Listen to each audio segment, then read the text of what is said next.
The time is now.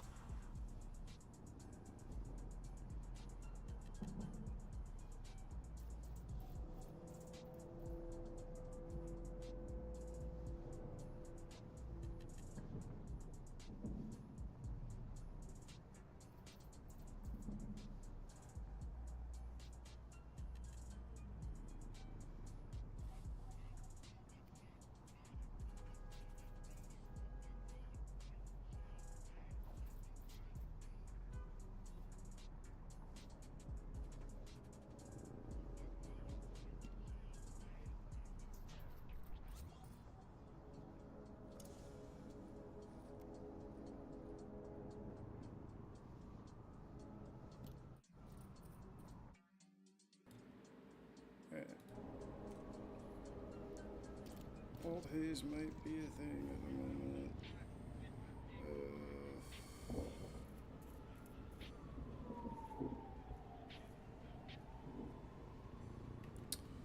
Fuck it.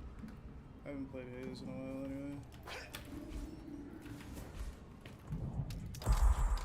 If I die, they won't see me coming. I don't appreciate the news labeling some of my services as rackets. Who wouldn't love being protected by me?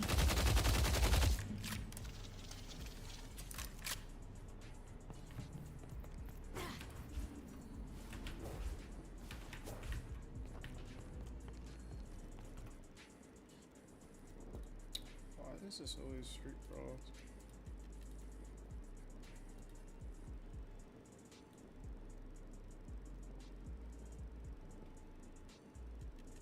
Strength's Chuddling Sun is still a crazy name.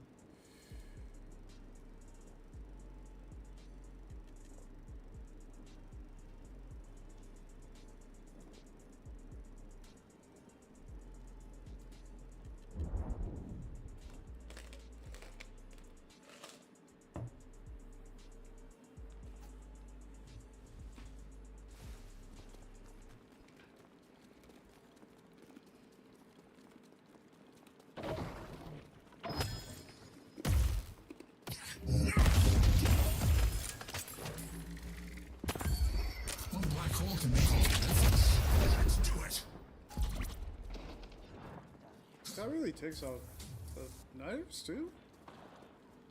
Oh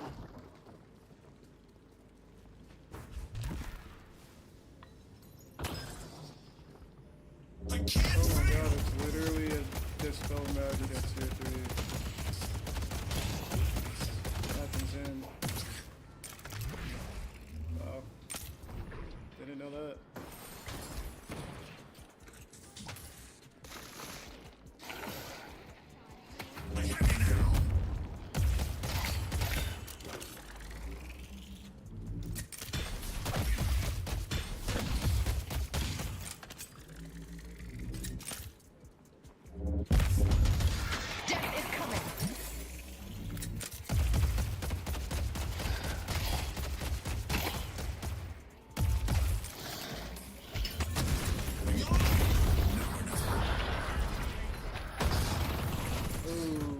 Is he cooked? Lightning Viper! He might be cooked.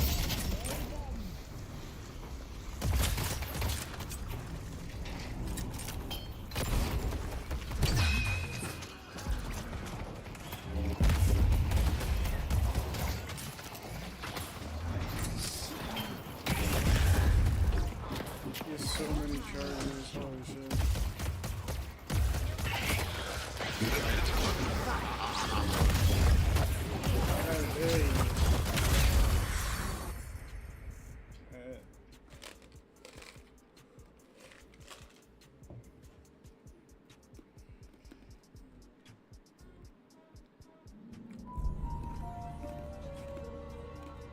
Three large scalers for late game.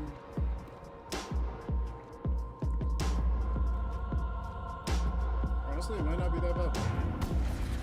As long as I don't fucking throw, it should be fine. Oh god, it's cold in here. Como é que fala assim? What? Qual botão? Oh, Mina switched.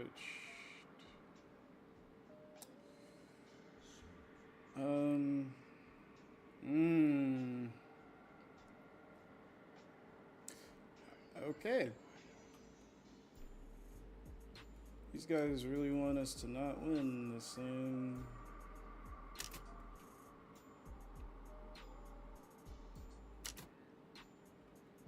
This gets you good.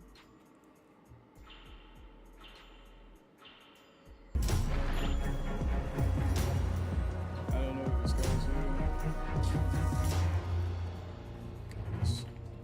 This lane might be the key.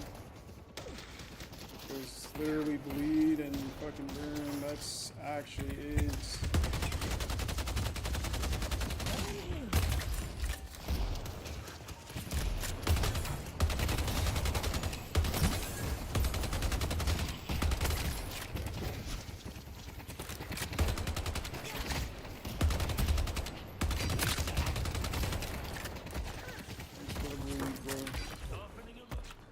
Not gonna contest that till later. You wanna buy a mug to go with your gun? Cool. Let me just go in the veil.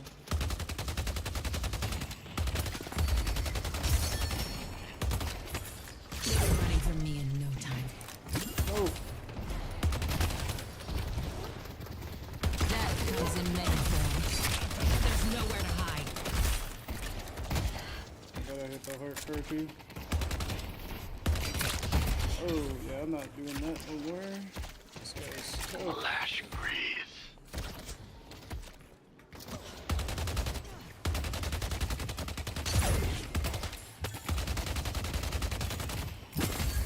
I'll tear through their armor.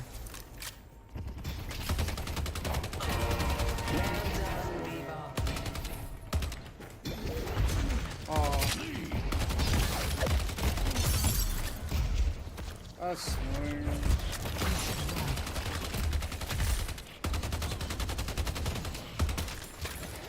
Infernus is on the bridge.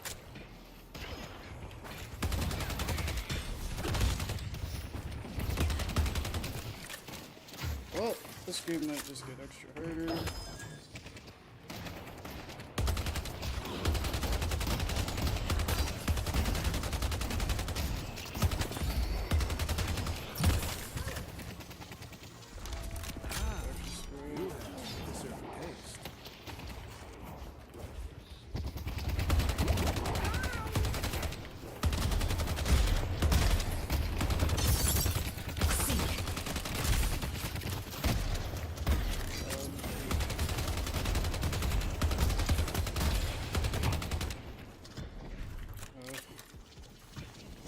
I'm gonna go do boxes, bro.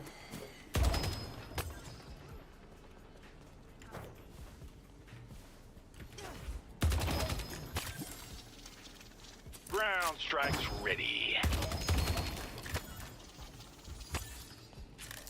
Just kind of freeze the lane if you can. Because these guys are gonna just like be on my dick the entire time. No one is gonna catch me.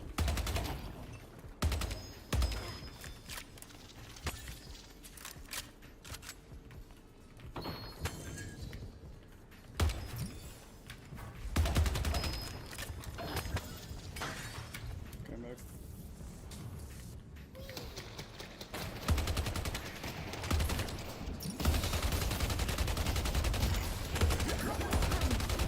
Hold back.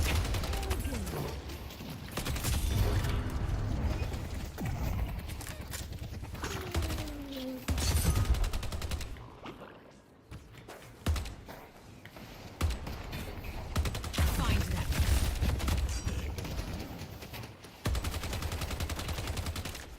First game on in my hands are full. I see the door, man. I love this trick. What?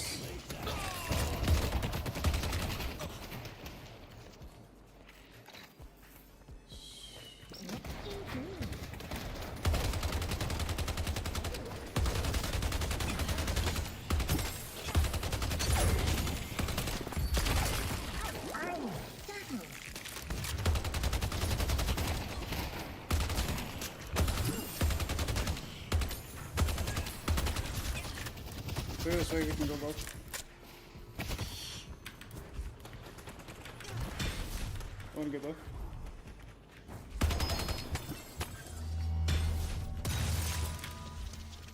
That's huge.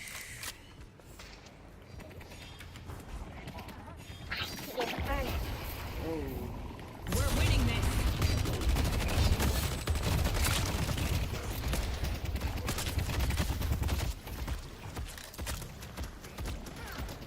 Oh, God.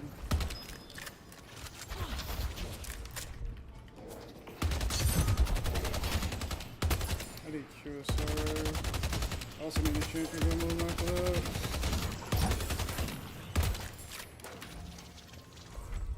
Here's your chance to shake.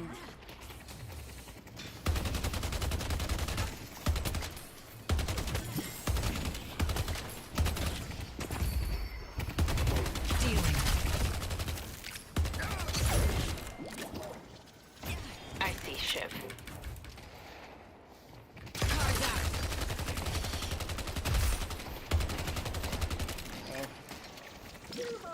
He just got raid too, that sucks.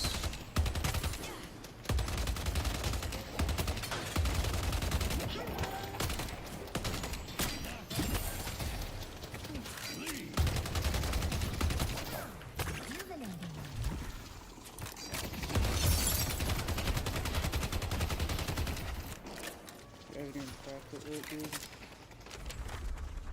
Alright, there.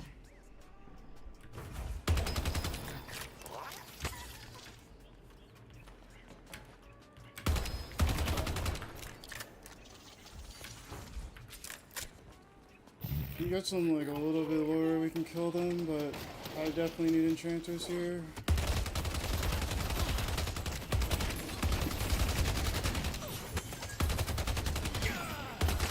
Almost hasn't hit all of his shots yet. He's only got proc after doing nothing ones. Hey, can you try to like knock them closer? You got the more I can hold. This guy's saved for fucking.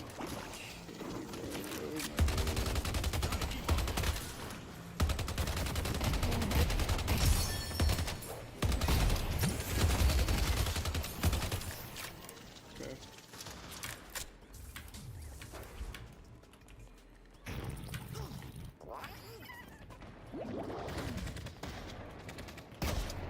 That comes in many forms. Yeah, bro.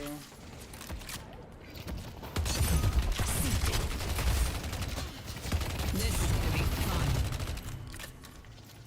The Dolman's missing. I've seen a Dolman.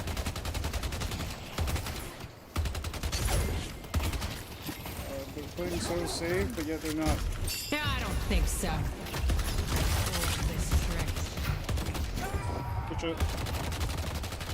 Good puddle finish. We keep fighting as a team, we'll win. A little protection goes a long way.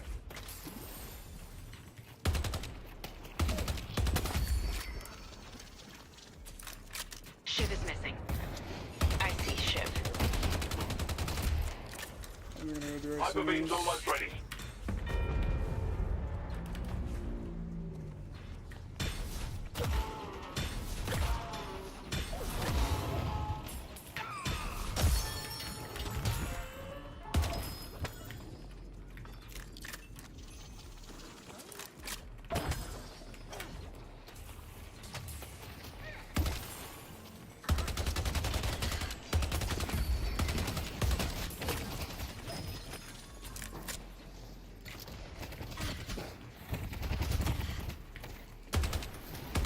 Light 'em up.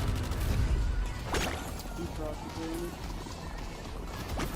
Lost Vein, thank you for the sub, Dana. Oh, that's Dana. Thank you for the sub, Dana. Sorry.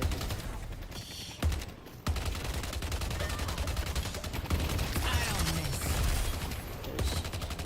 Cards out. The doorman's missing. Infernus is missing. Thank you. Thanks. The doorman's missing.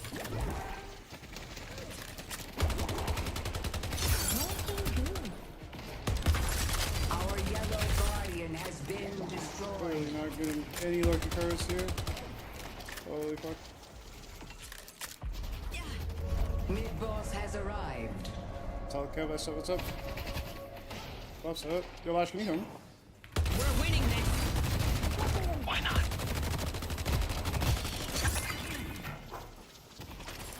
I need to get a Joker. Holy cow. Death slams on cooldown. Oh, I see. My bad. Oh, let's take out Shiv.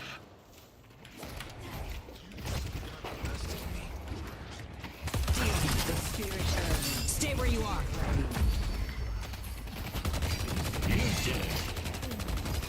He's the one. Nice. Pick the wrong. I see Mina.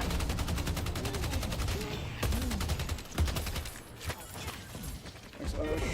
Our blue guardian St. Clair's coming over to me. defeated. I won't lie. Headed to blue. You know what that Our blue walker is under attack. See the enemy. I'm gonna just farm, I think. Yeah, I'm just gonna farm at this point.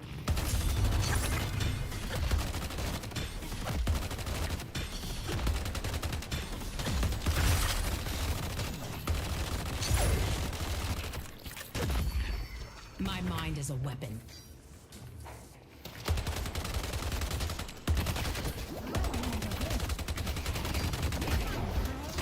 There's nowhere to hide. I see Infernus. Half HP on Infernus right now.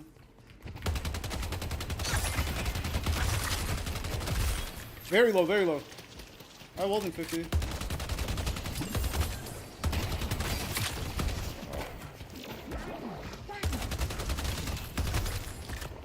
I see Ultimate Shiv. recharged. This is gonna be fun. Our blue walker is under attack.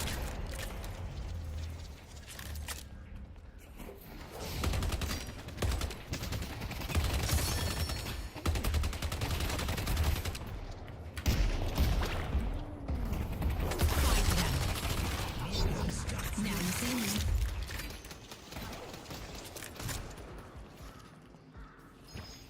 I don't have ult, but it's at 10. God damn. We need to keep this up. That Infernus got molested, bro. He got touched. Let's go Oh, blue. girl for me, yeah. Fall back! I still have decay on me. Light him up. I don't miss. Our blue walker is under attack.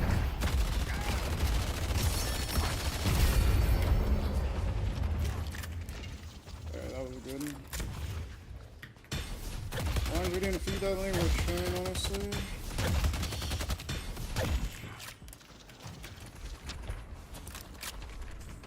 Tell you what, I'll throw in a free keychain. Headed to Greenwich.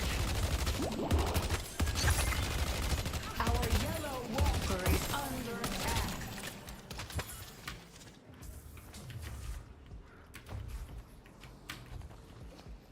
See this Shiv? Coming on the Shiv? Nope. Whatever. Headed to blue. How strong is Mina? She's 2, no? Oh shit. 3 on green? Hunting over here? Our blue Everyone's walker there. is under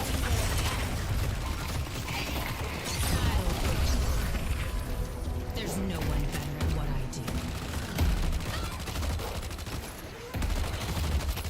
Find them.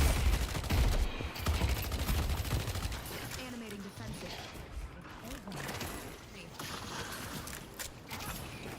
You could technically take Aaron, no? I mean, you could have gone. Oh, no. Sure. Sorry to it.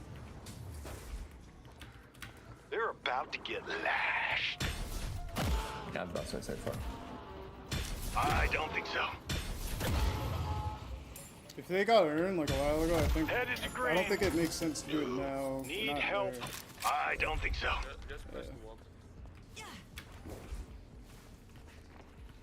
Ooh, shit. I see the detective. I see the enemy. Help me deliver this. This is about to be bad. I'm not have to give up the skirting. Oh yeah, 100%. Our yellow walker is under attack. Okay. I got ulted by Sinclair. Going in.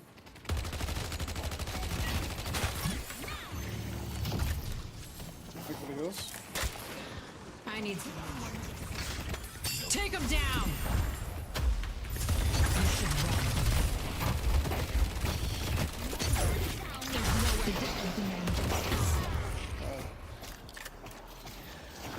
Good job. I know how to make an exit. You can take this. The urn has been dropped.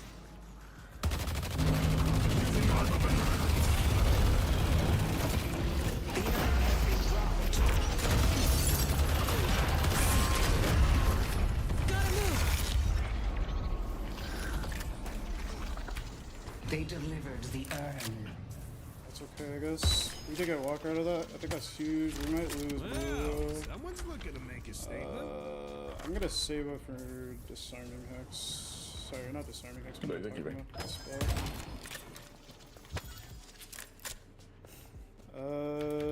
They're gonna push this. Maybe I just farm here a little bit. Light him up!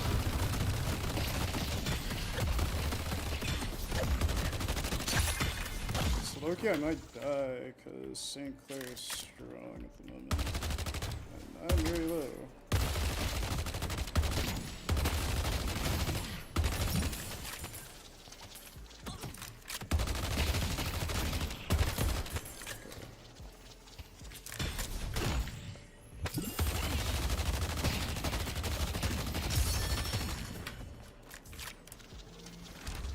Stay safe out there. Let me farm this camp over here.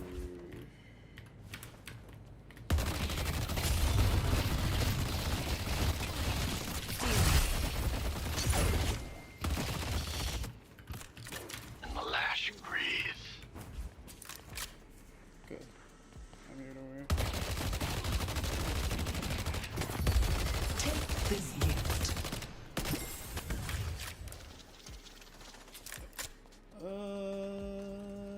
I think she's chilling if she finds this. We're winning this! I got one of those doubles. I love this trick. Why not? Thank you, sweet. Dino, are you even working right now, or what's going on?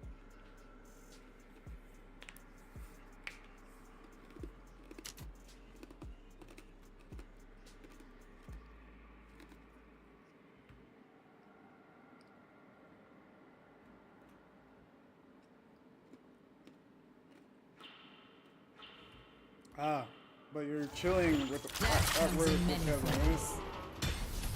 Ah, I see.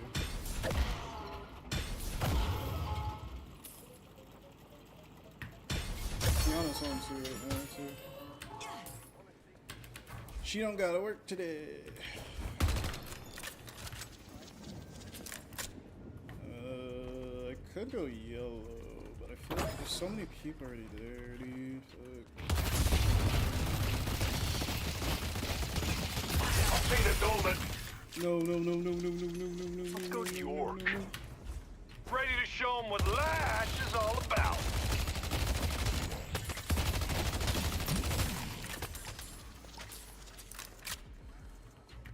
Our blue walker is under attack. Yeah, he takes that, pretty sure. Our blue walker has been destroyed. But they're catching up really fast right now. This is kind of scary. We're winning this!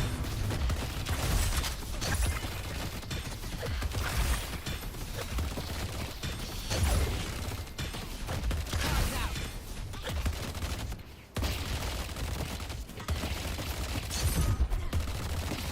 Dealing. Okay. Oh, I have a big bag. I can't die. They know I have a big bag too. Yeah, this is gone. Our Caralho, Rafa. Oh shit.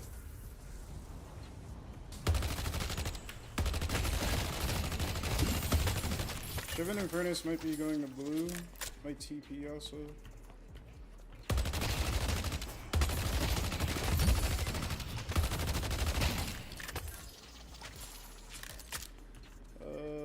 Can do these sinners real quick.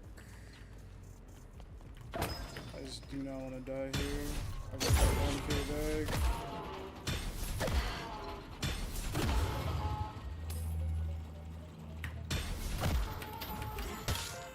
Am I risky doing this? It's not.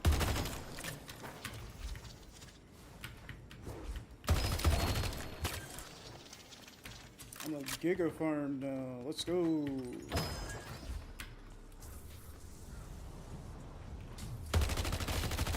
Okay, I might be being a little bit too greedy, but it's for a good cause. Urn is waiting to be claimed. Okay, I'm leaving. Okay, I gotta buy.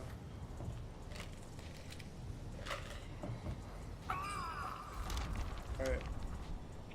We're almost up at 10K again, so at this point when I buy this, I'm gonna be giga fed. And they're all spirit? Oh hell You yeah. know what I just said for next week's game. Fuck.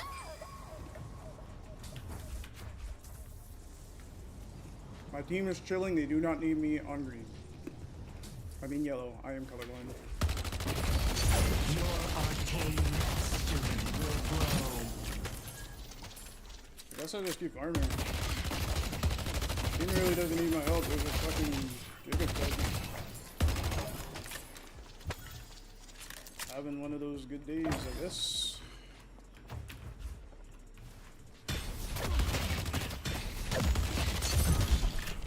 I'm probably gonna get spirit resilience here since they're all spirit. They're literally all spirit, every single one of them. The gun damage he does is nothing to me, so yeah, I just get this. Good luck not getting shot.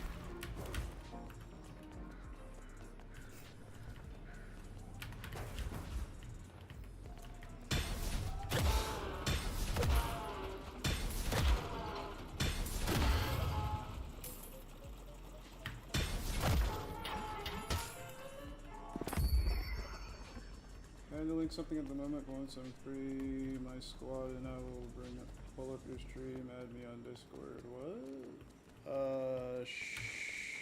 Sure? I see a furnace. Oh shit. I wasn't even paying attention. I don't know, it seems sus as hell.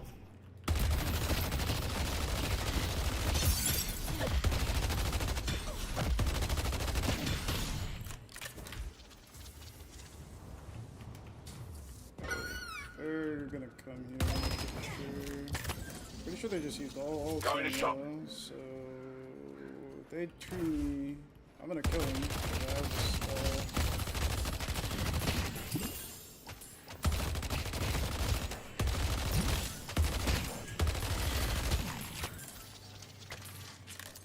I might TP here, honestly.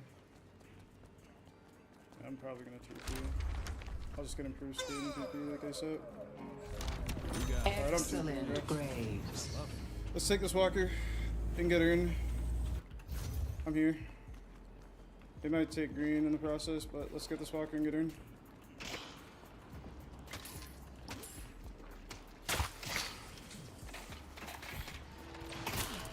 Oh. I see Mina. Lead her in. Lead her in.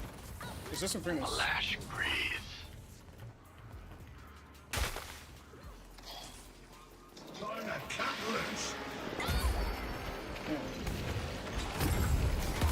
Great work.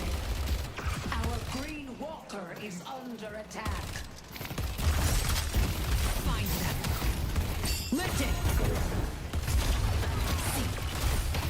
There's nowhere to hide. Nice. The urn is ours. Good job. Good job.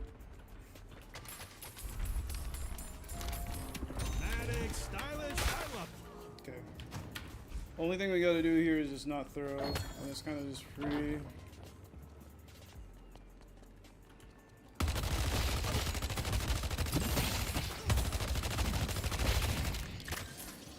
There's a lot of shit to farm here, and I kind of want Rico at this point.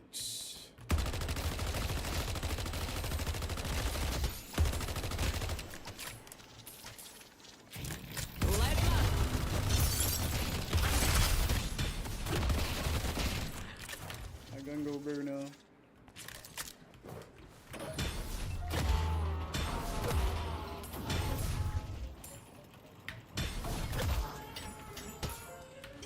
Repositioning. The fuck? Shiv here? The hell? Am I going crazy? I swear I just saw Shiv on my minimap.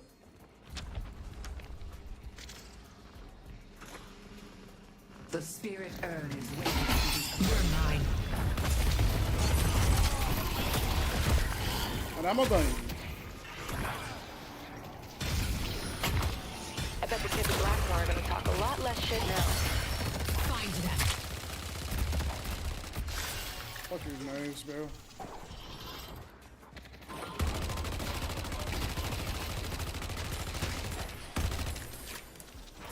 You know he's getting earned.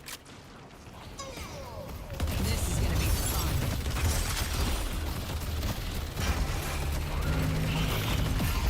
Thank you for helping the allies.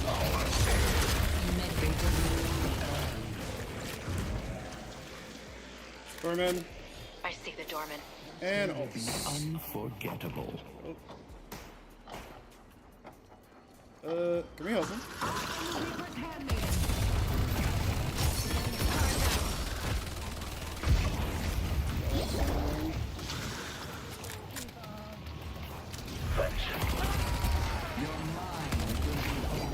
I fought tougher.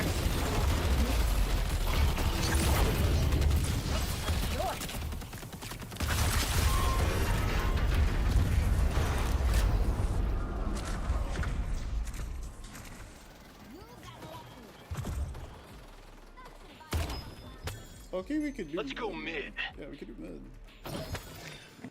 Lash is ready to do what the Lash does best.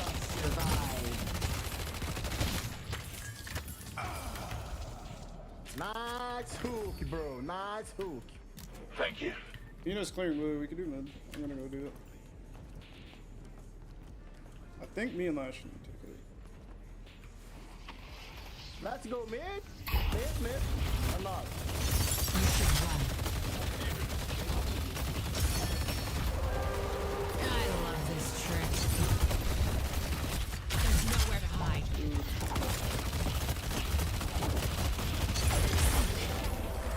The rejuvenator is We're gonna lose green. We have the Ivy, rejuvenate. can you find me? Or no?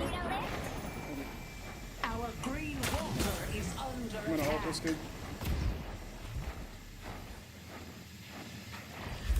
And up they go. This is gonna be fun. That comes in many forms. Welcome to New York. Lash is inflicting Headed to York. I'm gonna die. I don't suppose you know what line you said for next week's game. I have Rico now, so I'm pretty much like Giga strong now. As long as if I get down this, it's kind of gonna ruin. Your valor is rewarded. The free farm, the free farm, the free farm. Ivy is doing whatever she can to help us survive. Push this lane heavily in their base.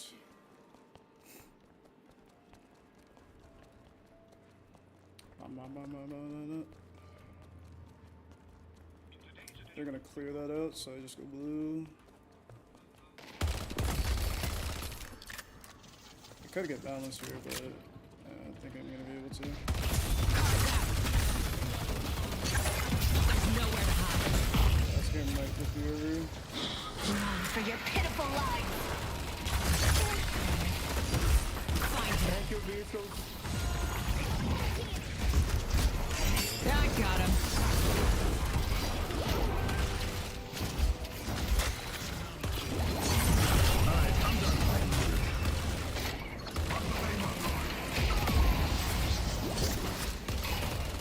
Winning is my business. And business is good.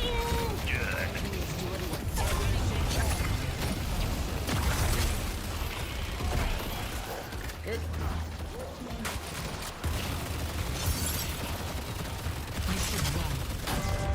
They only have one shrine left. Death to the living killing. Light him up. The hidden king must die.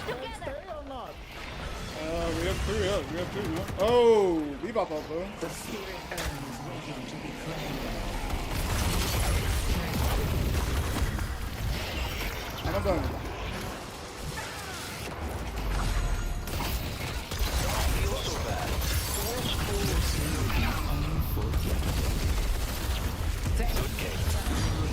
For your pitiful life.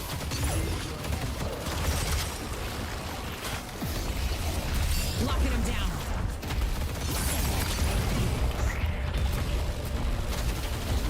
GG. Got Bebop. GG. Woo! Good sign. I barely did anything. I think my team just fucking destroyed them though. Holy shit. You're welcome.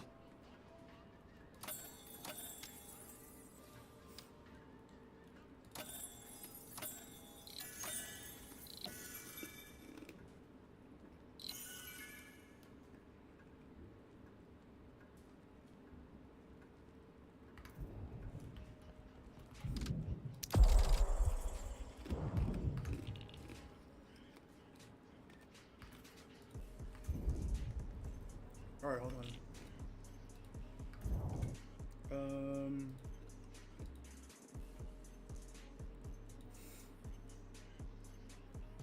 I just want to know when NA is playing so I can watch it.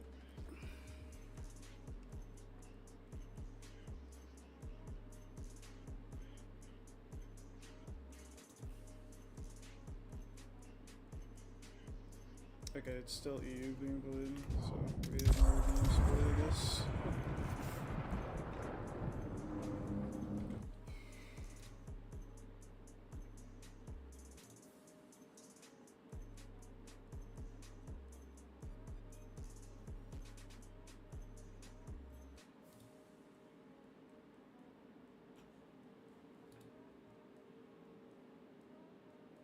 So what's that, like 8 o'clock p.m.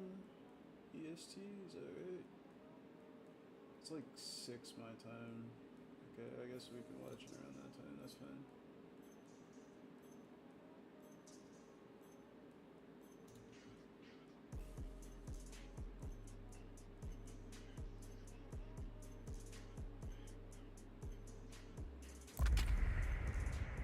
Alright. Let's get this game on the road.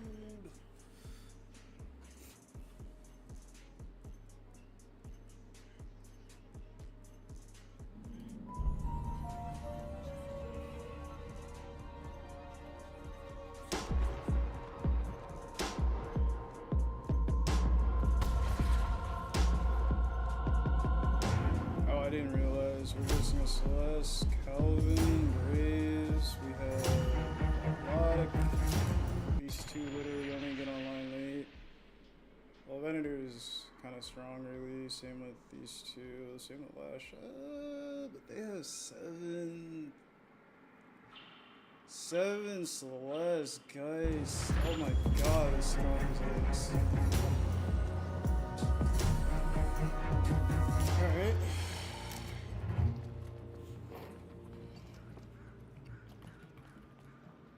Alright, let's lock in.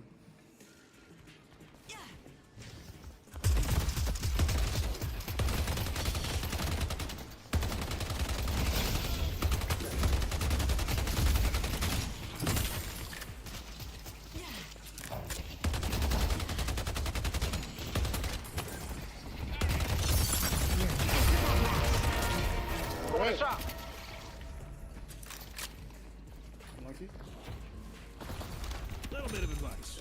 He got Don't buried get so caught. bad. That was a big mistake. They can't hide forever.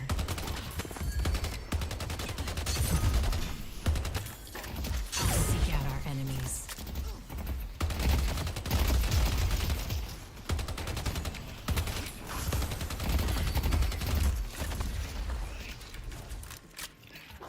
We're winning this. Seek. Cards out. I love this trick.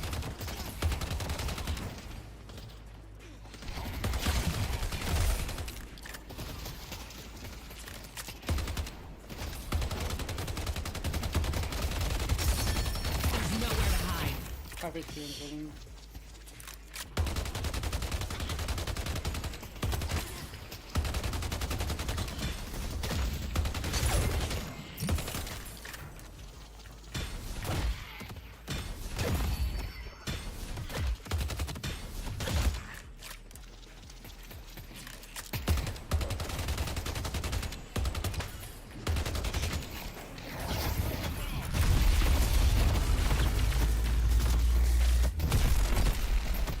Find them. Dealing. Damn, he got away? That's crazy. Car would have done like a good amount of damage there.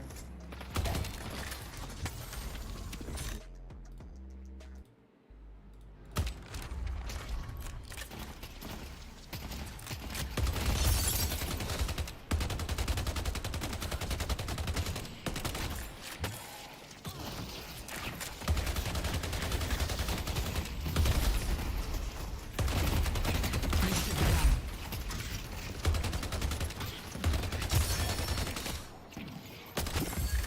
I know how to make an exit. The heals are gonna be annoying. I think I might need to get heals in. Now where were you? I'm building heal beam lash. If not, I'll get it. I don't miss. That miss? Ah, bullshit.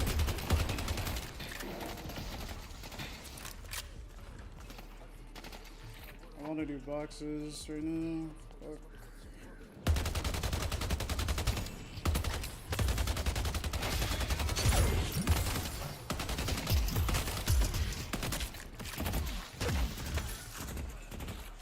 Let me go do boxes in a sec.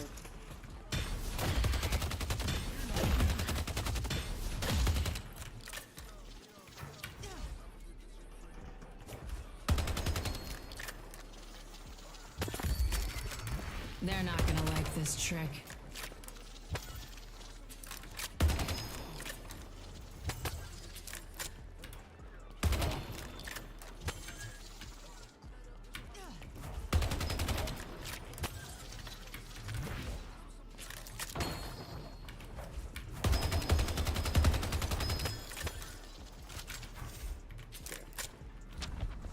I think I get heal beam, really? Maybe that might be a play, just because of how much heals I can have. Should do a little shopping. Yeah, I'm gonna go heal beam. Fuck it. I'll just get it. Little protection. Alright, I got heal beam already. That comes in many forms.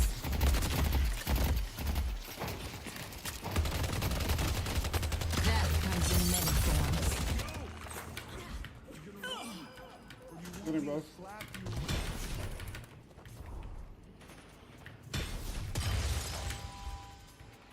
I see 7.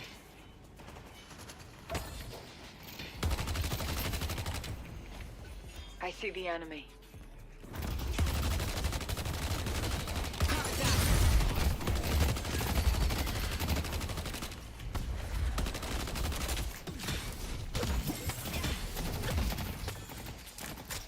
Mo is ready to maul them.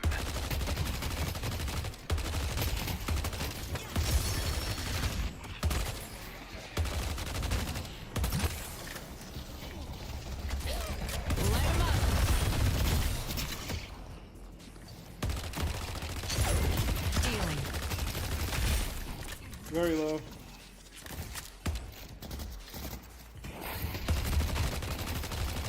All right, Maurice. Let's say hello as violently as possible. I ult, by the way. You all won, like, we pretty much killed him.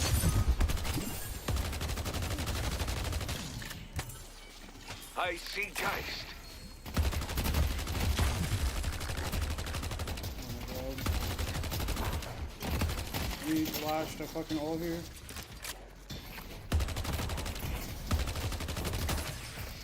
Sucks so bad.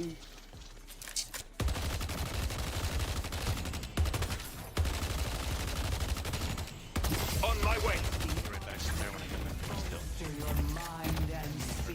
Flash, can you ult? Maybe? In here, I am king. That's fine. I'll pull one of them out of the fight.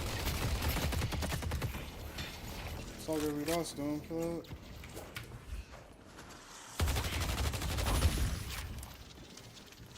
All good. So we wasted Dome to protect this unit, that's okay. I like that. Alright.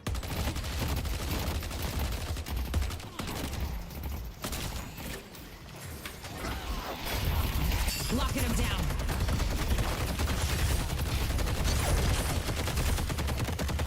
He's fucking one, bro.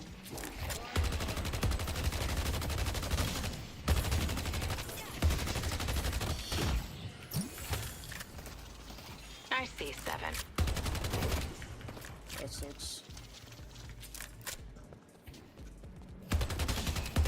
Dude, the amount of heals that this Kelvin is doing, bro, is so fucking annoying, bro. Holy shit. Go out there and impose your will. Even about heal beam for it. We need Sanus.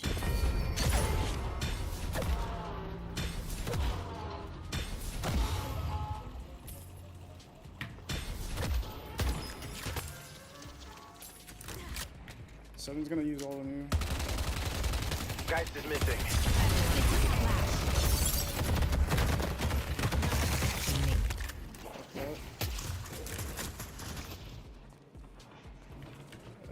Can't 12 green. I'll come back if you want to bait me, bro. My life's yours. I gotta move. Our yellow guardian has been destroyed.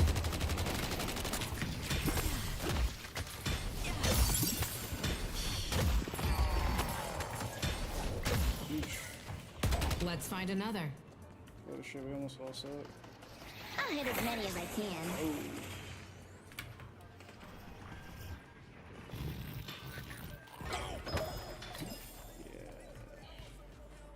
I'm giving it to you.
That's gonna help keep your blood on the inside.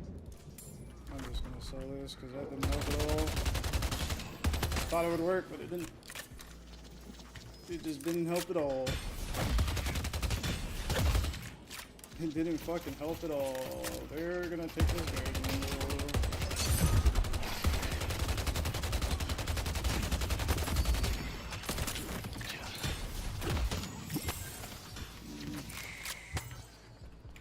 I just need to farm at this point. This Kelvin's already farmed up.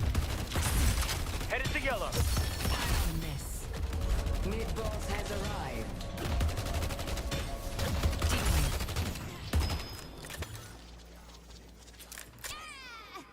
That's a huge kill, actually. Holy shit. Celeste is not in this game. Let's take out Geist. Let him come for me. Geist has ult in like 3 seconds. That comes in many forms. I see the enemy. This trek. In here. Ah, here's the grand finale. And up they go. Capo del Bologna. Great work. Time to stack the deck. Time to end their miserable existence. This is gonna be fun. Huge. I'm gonna die. Our yellow walker is under attack. Here's your chance to shape your destiny.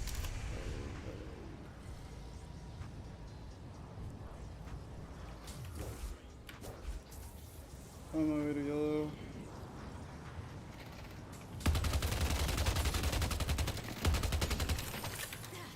Great urn. You should get this guardian. The urn has been dropped. Dropped it. Let's go to solo. Let's push yellow. Our green guardian has been defeated.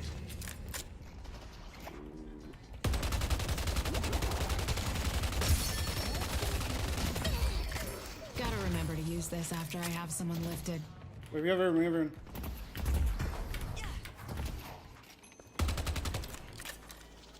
Headed to Help green. him. Help him. Okay. Light 'em up.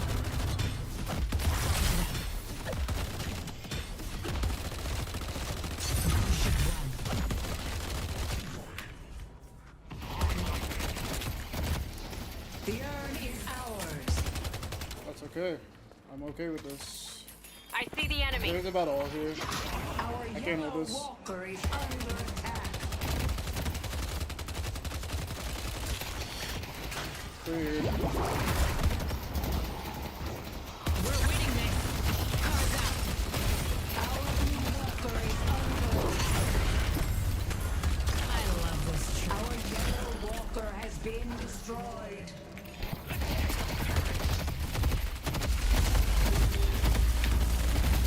No way, bro! Oh my god, man! Fuck! That fucking ult distance, man. He's 1 HP, bro. The ult distance, bro. Special. The ult distance, man. That pissed me off a little bit. That sucks, man. If the ult distance wasn't so fucking short, I would have killed him. The Venator fights with fine. fervor. It's all good, it's all good, it's all good.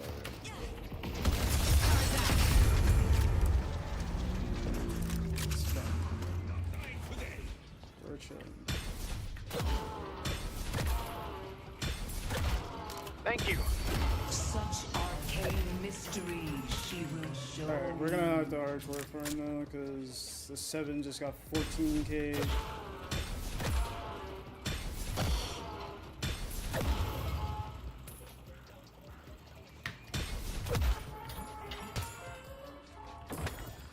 He's not pushing that right now. Our blue walker is under attack. Okay, my team has that. I'm just gonna do this 2 or 3 then. This is gonna be fun.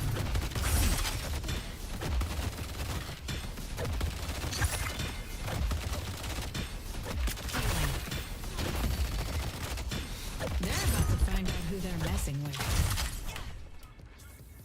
Okay, I'm gonna go on green side and start farming up there. Need to test on shit. I just need to like actually just start hardcore farming. My team is like really good at farming too, so it kind of sucks.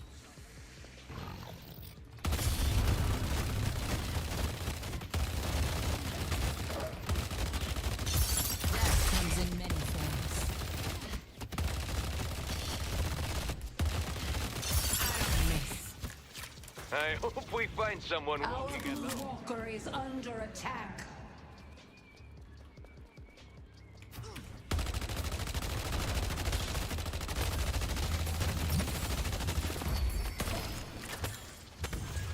I gotta spend these souls. Let me clear this way. Okay, let me go buy my Tesla bullets, please.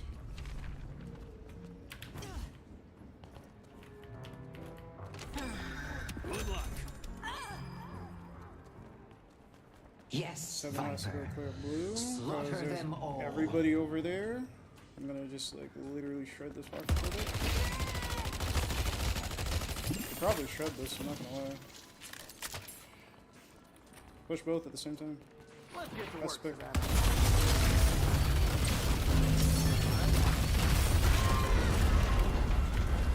And Our blue walker is under I attack. can TP. He has 19k souls? Holy shit. 7 is farming a lot.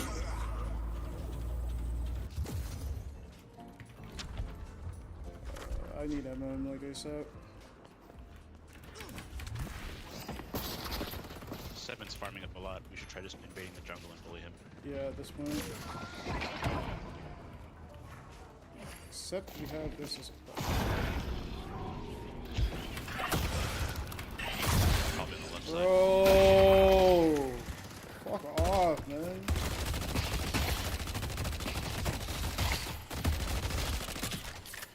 Oh my god.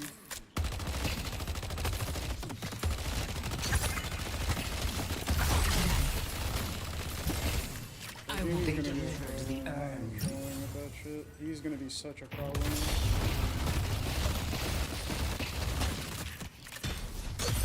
You should run.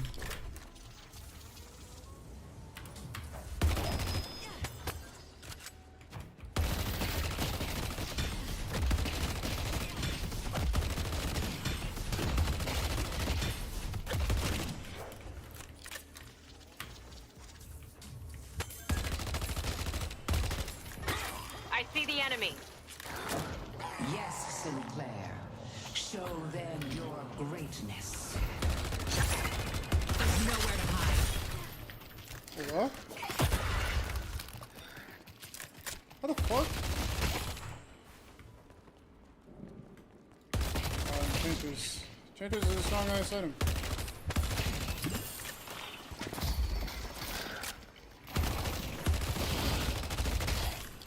I'm dying. We were able to mug the 7. I'm happy about that. That is very good. Stop that guy from Well, I fucking didn't meant to call you guys killing over me. to help kill the guys. I was like, are they gonna come? Guess not. I can alter Yo Viper if you want. She's still here.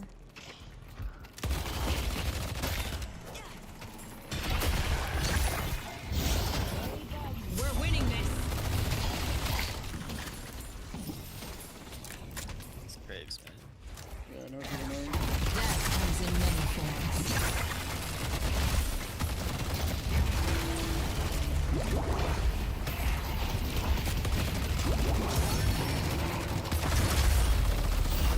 The momentum's going my way.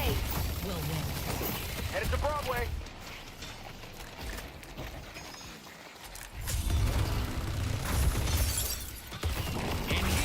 Oh, you're cooked. You're cooked.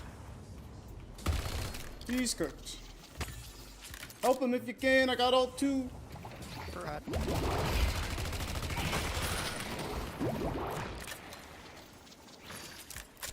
Oh, Lash is playing. But you guys can technically push blue. It's literally 4 here. I loved how they committed so much and they still did. I'll hit as many as I can. Don't come near me with that ball. You're not. Hope they got a message. It's lost up. Ready to see what that mole man can do. Freeze with me.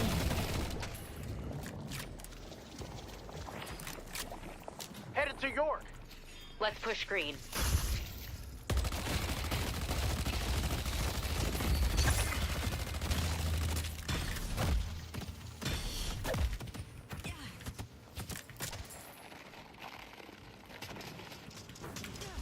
Yo, help him. Don't get something to kill.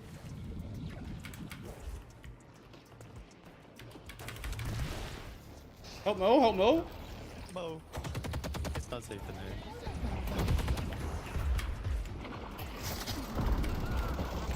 Oh, this sucks. You got blue though. They took out our mole. That's not good.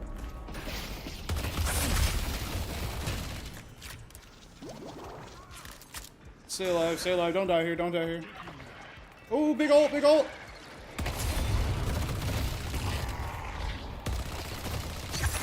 Just give up, I'm baby. going green. Walker is under attack.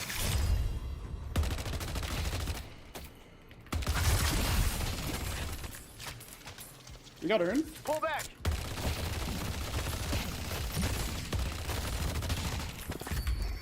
I don't think we got her in. I really don't think so. Alright, I'm gonna rush Rico here actually.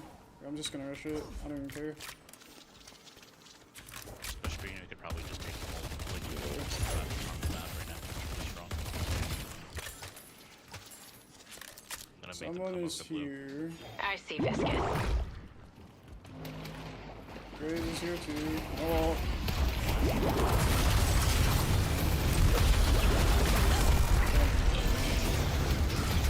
What's this?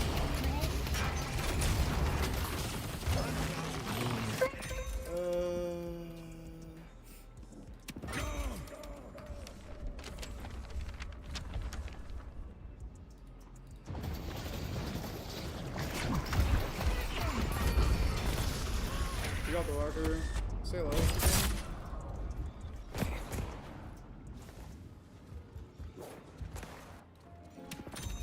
We're actually super up right now, but Ready to use item.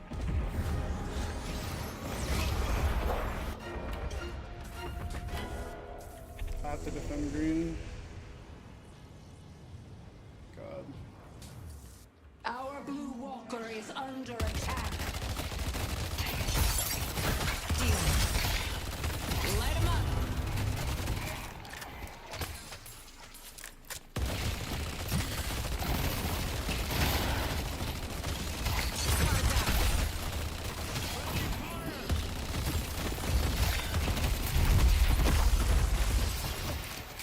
Our green walker is under attack.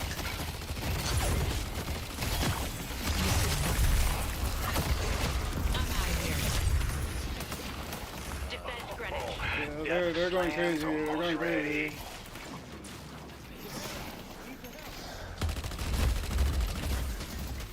Defend green. I see 7. Yeah, I got him. No, you're dead, buddy. Fuck you. We need to keep this up.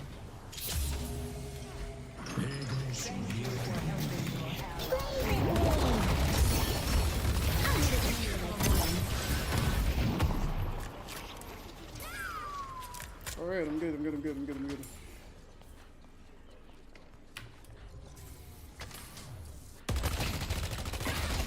They're having a lot of spirit We take resist. mid. Yeah. I might get spirit rend, honestly. Let's go mid. With how much fucking spirit resist these guys have. Yeah, I'm gonna get spirit rend, I think. We live in interesting times, don't we? Spirit rend. I'm going mid, I'm gonna clear blue and then go. I'll meet you guys there. You guys have Viper.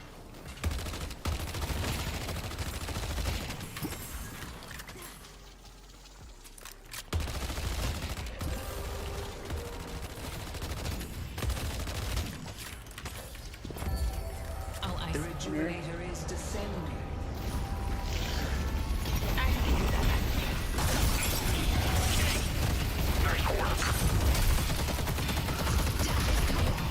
Take him down.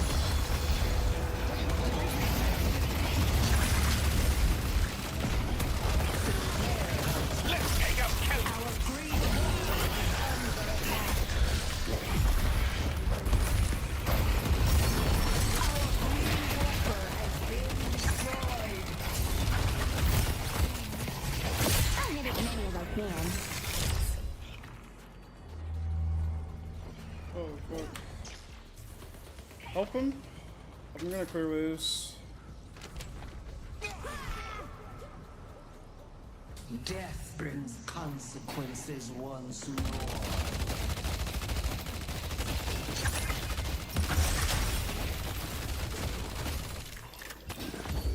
You have been favored by the Archmother. The spirit urn is waiting to be claimed.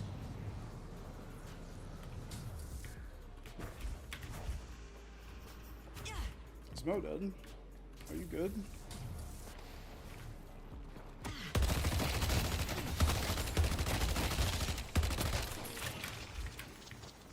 They're chasing Mo hard. They're chasing Mo very hard.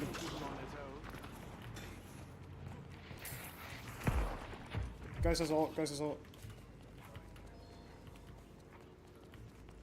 Okay. We're winning this.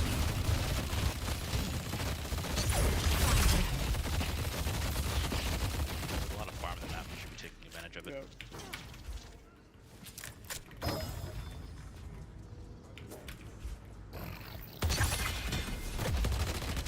Comes in many forms.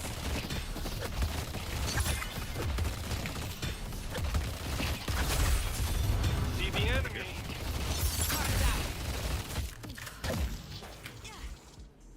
I'm coming.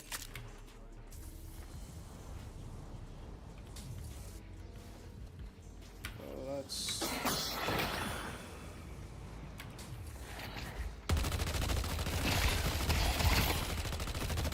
The urn is ours. Mow them down. Watch out for Lash. Lash.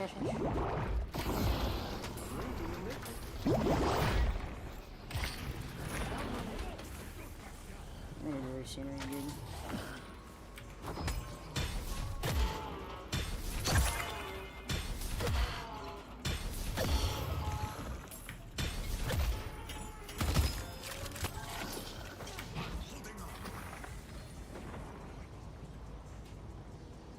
I'm gonna go do all this side of the map. We're very ahead right now. We just cannot blow our lead like at all. That's it. Careful, they all like all else except for Graves.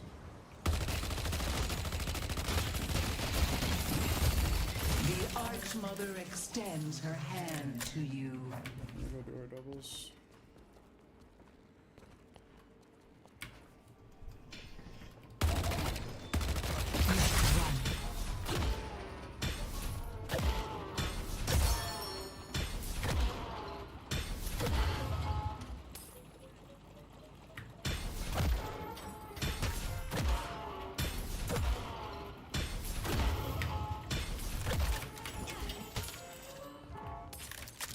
If I keep up with the pace right now, I'm gonna get Rico, and then I'm just gonna be giga fucking strong. Cause then I already have Spirit runs, so it's kind of just GG. I don't really get like or anything though. We're almost there. Just need. When I grab them, be ready. Get at the shop. I'm by here. Seven's on green by himself. No, we're with Graves. Kill him. One degenerate gamble to another. Good luck. Still there? Graves left. Graves left. Graves left.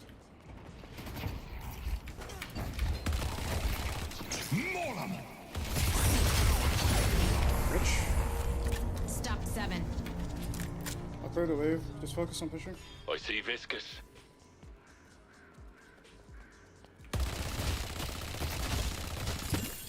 The enemy could be here any second. Let's take out Geist. Alright. We're strong now. Like, really fucking strong.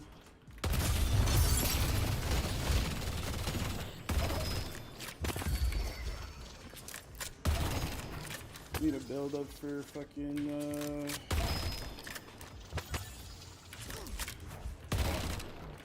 yeah, we need a build up for Boundless here. And we're just gonna fry after that.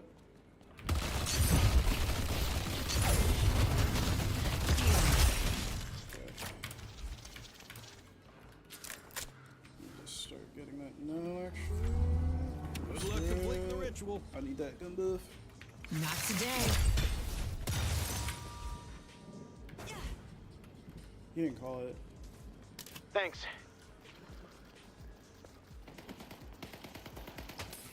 3 on green. 4 on green. 4.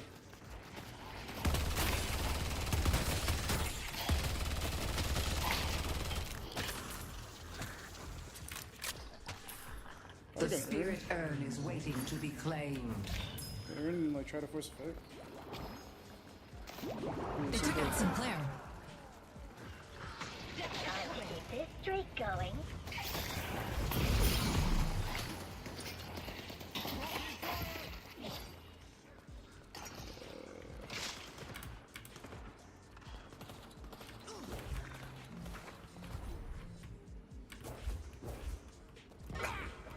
That's not good. That's also not good. When's mid coming up again? Yeah, mid's coming. Ah, shit. Yeah. Not a good plan right now.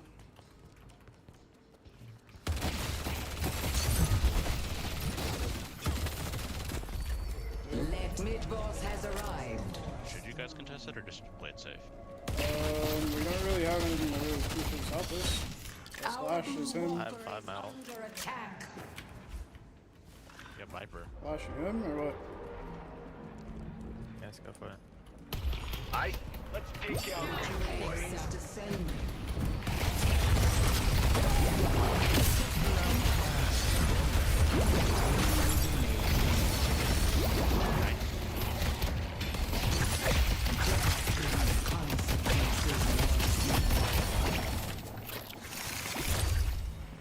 I see the enemy.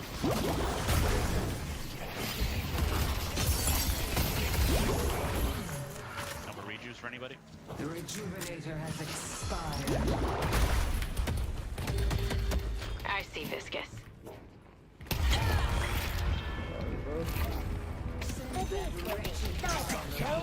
Thank you. Please kill him. He's the one. I see Viscous.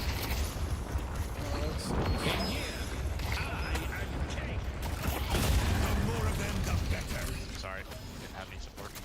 It's fine. No, it's okay. It's all good. They don't have any rejuice. It's fair. I see the enemy.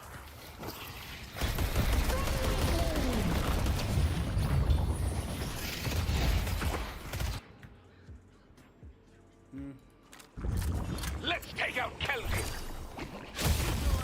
Let's go to York.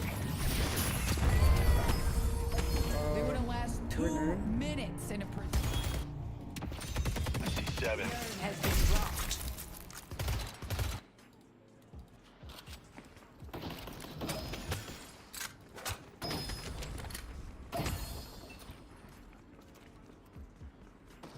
Let's take out 7. Never mind. Just take their doubles or something.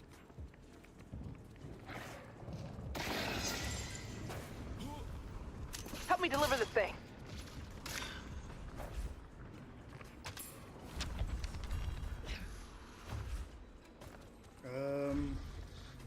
Yeah, I don't think you can deliver that.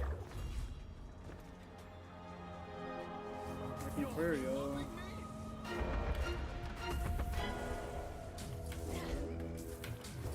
Clear green, I guess.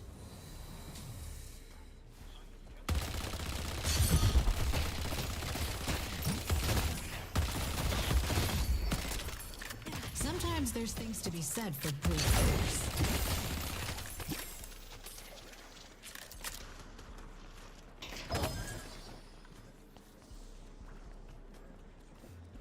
I'm gonna catch this blue boy. You guys gotta kill him. He's just doing too much shit for them in these fights. Yep.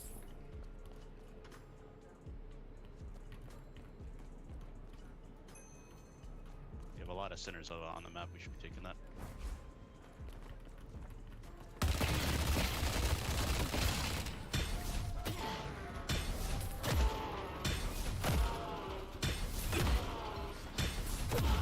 Focusing on Viscous in these fights.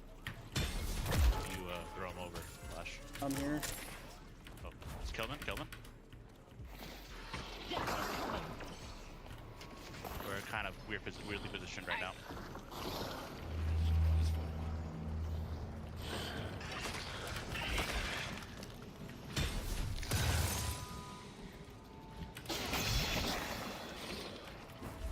Graves ult, Graves ult. Calvin is dome, he's probably gonna dome this. Tombstone is down.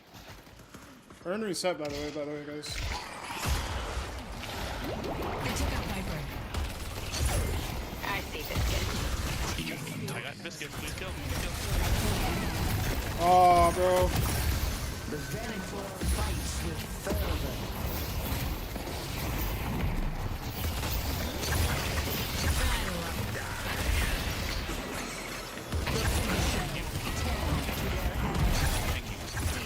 A Venator will not be denied. Guys has ult. Even if you swap, she's gonna die. I am reborn. Blue Waka. Our blue walker is under attack. Everybody else. Yeah, just I guess you guys can get it. Yeah, you guys get it.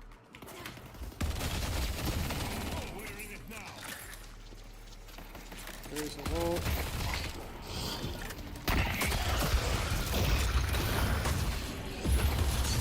That's so annoying. Bro!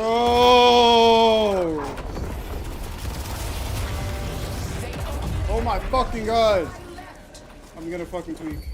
Your His ultimate ready. This is coming up. You ready? Let's get back, right? Should we get back? Yeah, we should.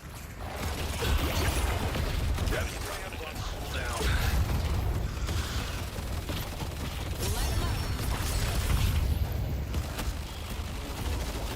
About 30, trying not to die. the hidden king must die. Death slams ready. I have AK, I gotta buy it now.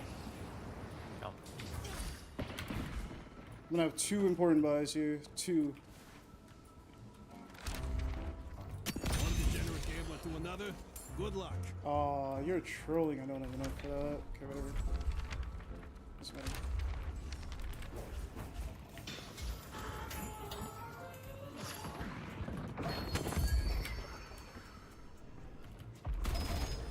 Mid-boss has arrived.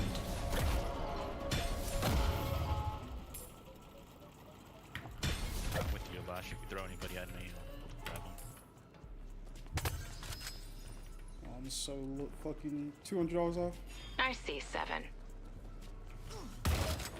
Please. Yes. Got 7. Good pick. I'm gonna just get Leech here and then it's kind of game. Can we not just do mid now? Yeah, do it. Big fan of your I'm coming right now. operation, Rafe. Careful for Kelvin ulti. I see the enemy. This is gonna be fun. The rejuvenator is descending. I'll hit it whenever I can. They're not gonna contest. They're not gonna contest. They're not gonna contest.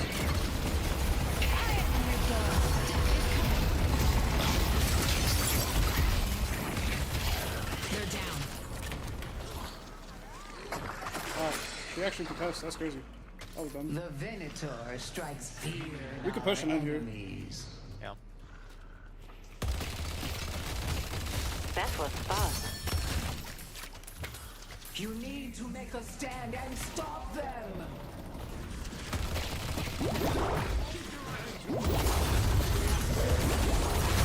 GG, good luck in your here. Oh! We got him.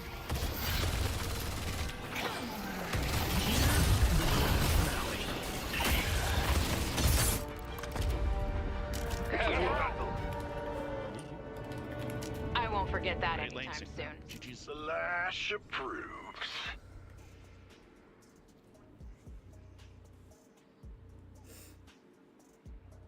No one upstages me.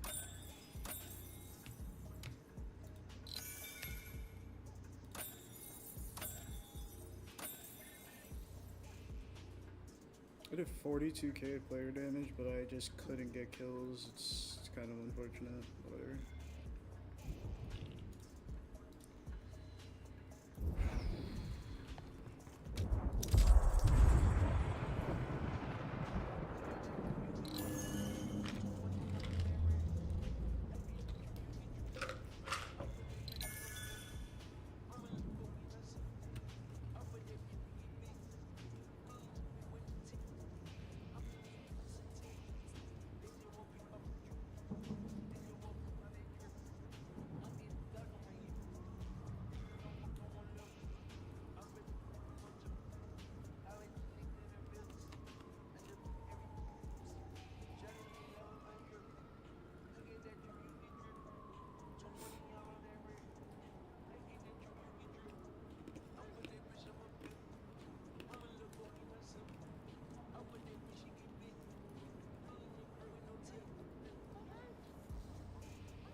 Timu John is fucking crazy.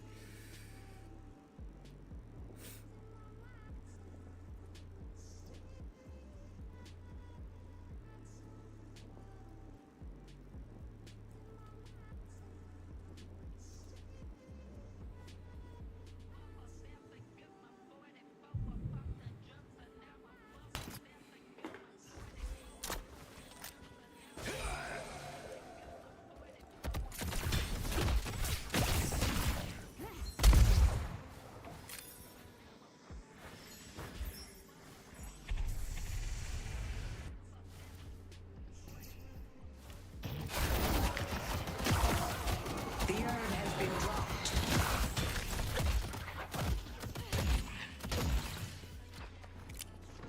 Come back if you need anything else.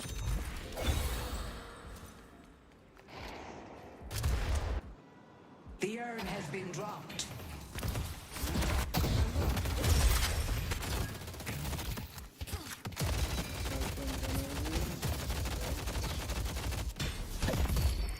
Traveler's not How ready. is he doing? Oh, he's 4-1. Holy shit. Game is fucking close too. Is Gun Ivy just like the play now? Like the whole like spirit alt Ivy is just not good anymore? Like, I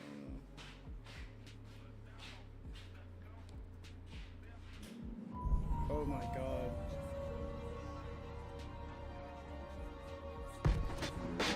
I had this guy muted for a reason, but this comp is these, bro.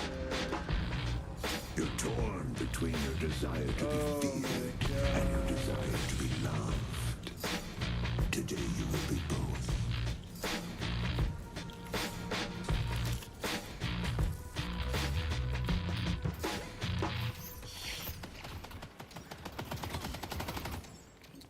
This will be fun.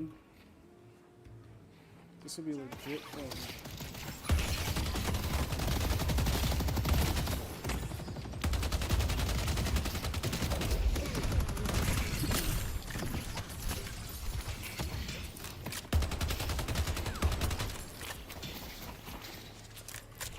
This is gonna be fun.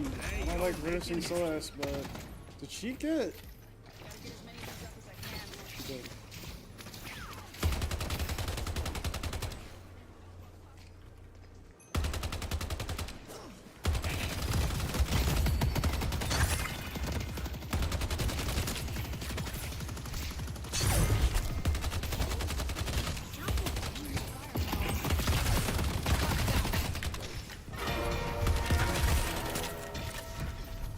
This McGinnis is gonna be the death of me, man. Paige got first blood. But we killed Sometimes there's things to be said for brute force. I guess that's not really that bad.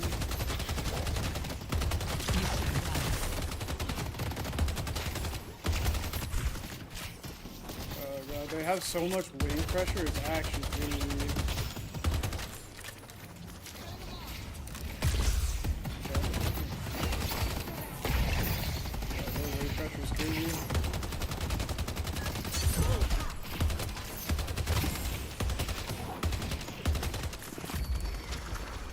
Yeah, I'm gonna Maxes.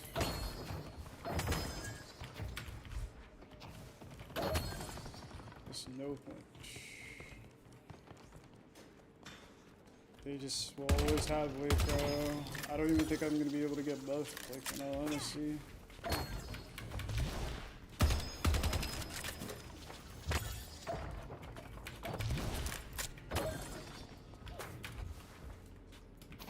That's so bad.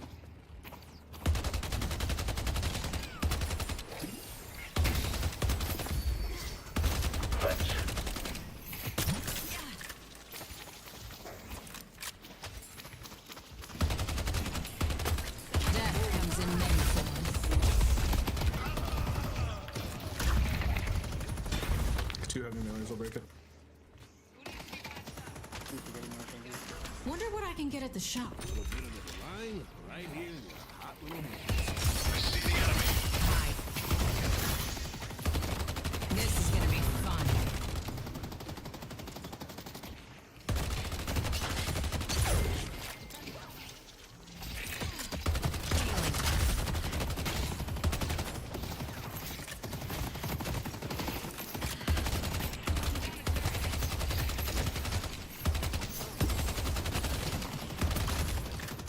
their wave cry was so disgusting. Holy fuck.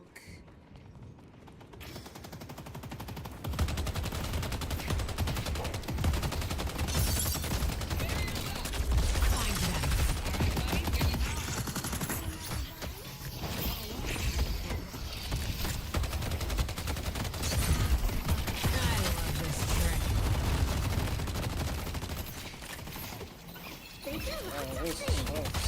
Holy fuck.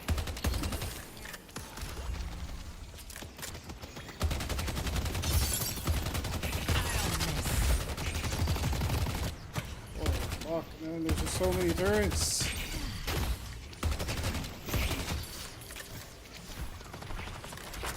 Good luck completing the ritual. And she's going for wall first.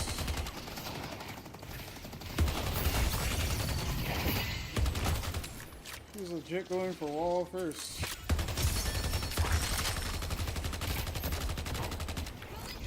We got that.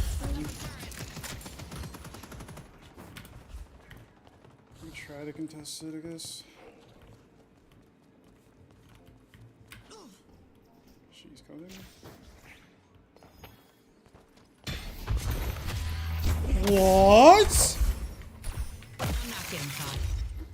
I'm so confused. I thought I parried that. Okay, whatever. I'll just go close my eyes for a second. Like, I didn't parry that? Was I just not close enough?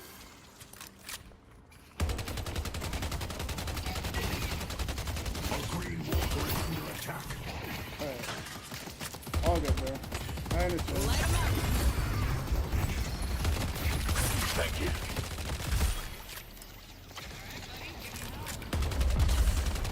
Okay, why are you walling us anyway?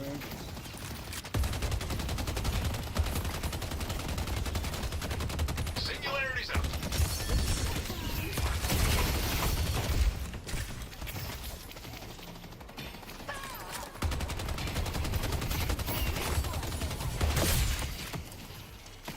Oh, this sucks so bad.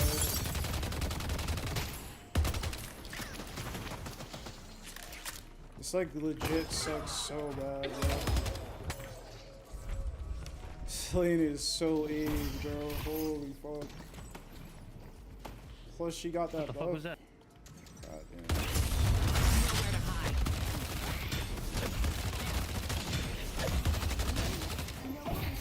I'll hit it as hard as I can.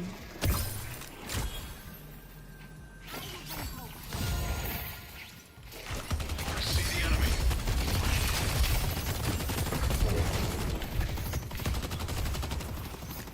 Guys are done.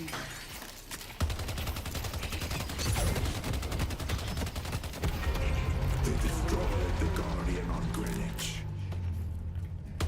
Sucks.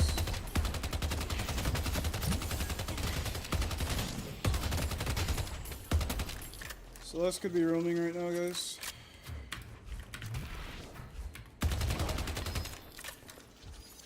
Or Magnus.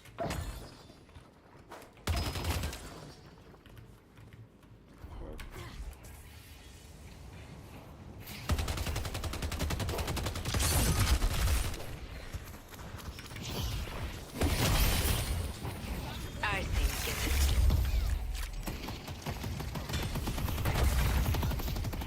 Dealing. Greenwich is under attack.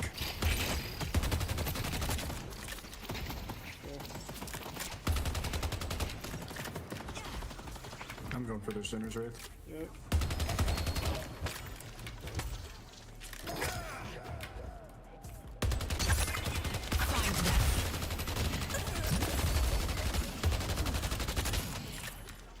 McGinnis is missing.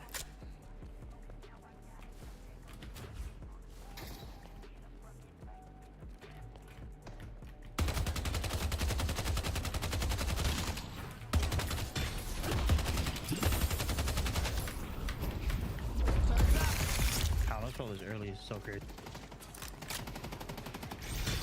Oh, you're fucking kidding me, bro. Stay where you are. I love this trick. I see the enemy. Oh, they get some. I hate this. Yeah, they did. I got their doubles. That's fine, I guess. So fucking AIDS. Oh my god, it's so AIDS, bro. Holy fuck, she's like giga farming over me. Like, it's actually so fucking wild, man. Deserted taste. Oh, fuck it. I'm gonna go blue. Not much I can do on green anymore. You probably want the side lane farm though, no? Yeah, at this point, you wanna go up? Wanna go up? Yeah. I should run. Yeah. I'll hit it as long as I can. Yeah, it's Celestia in our lane. We're probably gonna lose it. I'm on my way. You got a boost over here. Ready to use healing right. McGinnis is just giga farming.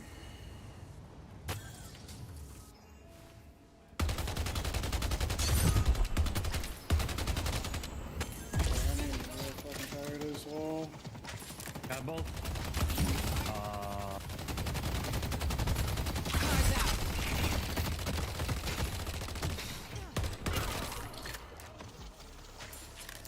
I could just only farm, bro. That's it. Yeah, we lost blue big time. The Guardian on blue.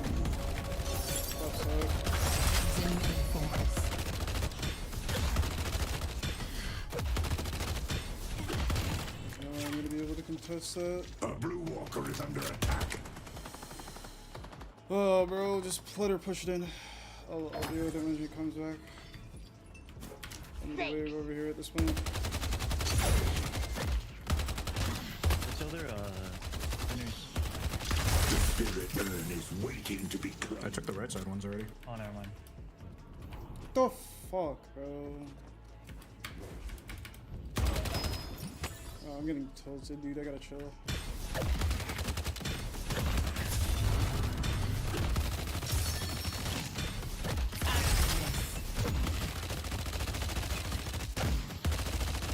Not short. Receive the blessing of the hidden king.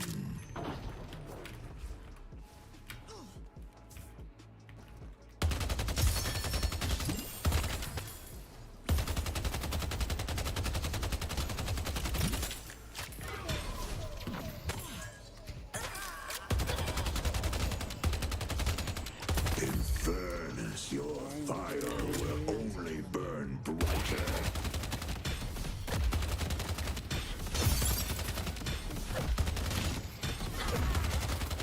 I gotta spend these souls.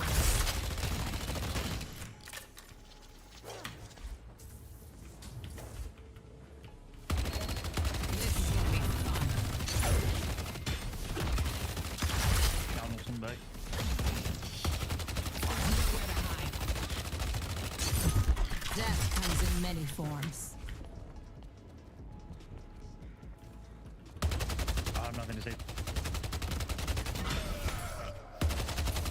Oh, we need help over here. We have 3. The big boys. Healthy yoke. I'll tear through their armor.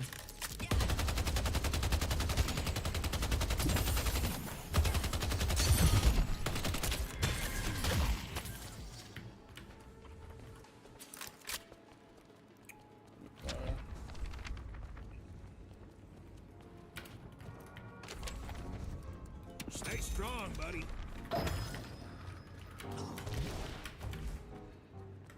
Oh my god, she's playing that build, dude. Oh my fucking god. Turret McGinnis is online, boys and girls. Turret fucking McGinnis, man. Let's go. Oh my lord, I hate that build.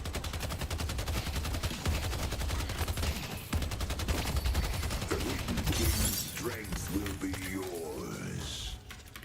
Okay. I'm just gonna have to simply buy The professor fights Chanter's with Emblem. conviction. I can't. I'm supposed to here to keep farming at this point. Bebop's 2 and 5. Who's fed at this point? Paige is the only one that's fed. Interesting. She's 12k farm. I'm at 11. That's not bad. Why does this bitch have counter spell? I have my ult lash.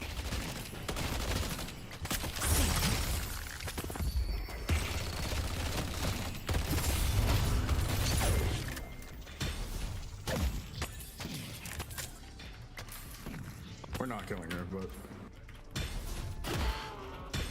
Oh, I got two.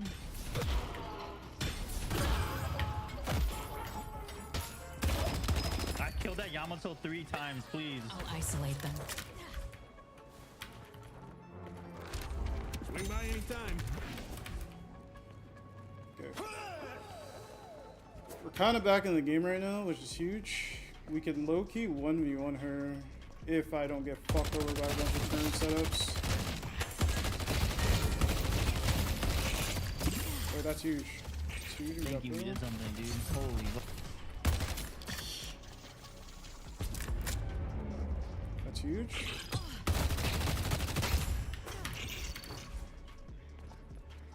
I'm just melting this.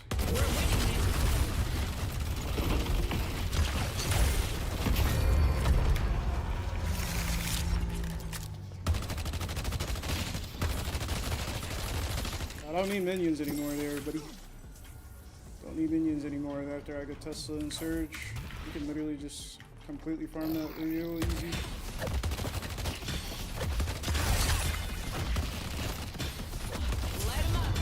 Look at this is missing. I don't miss.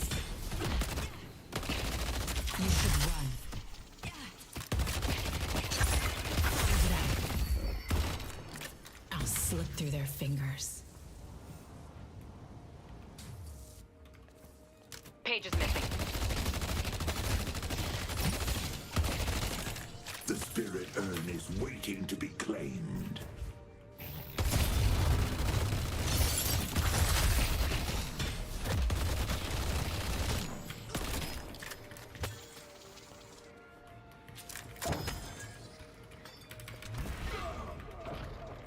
Bebop just keeps dying.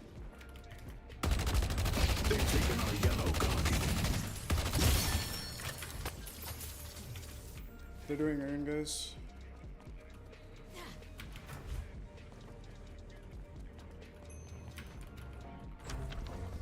Big fan of your operation, Rafe. I'm gonna just keep pushing green, I guess. I don't know how much damage we do at the moment.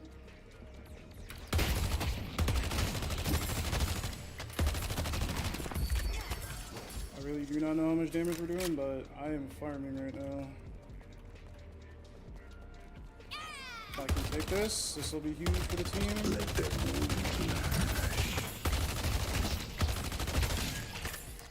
Alright, seems like they're all over there. This is where you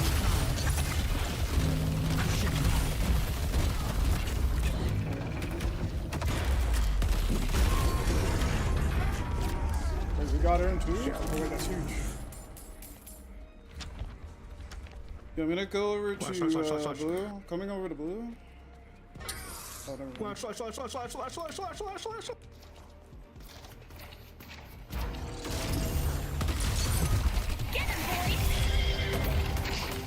locking him down.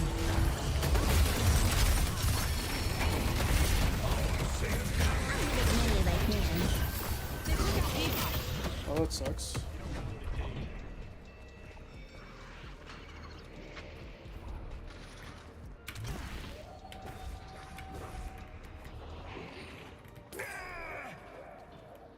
There you go. Let's find another. I'm gonna TP. I might need more help on that freaking green marker. She might take this like real fast. She's going turn build.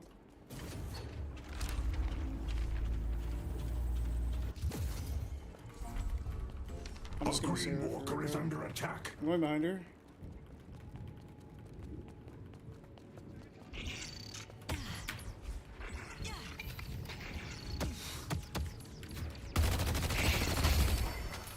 The amount of turrets everywhere is so fucking annoying.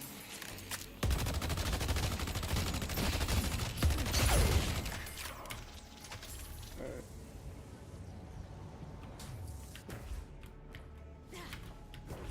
Light him up. Death slams on cooldown.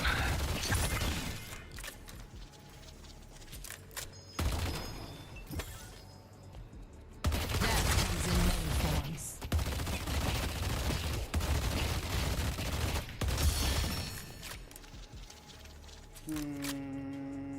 really close to Rico right now, and I really want to get it.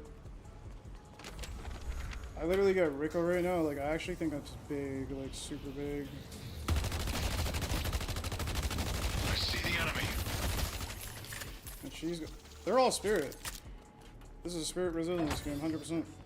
Spirit resilience is being bought. We're winning this. I love this trick. And that would be Ricochet. Nice one. Thank you. I'm not fighting. I'm not fighting. I'm not fighting. Bebop. I have to buy. I have 6K. You are gonna be shooting things that you never even knew existed.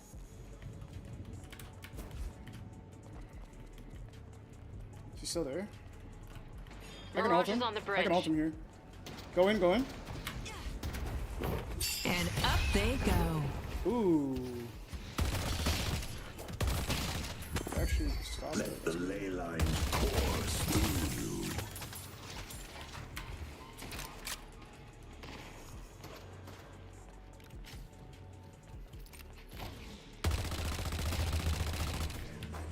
Lot here, lot here, lot The here. Blue Walker is under attack.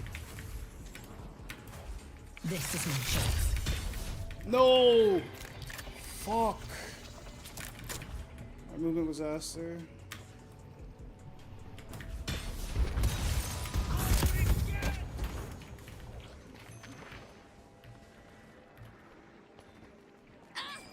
Mirage TPing, Mirage TPing. And green's being taken. The Green spirit furnace, can you take urn over? is waiting to be claimed. Oh, here you go. Yellow. Greenwich is under attack. Going yellow.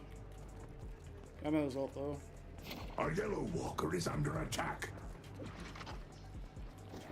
We're winning this. They destroyed our Green Walker. Okay, we have to either get Urn or push this.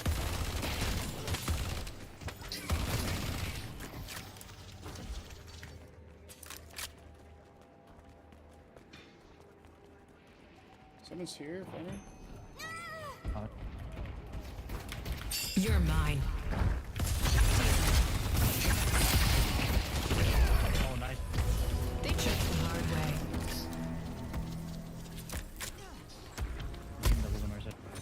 I'm gonna push yellow actually. I want my hold. Singularity's on coming. cooldown. I'm coming. I'm gonna go right now. Paige is here. With both of us, we can take. Paige and Yama are here. We delivered the urn. Good job getting in. I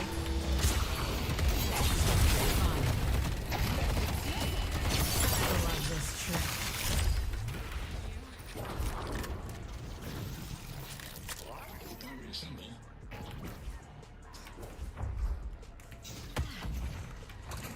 I see Yamato. She wants you, dude. She's just chasing the fuck out of you. Keep running.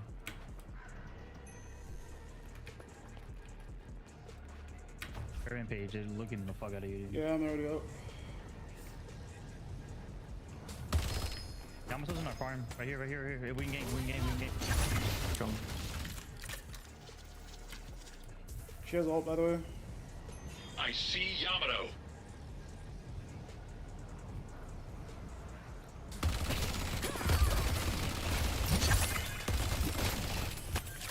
I got enough bullets for everyone. I'm coming to the team fight.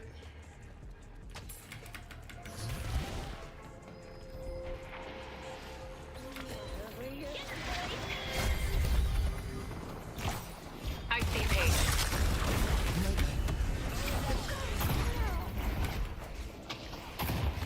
Thank you. Take them down. I'll hit as many as I can. Good job. Mirage. They took out Bebop. No, I tried saving you. It's all good, it's all good. I'm coming, Lash. I'm gonna go yellow. Like full HP now. Ooh.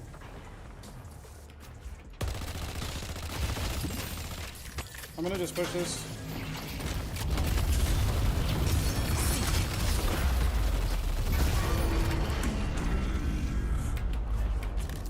I gotta buy.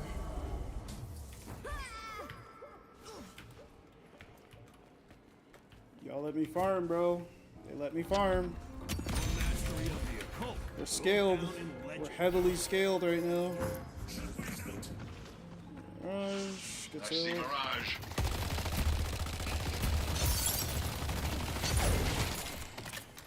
Damn, are we all spirit, dude? Holy fuck.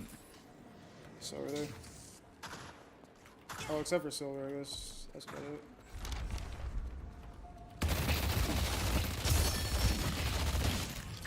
Okay, I kind of am trolling right now. Oh shit, no, I'm not doing that right now. That's actually the dumbest thing to do right now. Okay, so I can pretty much fucking get really fucking safe if I just get spirit resilience here. She's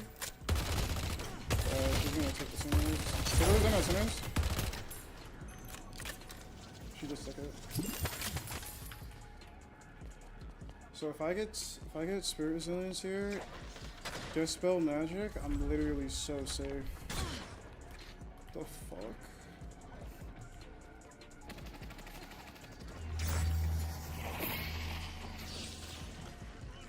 Oh, this is crazy. Yeah, it's solo pushing blue. Can we gank her? Yep. I'm gonna go right behind her.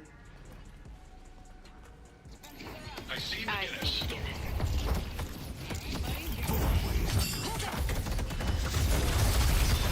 Silver's taking your aim is impeccable. Watch out for yellow.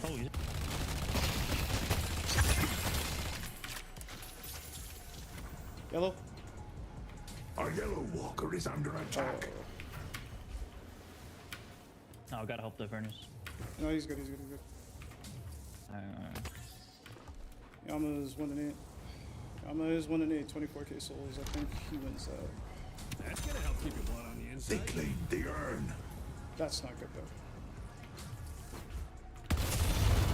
Yeah, but I mean, she suicided it. She could've got it. Black holes Help up. blue, help blue. I'm a black over I'm this. coming, I'm coming, I'm coming. Silver behind, silver behind. I'm here, I'm here, I'm here. I don't have ult though. Silver ulted, silver ulted.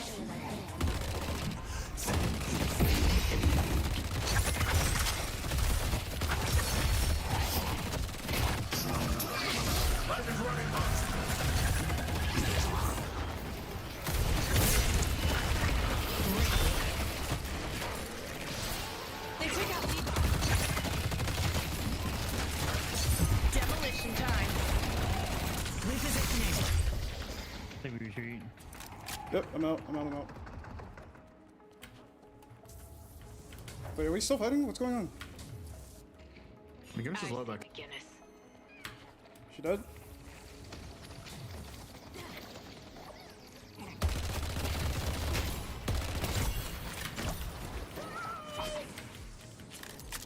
I took their doubles while we were fighting.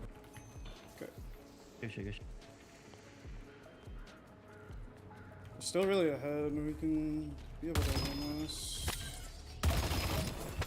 Oh, that's annoying. I might be nervous.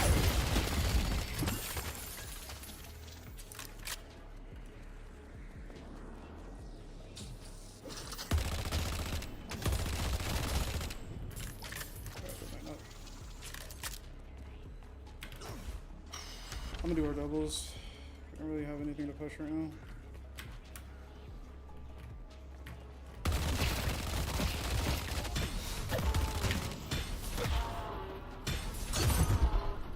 Oh, we have a really fed way, dude. We should just like.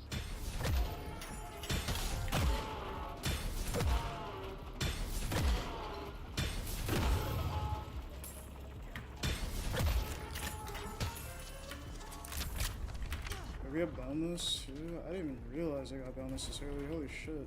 I've been farming really. I actually autopiloted. Holy fuck, I've been autopiloting for a while. I have ult from it. I will. Singularity's on cooldown.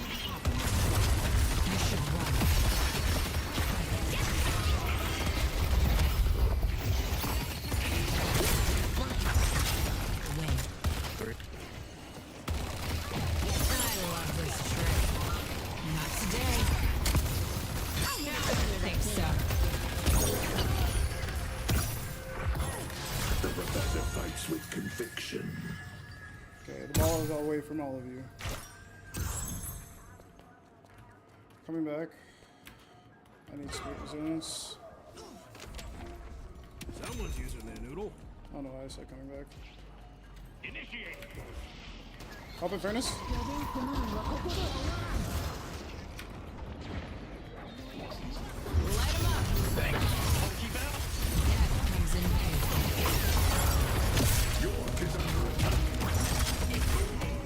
There's a huge back. Till I get going.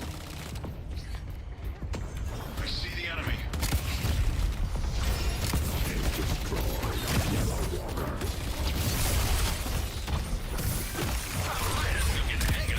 It's above you, I think. Help, help, help! Dynamo, dynamo!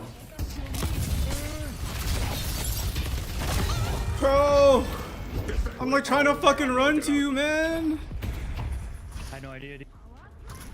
Oh my god, you got ult and everything? Get out, get out, just get out, get out, get out, get out, get out. No!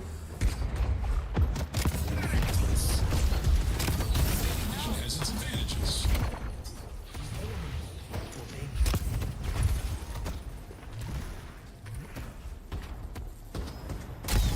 They can't shoot an atom. Oh, that sucks so bad, bro. If this guy just came to me. The rejuvenator is Oh descending. my god, no. Defend the stronghold.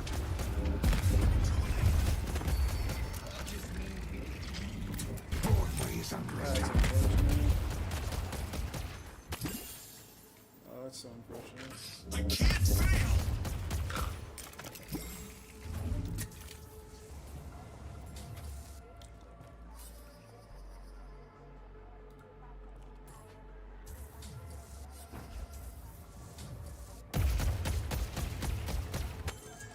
Silver's roof!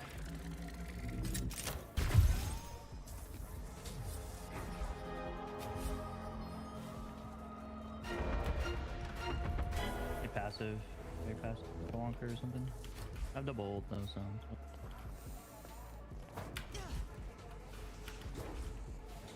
We're winning this.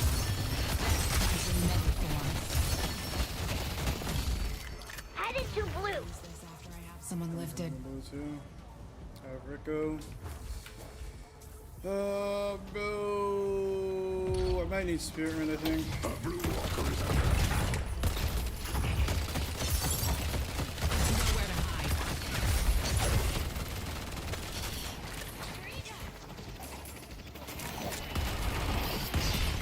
I see Mirage. Oh, I got four! Oh! We're winning this. Demolition time. Get him, boy. I'll hit as many as I can. I love this trick.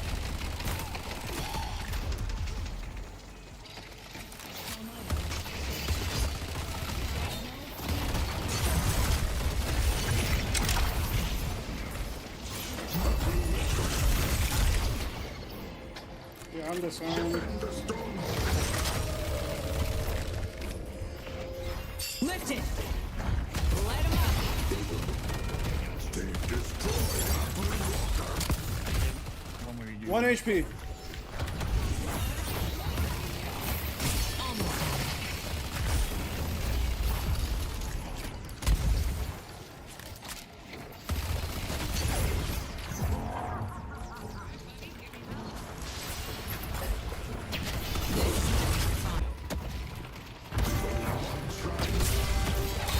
Oh my god, bro. You were fool to fight me.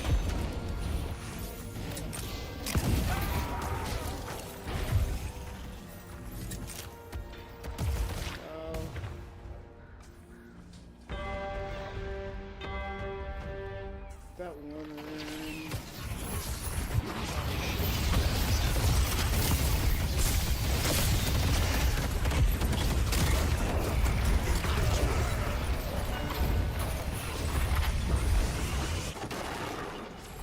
Auto. Done that again.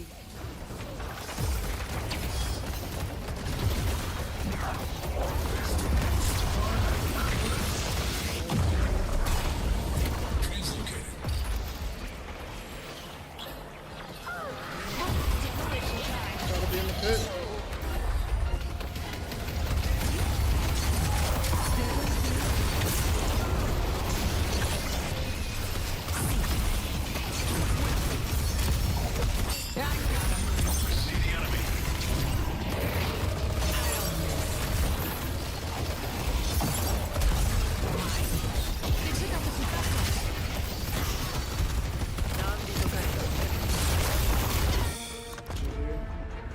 Well played. Good game. What an ending.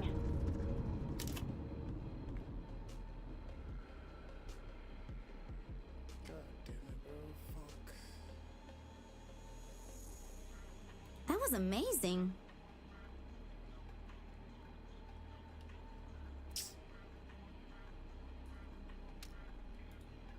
Oh, I did so much fucking damage.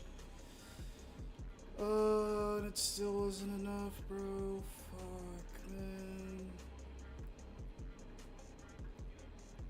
This McGinnis just got super giga fed all of a sudden. Like, that sucks so bad, dude.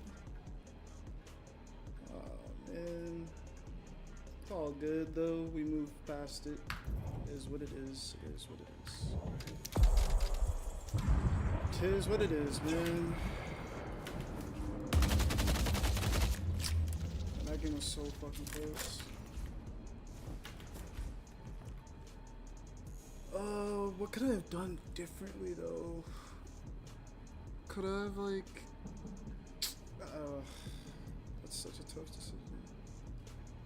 Sure, and this is like a mid item. Like, I feel like I could have done so many things differently here.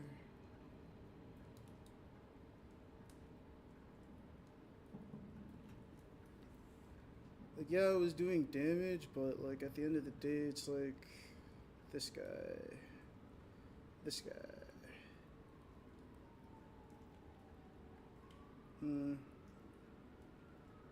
Yamato was literally 1 and 8, and then she became 8 and 8, like instantaneously.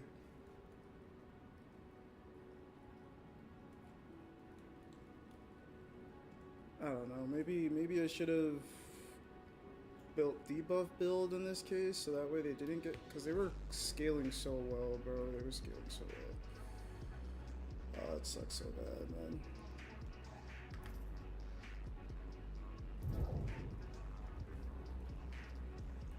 That sucks so bad. Oh well. One more hour. I could play one more game, and then I'm just gonna watch the Deadlocking night shift. Just wanna watch pros play their games. So.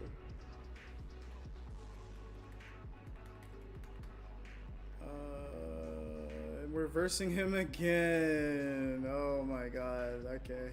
Well. We have a Mo this time. We have a 7. Oh my god. We scale really hard, but these 3 people need to farm a lot.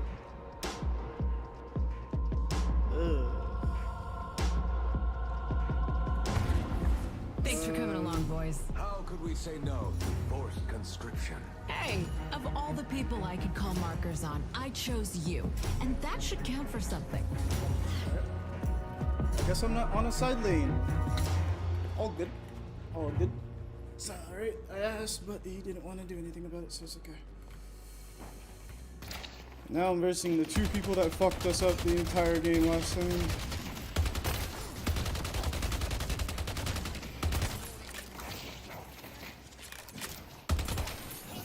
I can get some new gear.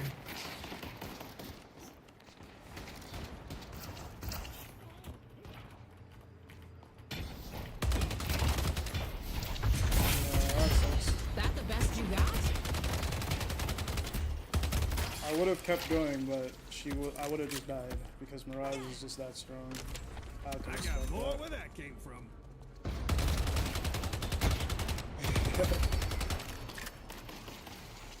Mirage caught it though. Death comes in many forms. Oh, that missed? Find them.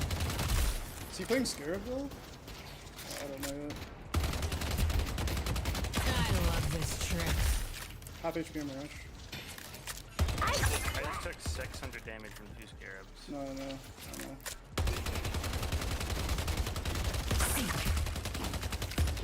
He knew that was a Joker too. Bro has eyes.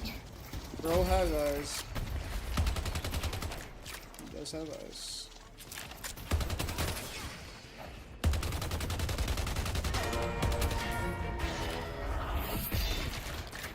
Alright, let me get this healing minion and I'm just gonna go with the boxes. I'm gonna go with the boxes. This Mirage and Page are really good.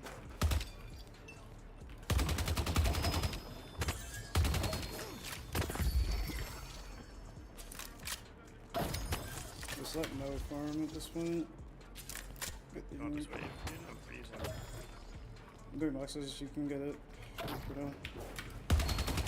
You need a healing trooper right now, man.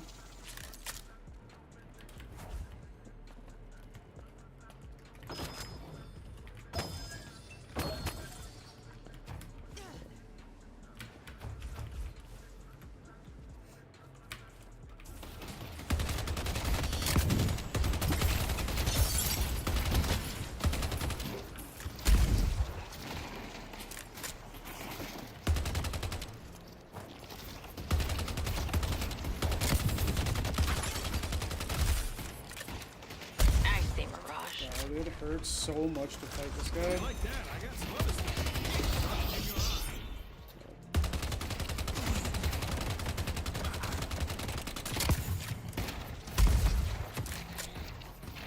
This sucks.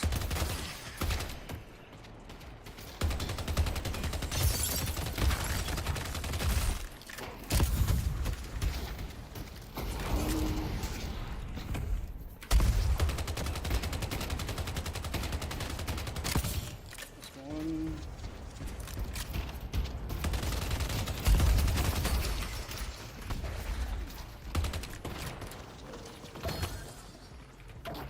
God.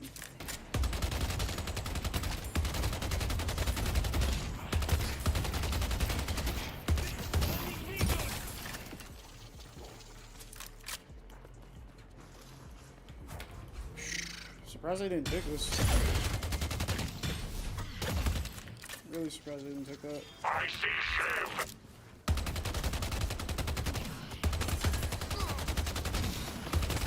Okay, we need to push him away. I think like one more time. Oh my god, bro. This guy's slow hurts so bad. I don't miss. Oh, you're dead.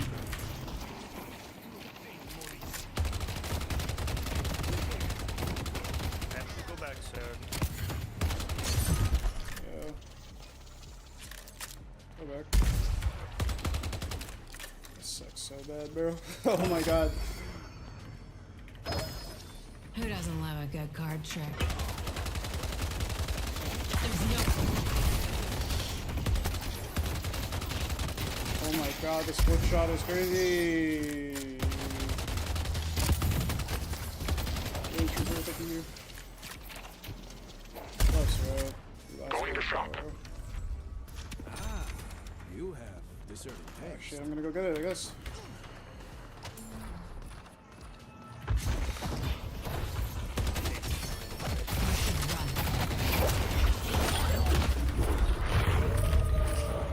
Time to move.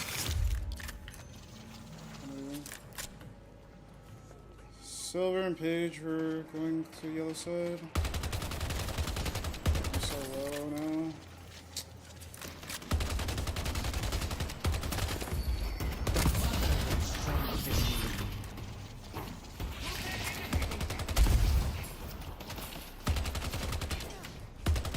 I'm literally so low already. Do Holy! not let Celeste stand in the way of the She's Archmother's fine. ascension. Alright. Damn. Wait. Where's your room? What's up?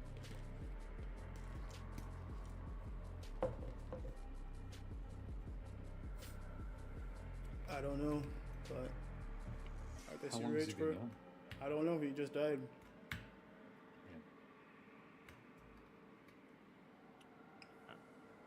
And it's after 5 minutes, so the game's gonna count.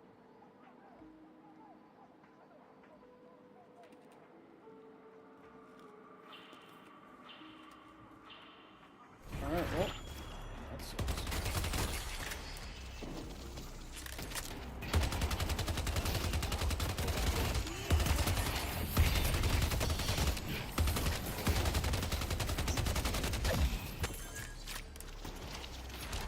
This is rough, man.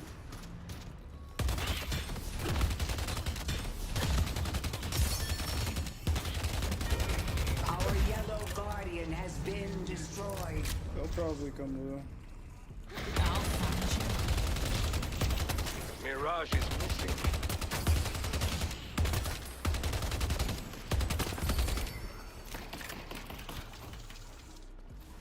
Cards out. Seek.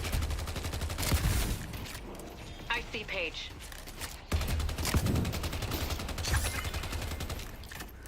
See if I can grab her.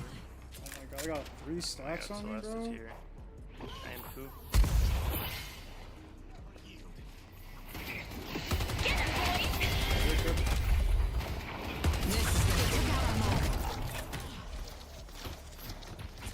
Emma's gone.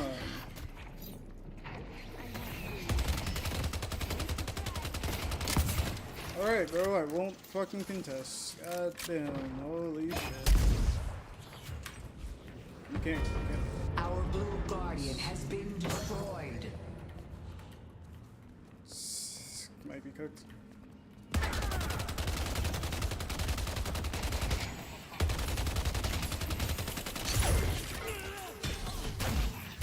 Well, this is very, very, very unlucky, I guess. This guy left after he went 0-3. You'll be the last. I don't know what to do at this point, because if the game doesn't... I think the game's going to count regardless, so... Our yellow walker is under attack. I guess we play it out. That genuinely sucks. I love this trick. That like actually genuinely sucks.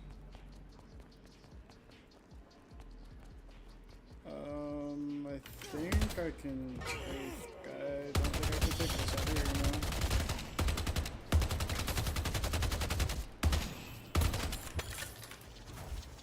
I see the enemy. Alright, oh. Yeah. She is 6-0 now.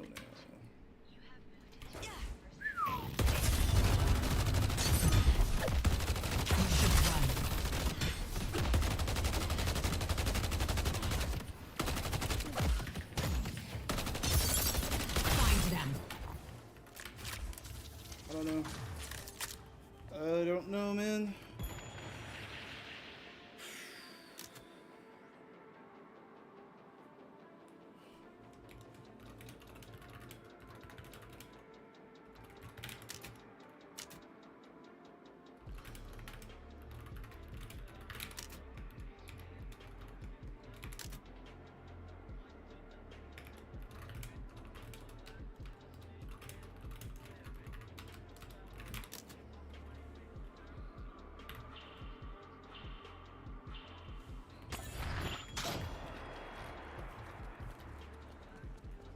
And he did leave. So. Our blue walker is under attack. Your arcane mastery will grow. I'm gonna just try to blow into a secret trap, I guess. Now go out there and impose your will. This is very, very much unfortunate. But hey, anything can happen, right? You got a guardian? Let's look at the plus side. Hey, maybe if we get her in, it's possible. I'll go in there. We're winning. Ready to go all in. Hey, I'm gonna go get her in. Our blue walker is under attack. I don't know why he's saying weirdo, and in all honesty, it doesn't really matter, dude. We had like one bound person. There's no point to unpause that. I'm just not even gonna take the risk of taking the zip. Might lose yellow. Headed to yellow. I'm going. Our yellow walker is under attack. Let's see. Not much they can do about this. Oh, there it is.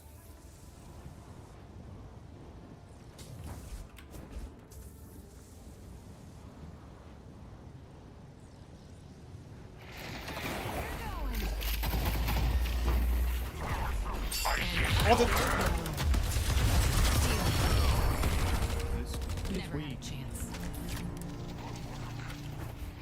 Okay. Who's there? Is it just Ivy? Our blue Probably walker try to is take under this. Go for it, go for it.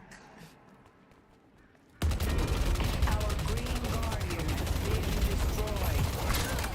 Good job. In the middle, for sure. There's no escape from it. Alright, I'm gonna go back.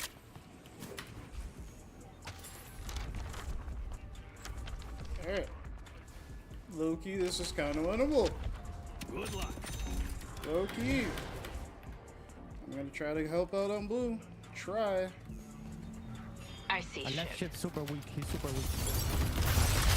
Good job. There's no one better at what I You take this tower. Sure. I'll try. There I is a see the Celeste enemy. though. There is a Celeste though. Follow this. Go for the team.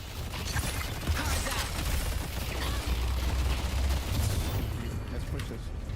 do. We need to keep this up. I see Mirage. Can you get out? Oh my god, there's 4 here. I see Shiv. Keep pushing. I'm gonna go blue. Oh. I'll go to yellow. Should run more. Run. They know, they know.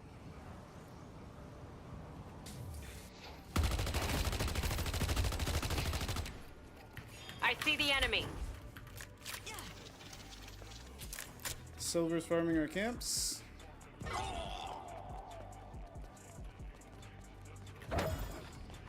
Nice Apollo. Yeah, we can't do much but silver with The rusted barrel. The rusted barrel. The rusted barrel play is a smart one. Our Get the green Simon walker X. is under attack.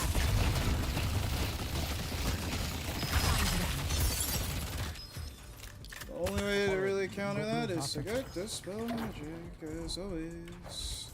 I'm here, Mo. I see. Our blue walker is under attack.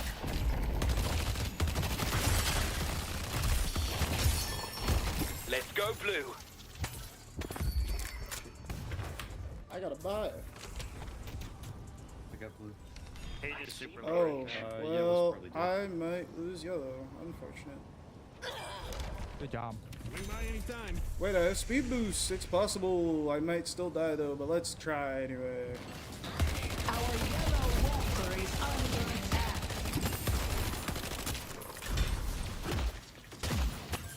It's possible, I believe. Where are these people? Oh. She's farming on top of there.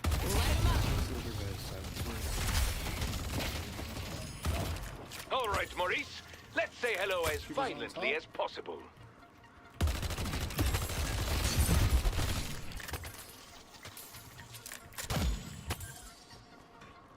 Blue?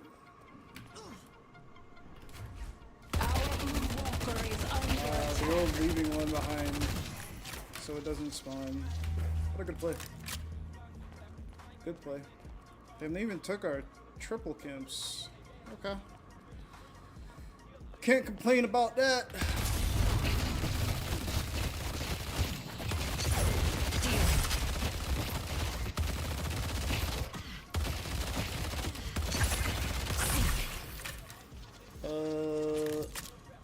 I might not be able to hold this. Our green walker is under attack. Wait, how are we ahead right now? We're ahead by 1k souls. This is crazy. Are we saying this is winnable, guys? Are we saying it? Is it possible? Is this fucking winnable, guys? Nah, hold up. I am scaling though. I really am scaling right now. Oh no, are we pushing this?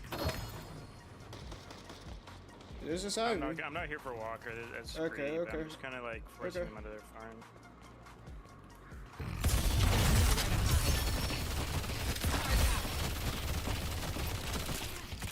Oh, fuck me.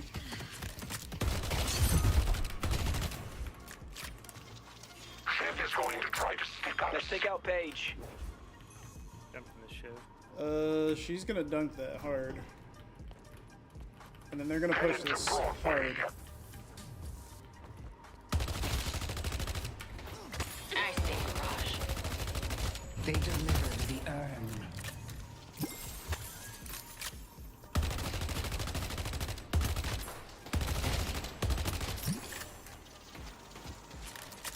I guess they're not gonna push this hard, huh?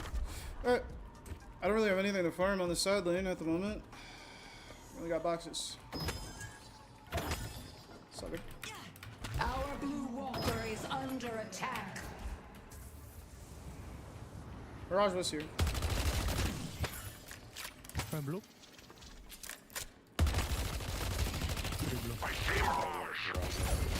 You have earned the Archmother's favor. Ooh, I'm coming. I see silver. Coming.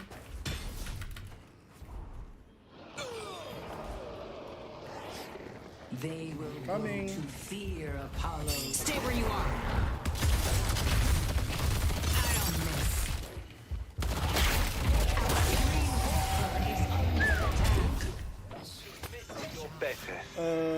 We're gonna lose green though. That is 100%. It's okay. I'll just fall eventually. One degenerate gambler to another. I don't think I can hold yellow either. I'm like out of position and Mirage might just melt it. I can come here. Our green walker has been defeated.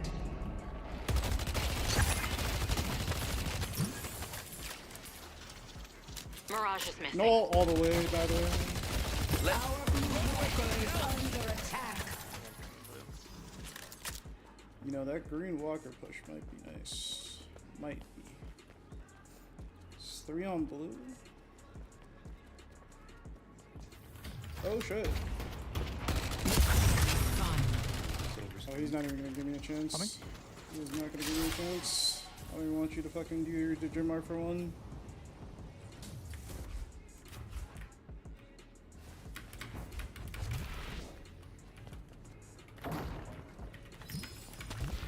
I have ult in like 3 seconds. If I see that Celeste, I'll grab her. Hey, you're super weak. I see, Mirage. Wait.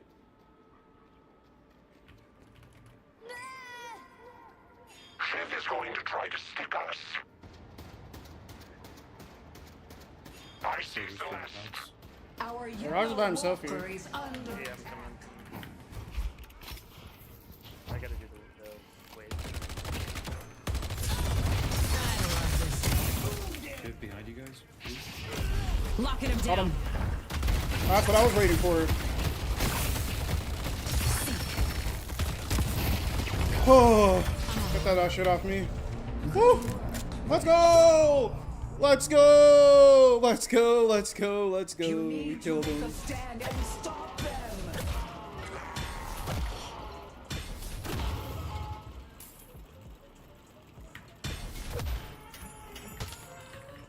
I just had to wait for that fucking tornado.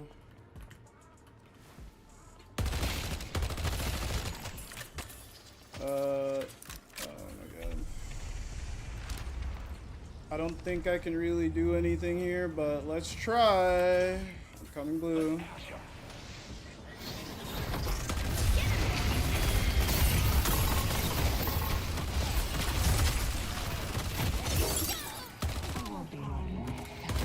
Keep fighting, Infernus. Our blue walker is under attack. You need to make a stand and stop Celeste makes it them. out. Let's go to York. Spirits.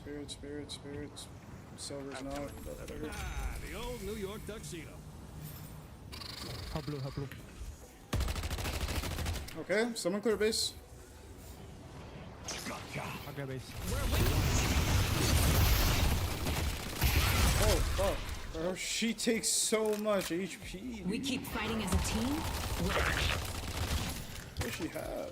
Oh, she got spirit and bullet? Goddamn. That's just specifically for me. I'm not even gonna lie. She did not build for anybody else. You need to make a stand and stop them. She did not build for anybody else.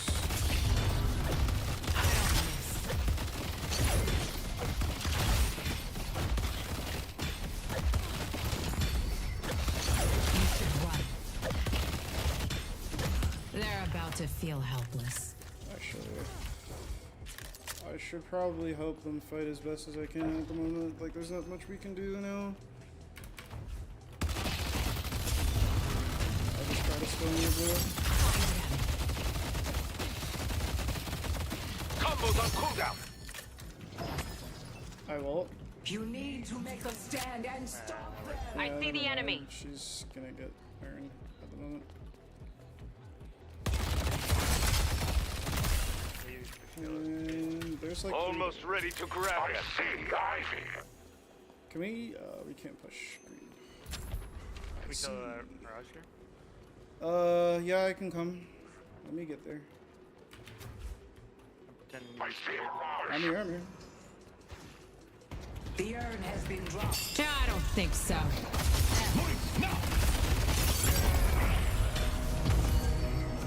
I'm just getting warmed up.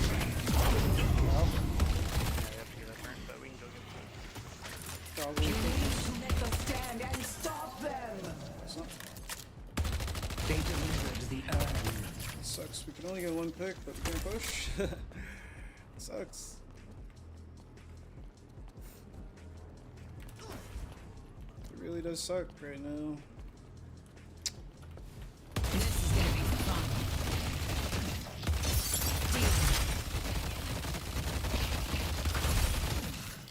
I need more farm. Yeah, they won't group that's like how we have to win this.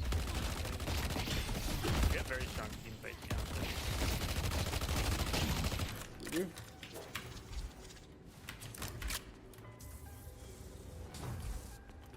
You need to make a stand and stop them. I see shit. I see Celeste. Time to engage. Can't get at the shop. I gotta buy, but I'm coming. I'm gonna get Ricochet. Our blue walker is under attack. I see Paige. One degenerate gambler to another. Good luck. I see Celeste. Alright, I'm coming, boys. Let's try. Almost ready to grab them.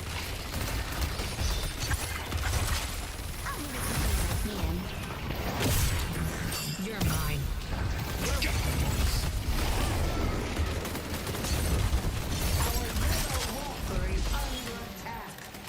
Decay's off me. Decay's off me.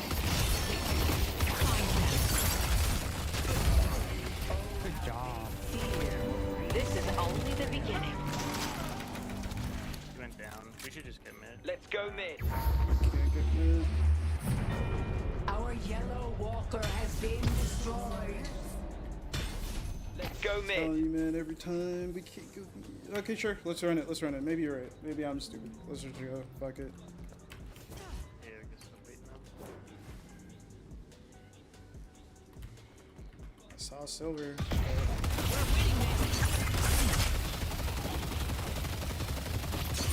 That comes in many forms.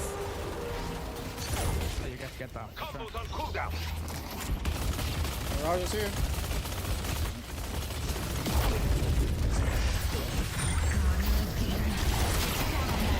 Yeah, well.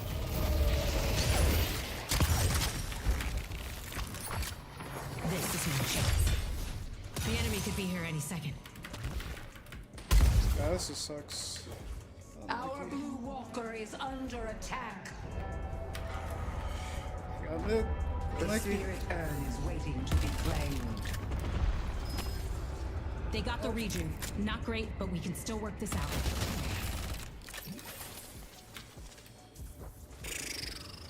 I don't know. We have like, I need flex slots, man. Oh well. You're not gonna I can regret sell that, I guess. Oh, this sucks so Our bad. blue walker has been destroyed. 5v4. 5v4.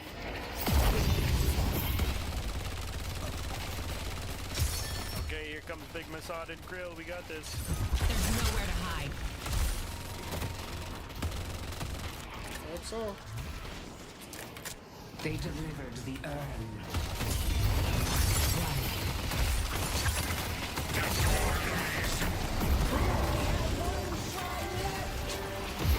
I'm silenced. I hit it better than I can.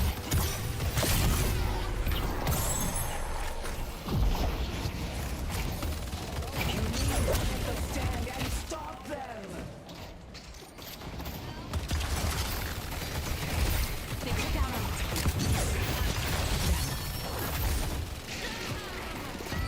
Nice. Great work.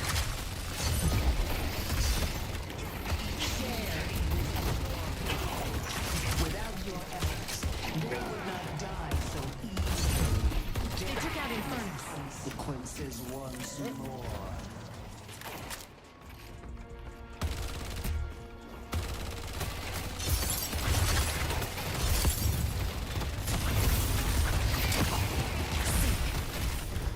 You need to make a stand and stop them. Our defenses are crumbling.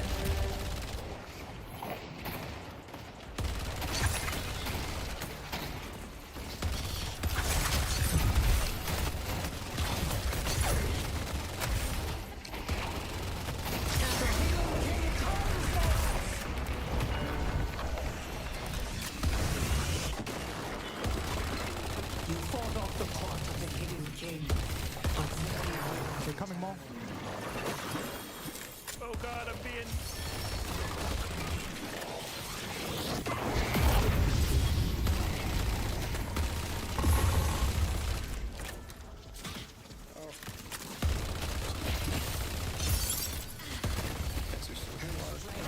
Comes in many forms.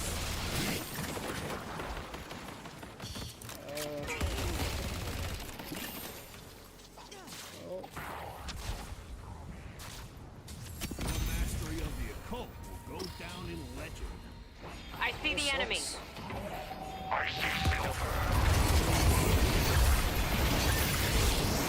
Get it, boys!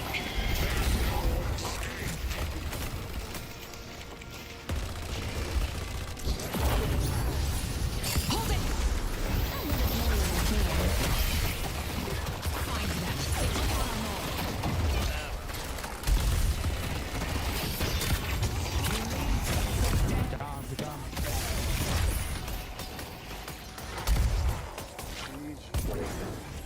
Hell of a battle.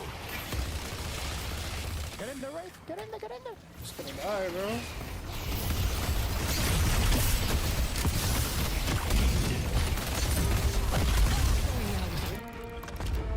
Quite the battle.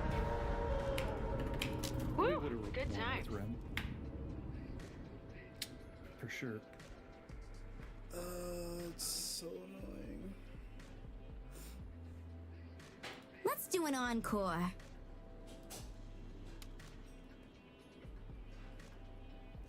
Well, tis what it is, I guess. Yet again. That sucks, man. That fucking sucks.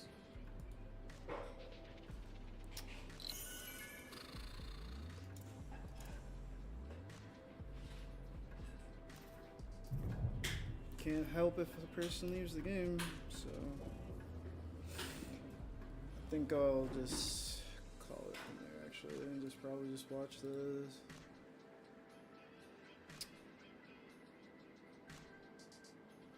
DNS because yeah, that was pretty bad.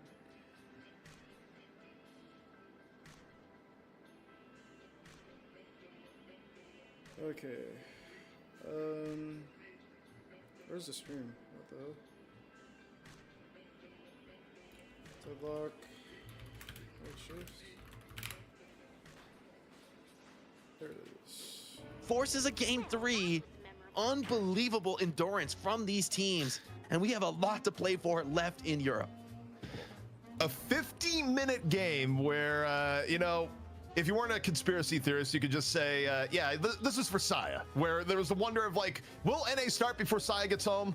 After a game like this and to go in the 3, I think the answer is going to be yes. Because if you were trying to stall the show, that is, you cannot do better. Well done, Abraham. All right, great. Oh, man, oh, man. So, in the end, this went the distance, but I have to say, the Leviathan team comp was more competitive than expected. For this going turbo late game where Abrahams was working with every advantage in the world, Leviathan was still finding ways of making things relatively, you know, competitive and getting pickoffs and getting into situations that were genuinely losable for Abrahams, even with the comp. So, I mean, it just mixed together for one of the best games I think we've casted. Yeah, absolutely ridiculous day so far in Europe, and we expect to have even more fireworks potentially in North America with, you know, the former Hydration, now FPS Lounge to make their debut, and still 1-1. Abrahams looking to retake their throne here at the top of EU. Ridiculous game from Hoot. I mean, like, truly absurd game from Hoot. Like, think about that one rejuve. Yeah. He snatched 2 of the crystals and got out in like an unfightable scenario for Abrahams. Like, that pretty much keeps them into the game to get to this point, to make the comeback in the late game. D-Mob with huge afflictions. But like you said, Leviathan, incredible fighting potential, even when the draft looked really rough for them as they got towards that late game double affliction, you know, kind of a setup. And yet somehow, some way, they fight their way back into it. Also, I just got a DM from Saya saying I'm good to play now. So Operation Stall successful. But this play right here, where Hoot was able to steal 2 rejuves, that very well may have saved the game for Abrahams, because I think without the rejuve steal coming on in here, the odds are pretty high that Leviathan actually ends up with a 20k lead. And a 20k lead when you're running a Graves comp, we saw what happened in map 1 when you give up that level of difference. So, dude, Fremont's Great Escape is actually a legend this game.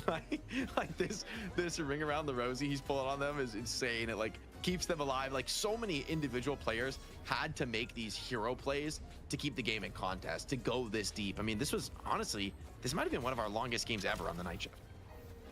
I mean, today has been a cinema day, especially think about how map 1, or rather how the challenger match went down with the greatest rejuve contest we've seen maybe ever.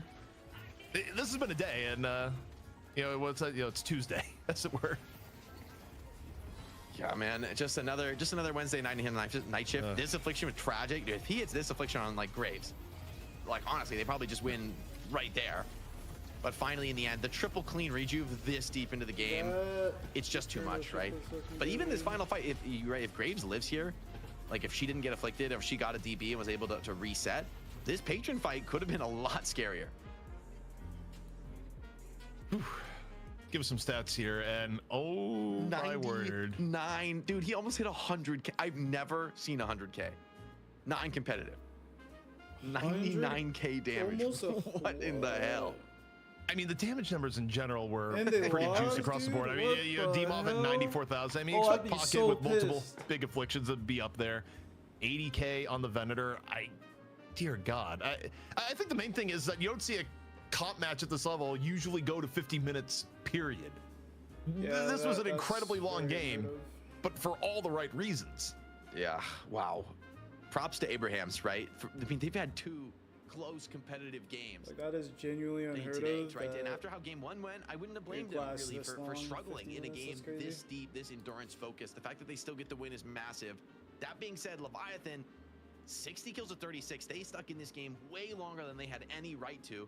And I wonder if Abrahams aren't going to be feeling a little bit stressed about how hard it was to close that one out, despite how powerful their team fight was in the late game.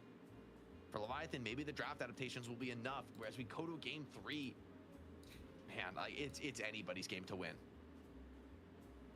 Oh, it rounds to 100k, guys. It rounds to 100k. Still counts. Wow. Still counts. Well, when did production get a blinking graphic that they could do here? Like, that's my question as I'm looking at this. Like, what in the world? Okay, actually, it's beautiful. Oh, okay. You know what? As I feel under the spotlight, Jake, 1-1, Abrahams versus Leviathan. This one is going the distance. We gotta take a break, get some snacks, get some food, come back for map 3. The money match concludes right after this.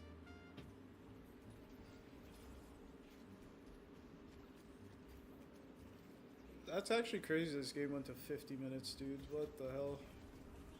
100k damage on Graves also is very insane. Like, I don't think I've ever seen that in comp play. I do think that that's kind of wild.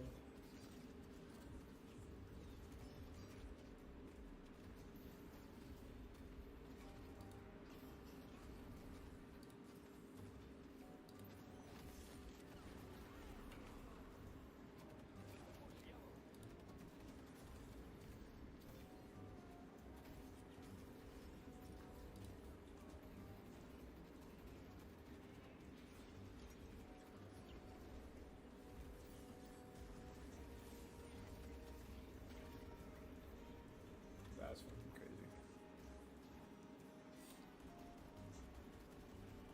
Imagine doing like 100k damage in a comp game and you still can't win. I think that'd like actually semi-tilt me. I think I'd be like, what the fuck? There's no shot we lose this. But hey man, anything can happen. It's Deadlock, so. Damn, that was worth it, low-key.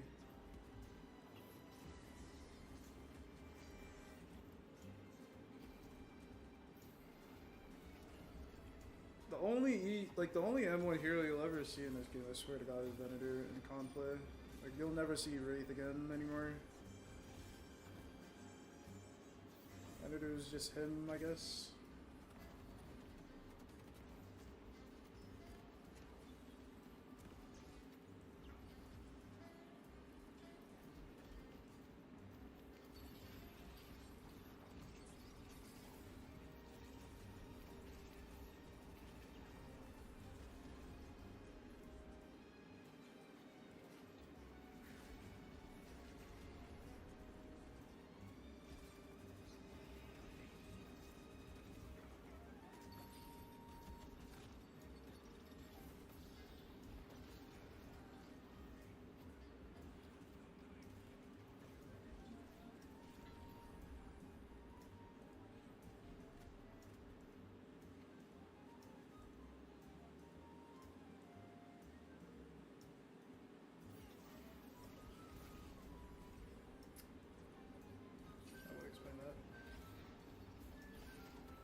I want to see who wins this game though. And then after this, it's any.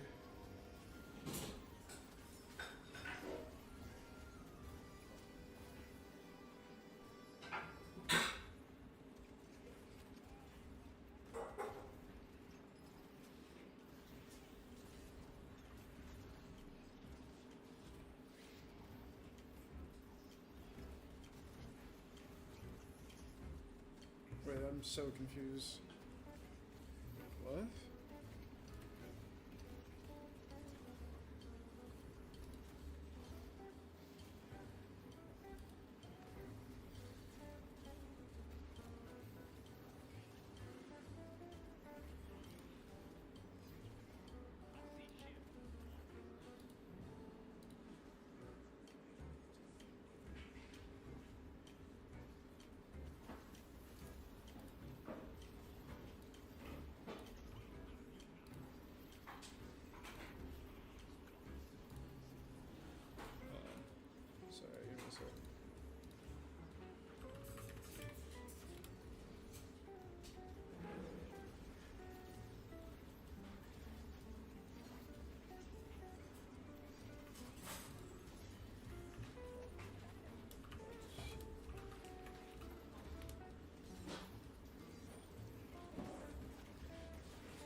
2, not quite done yet here on Night Shift 31. ZP here with Jake, and Jake, one of the longest games we've ever had, back and forth to the very end. Abrahams, though, able to stay alive and force a map 3 as they want to retake their throne here today.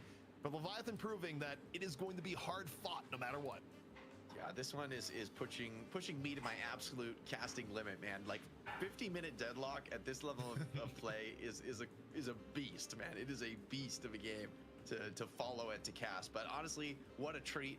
It's great to see Abrahams really brawling for this one. I can't help but feel that Leviathan, I'd still call them the favorite in game 3. Like I feel like that one was so close because Leviathan had incredible dimensions of your package. I don't know. Late in the game and, you know, only Fawn the Dawn wants to collaborate. I'm sorry, Fawn the Dawn. I'll have to decline that collaboration. But ultimately, I think a lot rides on this draft. I think both teams are probably. You haven't checked? It's been a few weeks. Should be close. Okay, okay. I haven't gotten an email. I think I should. You tried? It's all right, Fawn. I respect the attempt, bro. I respect it. It's been Abrahams has been picking first ban. I wonder if Leviathan is going Viper to X Orochimaru. Please coach Slacks again. That's true. We're kind of due for a follow-up. I think Slacks at a Dota event right now, though. So maybe after he comes back. It's kind of a Dota patch. Abrahams wants to play Graves. Like, maybe I'm wrong, but they don't strike me as a team where they have someone that actually wants to play the hero. So the idea of picking the hero I actually don't think is in their wheelhouse. But I also think because of the general power level of heroes on the top end, I don't know if you want to extend a first ban on the Graves. Maybe one day. So you're kind of in this weird situation where you don't want to first ban Graves, but Leviathan feels comfortable last picking Graves before the mid-stage bans. So Abrahams, in effect, has no way to deny the Graves pick. That's been causing them trouble, but it's also absolutely wild because going into the day, we thought the storyline would be, don't let OCs play Mina, and that has not been the case at all today. Yeah, they pulled this Graves out of nowhere. I doubt Abraham saw this one coming or expected it. It feels like something that has thrown them for a loop. I do think the pocket was a great response in game 2, and I think that's something that Leviathan has to be very mindful of in the draft. Like, another factor is the silver, right? For Hoot. I mean, he's been getting the silver, and he looks insane on this character. Like we were talking during the break, it plays so well in his strength as a movement player. And some of the rejuve steals he pulled off in this last game were just downright unbelievable, right? You just not something you ever see coming against you. And I mean, Abrahams do look like maybe the best team in the world at like contesting those rejuves in difficult spots. Also, as we're filling for time here, waiting for the next draft to go underway, because believe it or not, the players demanded a little bit of a break after a 50-minute match. How dare they? Back to your PC. Start playing. Is that whip I just heard? But yeah, Dude. The interesting thing today, Really? the character that is in full ban jail, that's right, it's Mirage, where of course Mirage got the biggest round of buffs over the last mini patch, or a mini patch by Deadlock standards, and as a result, yet to see Mirage all day long for those looking to snipe the fresh hot Mirage builds. But maybe we'll get one in the final game or as NA rolls around. But the interesting thing to me here, Jake, also the higher priority on the Kelvin. Now, part of this is just because Abrahams loves playing Kelvin, but I think even going to NA, I mean, Kelvin is kind of up there, not only because he himself got buffed, but because of his synergy with Silver and ability to stymie Silver at the same time, and her importance in the meta at the moment. Yeah, I definitely think Silver and Celeste are going to be some really hotly contested picks. I think the dynamic between the Kelvin and the Pocket is another one you really got to keep your eyes on in terms of like really powerful healing and team fight zoning versus the ability to turn that healing off like a light switch. So Abrahams, once again, are going to get the opportunity to have first pick. So Leviathan prefers the second. They think I agree, though, in the sense that they can make the draft adjustments here. I feel like they made some mistakes in the last draft, like letting the Pocket through was rough. Abrahams, they're going to ban the Kelvin again, and so far, I mean, I would be shocked if they do anything except take the silver first. Leviathan, will they let a Mirage through to block the silver? That also feels scary, considering he's a bit of an unknown. Like, if Mirage is that broken, do you just auto-win if you get him? Well, that may be the case, because I was expecting maybe the silver ban, get the Mirage in there, force Hoot onto something else, but instead, Abrahams, you won with this draft last time around. You're probably going to first pick the silver. Let's hear the awoo, Jake. Not from you specifically, but No, this has to be the awoo pick. I mean, you'd be crazy not to, the way Hoot has been playing today. Like, give him the silver. Like, just, don't think too hard about it. It's straightforwardly super strong. For Leviathan, where do they prio things? I mean, the Geist was a little bit of an unsung hero last game, was like doing a lot of frontlining for Graves. Maybe they'll still prio her pretty high. Graves is another factor. Okay. I mean, we're 2 of 2 picking Here's what they Graves in the change. series. I think you go Billy.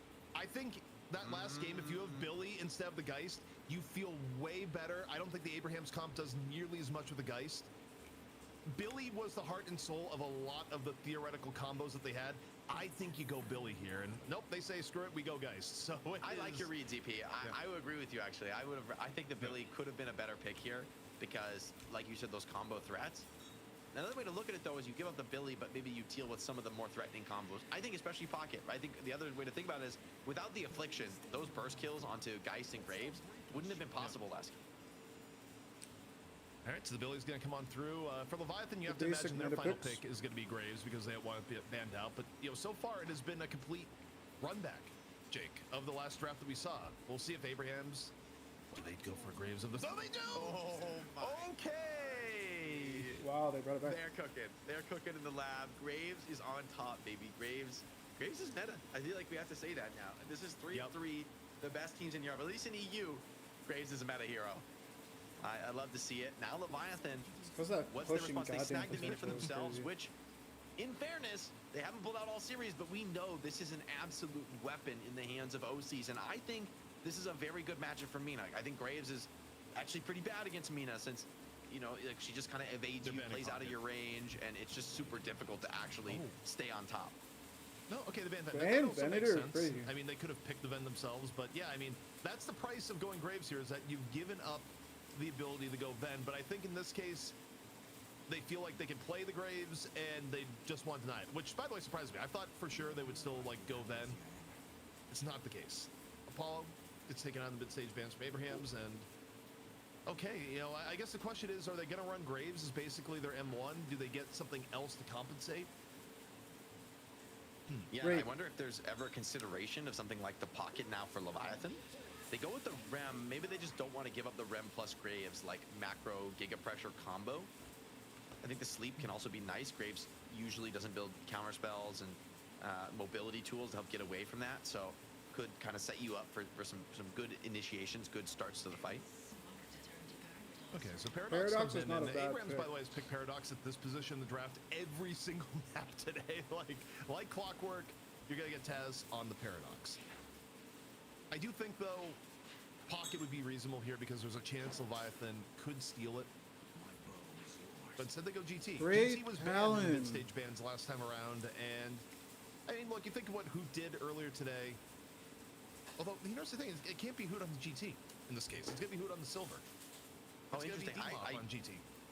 Yeah, maybe, or maybe it's someone else in the Silver, because Hoot and Great Talent is like, that is a wombo combo, you know? Like, those... It feels like, I don't know, have we seen D-Mob play the GT at least in months? Well, it'd be further back, but we stop and think about the conversation we had off stream.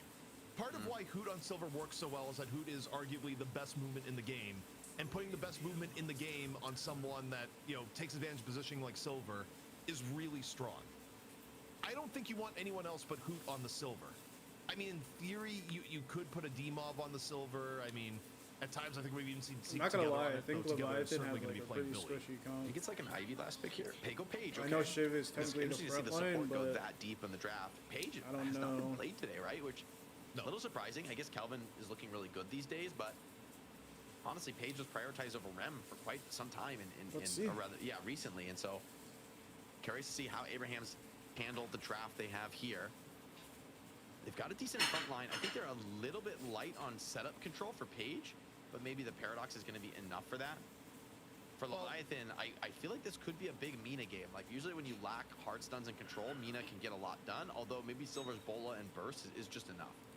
Hear me out on combos here, Jake. Chain Gang, Captivating Reed, Graves with late game split shot Ricochet. Group them up all together, and Graves is having a really good time. Even like Chain Gang pulling people into that that wall of the grasping hands could be kind of a sick lockdown, right? Like, or swapping somebody over it. It's kind of a unique way for some of these like forced movement tools to set you up for a hard lockdown. Still, I think those are ambitious setups for catching characters like Shiv and Mina. And we saw last game what Fremont can do with the Shiv movement. The guy is on another level right now in terms of his ability to like bait you and escape you. So Great Talent absolutely on notice this game. There's going to be a lot of pressure from these high mobility characters. Also Sinclair, playing the Graves matchup into Sinclair is like deceptively difficult sometimes when he just keeps stealing the tomb away from you, and he's like pressuring you even harder than you can with the macro tombstones.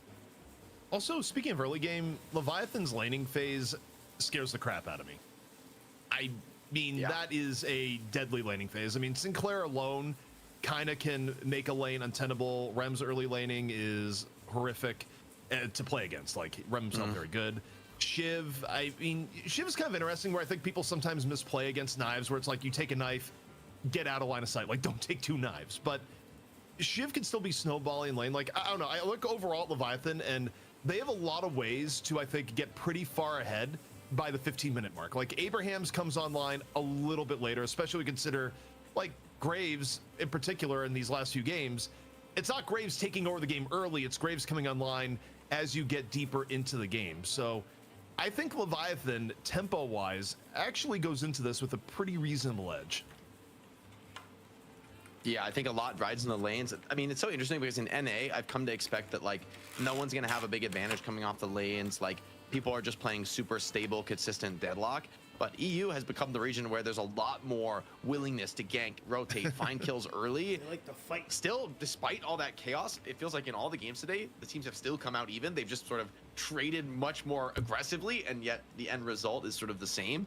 That being said, there's so much pressure now in a game 3. Players are starting to get tired. Players are starting to get taxed. More room for mistakes, more room for over-aggression and overextension, and you know, for things to spiral out of control. So this one is going to really test players in a way that maybe they haven't really been tested so much in Deadlock before. Man, oh man. Well, Jake, it all comes down to this: a final map 3 between Abrahams and Leviathan, and all in all, talk about the difference of a few weeks here in EU, where at one point it felt like clockwork, where Abrahams was just winning on autopilot, doing things like Melee 7. We're not seeing a Melee 7 here today, Jake, believe it or not. D-Mob on the ult 7 build was actually the craziest, like, pride cometh before the fall moment of all time. But can he do it again? I mean, all would be forgiven, right? I think if Abrahams can reclaim the top, and to do it by snatching the Graves away, it's a little bit wild and wacky, and I think they may have overcooked just a bit. But this is Abrahams we're talking about. There's always the chance, as they've shown, even when, you know, the player advantage is against them, the rejuves are dropping, you'd almost always want to bet in Abrahams in those circumstances. In winning one map, they do lock up half that bonus pool, but honestly, Abrahams, they're not playing for that little bonus cash. They're playing for the whole thing. They're playing for that entire prize pool. And to win and to be on top in EU, I think that might even be more important for a team this storied than, you know, a week-to-week prize pool. Yeah, you kind of hit the point I was going to say, is that also it's kind of a matter of pride. When you are the de facto #1 team in EU, arguably #1 team in the world, and you have that aura about it, and then you lose 3 weeks in a row, particularly with last week where they lost the challenger match. I mean, that's an ego check and then some, where for Abrahams, it was probably a tense week. As anyone who's been on a high-level team can attest, tensions get a little bit high when you go from winning everything to, guys, we're not winning anymore. Like, you start really looking closely at, can this player do better? Are roster changes in store? You know, thankfully Abraham's kept the same roster together, and you know, we'll see where this one goes. But the trend line is everything. So yeah, right. Like, if you know, it's one thing to be like Leviathan, who's been struggling, and then eventually you get that win. It means the world to you. For Abrahams, like, for them to not get the win feels terrible. You know what I mean? It's not like they're struggling now. It's like they built that expectation of not just winning, but winning 2-0, making it look easy, kind of being able to do crazy stuff, and still just being so much better. But in the shadows, Leviathan was grinding, and now they've maybe risen to the top. That being said, Abrahams, I'm glad that they're back in the money match. It felt wrong having them go out in the challenger match last week. Like, it just felt like too big of a fall from grace. And Abrahams, they've kind of righted the ship, at least so it would seem. But like you said, ZP, the pride is real, and for them now, like, even if you lose here, will it really be enough for the Abrahams players to say, oh, we played them really close, guys, we played a great series, which they did, and which they have done for sure. But when you win that many times in a row, it feels like nothing less than a championship is going to be considered acceptable or good enough. I think the one thing that worries me a little bit about Abrahams, though, going into this match is the part of playing Graves. Do I think Graves necessarily complicated the play? No. Do I think that Abrahams also came into this day planning on playing Graves. Also, no. I think this was a straight up, they picked the Graves to deny it from OCs, and they're kind of winging it a little bit. And generally speaking, in esports history, when you pick something because the other side is doing well with it, but you didn't have a lot of practice on it going in, it doesn't have a great track record. Like, that usually is a losing play.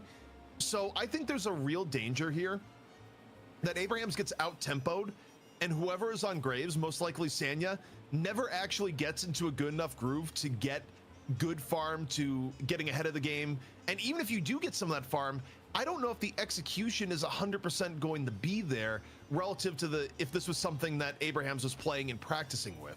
So I don't expect the Graves to be as impactful for Abrahams, and that could be a real issue in this game, especially if Leviathan is able to kind of manage their early mid-game tempo in a way that gets them an edge. So I'm a little bit worried for Abrahams here, to be honest. Yeah, the players right now, they're getting ready. We got a couple players, you know, getting a well-deserved bathroom break after that incredible slugfest of a game too. But I think you're right to call that out. I think as much as Graves is like simpler to play, it's the team execution around it, the sort of style that you want to play that could be harder. Also, sort of some questions of, yeah, the Graves plus Rem combo looked pretty insane in terms of its ability to macro and threaten some of those sidewalkers to like crash on some Guardians even relatively early in the game. But for Abrahams, you're denied at least the second half of that. So it'll just be the Graves. The global pressure is not as obvious with this comp overall, I think, like compared to how Leviathan, you know, Celeste and Shiv are able to kind of like jump in on those ganks and like disrupt somebody who's trying to kill the Graves. Maybe the GT can replicate that role to some extent for Abrahams, punishing some of these deep dives in, but Paige is for sure going to have her work cut out for her. We saw how the focus fire from Abrahams on Graves last game was very scary to deal with in the late game. Like, yes, she was a huge threat, but then in a couple fights, she just gets insta-popped by like tons of ults all going in on her at the same time. And so for Paige, like hitting those saves is going to be crucial. Also, I think big question marks here is we are finally getting into the game where, you know, understandable. We had to give the players a little bit of a break. It was a long game. But also, I think the Sinclair play for Leviathan is going to be really of note, particularly the early lanes where are we going to see swaps? The number one thing you want to see if you're the team playing Sinclair is you want the mirror against Graves, or well, it's not really true mirror, but you want the matchup against Graves, particularly for when you get ults online. So yeah, prepare for some lane swap shenanigans. Who do you think is going to be on the Sinclair for Leviathan? Is this like a pick hero Sinclair? I guess. Is this like a Psy Sinclair? I think so. Psy was playing Sinclair in the past, so he's been one of my most impressive players in EU in this recent resurgence for Leviathan. And I like that he's on the Sinclair. I feel like you can make a lot of like crazy, you know, creative plays on this character and put him in the mid lane, give him an opportunity. He's going up, and you were right, it's going to be Dimov on the GT. It's going to go up against him in the mid lane. So a lot, I think, relies on this mid lane laning pressure. If you're able to find some kills, if you're able to get that opportunity to rotate, it can be huge, especially considering you're also putting your hard carry and OCs into the mid lane. So a lot is gambled on your ability to actually win there and create opportunities to farm. I think Dimov is actually the most important player for Abrahams in the early to mid game, where by the composition, they're definitely at a tempo disadvantage unless every bird is brilliant from Dimov.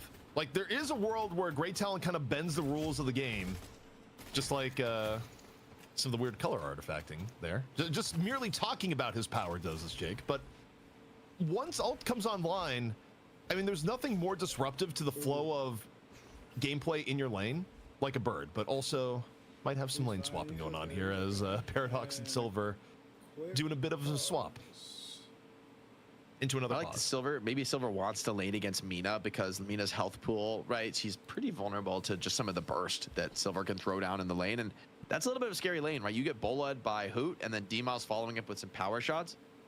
Find yourself in a tough spot. Check out this portrait, man. Freaking Goku over there. Yeah, I mean, on fire. And then Goku in his goth era. Okay, by the way, we have not pumped it as much here today because I'm running Sans host, but if you want to donate to the prize pool for what has been an enormous day of Deadlock so far that we're not even halfway through, ! Donate. We'll catch up on some of the donation messages before going to break, and yeah, just rewarding the players for what has been a brilliant day of Deadlock here so far. And, you know, it wouldn't be EU Deadlock without a little bit of boss luck in game 3 here, Jake. Yeah, for sure. Interesting to not have Paradox in the mid lane. I mean, I think we really commonly do see this character in mid. He goes for an early regen, just focused on sustaining the lane and trading. Definitely a lot of pressure on Sonya Sniper. I mean, I feel like the Graves is, well, to be saying that's not what he's known for. I've never played it, to my knowledge, in Night Shift. So like you said, right, that choice to go for a denial pick, see if that actually pays off or gets punished. The thing in Deadlock is that every character has so many tricks and like character specific tech that no matter how good you are, I feel like swapping this on short notice, if it's on your wheelhouse, you're probably not going to play it optimally. Like, it's not impossible. It just, I think it's a bit unlikely. Yeah, I also think in theory this should be kind of a hard lane for Graves because she's pretty terrible at clearing minions in general, at least in the very early game. And, you know, Rem sends the super minions at you from the very beginning. So if this is a spot where even if Geist just gets the free reign to solo farm while Rem is jungling and you can't punish it early, then already that's kind of a nice opener, really, for Leviathan in terms of the way they want this game to go. And Rem usually at 2 minutes is pretty happy to leave the lane and go box jungle pretty hard. I ain't gonna lie, I think Paige dies here. Or Billy, one of the two. Of course, speaking of traditional lane setups, Paige, Billy, ever since they're both added into the game, these two have been together, I think more so than any other Billy lane, now that I think of that. Because there was a long period of time where if these two heroes were drafted on the same team, you would just generally see Paige, Billy as lane. Because Paige generally works best as laner with heroes that want to dive. And it doesn't get too much more divier than Billy in the laning phase. They're kind of struggling so far in the lane, though, ZP. I mean, they bought double healing, right? Which isn't usually what you want to buy this early. I mean, you're sort of forced into it when you're low and you just stay in the lane. But it's items that, you know, you could be damaged. And if Fremont is able to buy like that extra investment into the spirit damage, it's going to be all the merrier. And typically, you're not able to keep up with heals in this game with outgoing damage. It's always better to be on the front foot. So see how this lane ends up going for them. Maybe that double heal right is just going to be enough sustain to keep them farming, which I'm sure is going to be Together's goal, considering how important the team fights are. Healing right, you know, the order in which you pick it, the first item healing right, generally not a sign of strength. But Rem, right now, through the tunnels, right now, off in his own little world. Yeah, he's doing his own thing here for sure. And Geist is soloing like the side lane, and Graves before Tomb. I don't know what you can really do about that. Bit of a contest on the box run. Silver still healthy, wants to find the chance to gank Mina. Nice Sanguine though, evades the Bola. Saw that one coming a mile away, and OC is just backing out, just denies the trade from Silver. I'm pretty sure she dies. For as action-packed, well, hang on, just I say that. Little bit more action here in the middle, but I was gonna say as action-packed as the previous games were, this one off to a slower start. Bit of a dive here onto the tower. Billy looking for the punch, but there's just not the health to go in. Daggers. That's too many daggers. Yeah, that is a dead Billy. The poke just too much to deal with in this lane. Even with the backup of Paige, there is a limit. All right, their spear damage is disgusting in this lane. Like Shiv with full knives plus Celeste. Like these heroes are insane movement heroes at hard diving you. And usually Paige Billy wants to kind of poke and prod, put some pressure on with the shields, you know, put you on the back foot. I don't think that's realistic at all into Shiv Billy. Speaking of getting bullied out, I mean, on the rune pickup, already contesting is Irizumi. The sleep coming in, so difficult, man. A massive pressure onto Hoot. Understandably, he would try to get this, but a full heavy connection from Sai is good enough. Has the ultimate, is going to steal away the swap. Pulls Paradox back down to earth. Rabbit Hex not quite connecting, though. And the power shot from Hoot assists the cleanup on to Sai. You know, what would make I think what would make Sinclair like balance off to is that you cannot steal someone's ult if they don't even have the ult in the first place. A little bit about the lanes going to the game. I think that's kind of Leviathan is definitely running with the stronger comp in the early mid. But I'm curious to see D-Mob's contribution. First owl was already out, and you know, as is the case with any good GT nowadays, you have to expect that every single time you look at the top middle that Bird is up, Bird is going to one of the side lanes most of the time. Over the top here with the Mina. Damn. It's big. Oh, Dude, instantly dead, man. Like, you almost didn't God. even need it there. Like, talk about a gang squad. Like, no control, but the damage alone. Shiv, Celeste, Mina, that is ridiculous. Like, you just don't have the souls to be able to have spirit resist in this kind of a game. I don't know. And ZP, this one's getting scary. We're talking a 6K soul lead at 6 minutes. That is terrifying. Big swap from overseas keeps him in the fight. Rem is down to Hoot, and you have the swap as well. Bird coming in should be able to clean up the guy. She's super low, and you do get the execute as well. So Dimov getting some of that scaling souls, and Hoot finds a tower. It's going to restore a lot of this advantage, but a stolen tomb is going to maybe be costly. Sai happy here to take the trades, and Hoot just going to give everything to clean up this tower. Asian Easy at the $100 donation into the prize pool as Hoot bites it from Irizumi. Things starting to heat up after a period of relative calm that we're dealing with. The game went from like 0 to 100 so fast in 6 more than content minutes. to take like, three over here onto another Guardian, gonna extend the lead even more so, but more importantly, give a little bit of extra map control. The big glue here that we've seen so far though, Jake, has been Dimov with the Owls. About to get another power shot into OCs. Quick burst damage into the middle, 5 seconds away from another bird, and I don't think there's gonna be too much of a delay here. Rotation from Leviathan into middle. See if it's enough to prevent mid from going down. Up into the air we go here for Dimov. Back. And might get a taste of his own medicine. It's a clone bird into nap time. Not like this. The bird has changed teams. Boom goes the dynamite as Dimov goes down to a cloned bird. That's tragic. It's actually such a good steal if you can get close to GT, because GT just doesn't have the tankiness to tolerate a bird. Saint also trying to just back off out of this one. It's a big rotation for Leviathan. They bring a ton of players to get this one done. Hoot with the transform. It's a life buff Shiv, but it's not going to be enough. And the counter bird from Dimov is back into this. Hoot profiting really well in this early game. Has already found quite a few rotation kills. Can he get more? Would love to find a finish onto Rem, but the life drain from Geist maybe just a little bit too much. If you're able to punish Hoot, that would be huge. Wait, stepping back up into this. Hoot, full confidence here. It's just 8 minutes into the game. Sinners have spawned. See if anyone actually goes for Sinner Steal here. For now, people mostly behaving on their sides of the map. Oh, as I say that. Celeste off for a little bit of a nibble on the enemy Sinners. Hoot though, well, we got a different wolf this time and have the Sinclair. Not going to be super effective later in the game, but no, this early, it's really nice. It's such a powerful like survival tool. This phase of the game. I mean, you're not going to have the items to sustain it, but hold on. Maybe he stuck around a little bit too long. Hoot already has some big damage coming in. Caught by the Rabbit Hex is Taz, but the bird coming in. Oh, great evasion from Sai. Slips the net, and Leviathan bringing more into this one. Still, Hoot is going to find his man. Yeah, I mean, forced the spectral assisted swap, but really good reactions into the bird. Celeste, though, may have overstayed her welcome. The swap, though, misses just a little bit off, ends up clipping the pillar. The survival end up being meaningful from Sai, though. They get the kill on Hoot, I think, because he lives those few seconds longer. Yeah.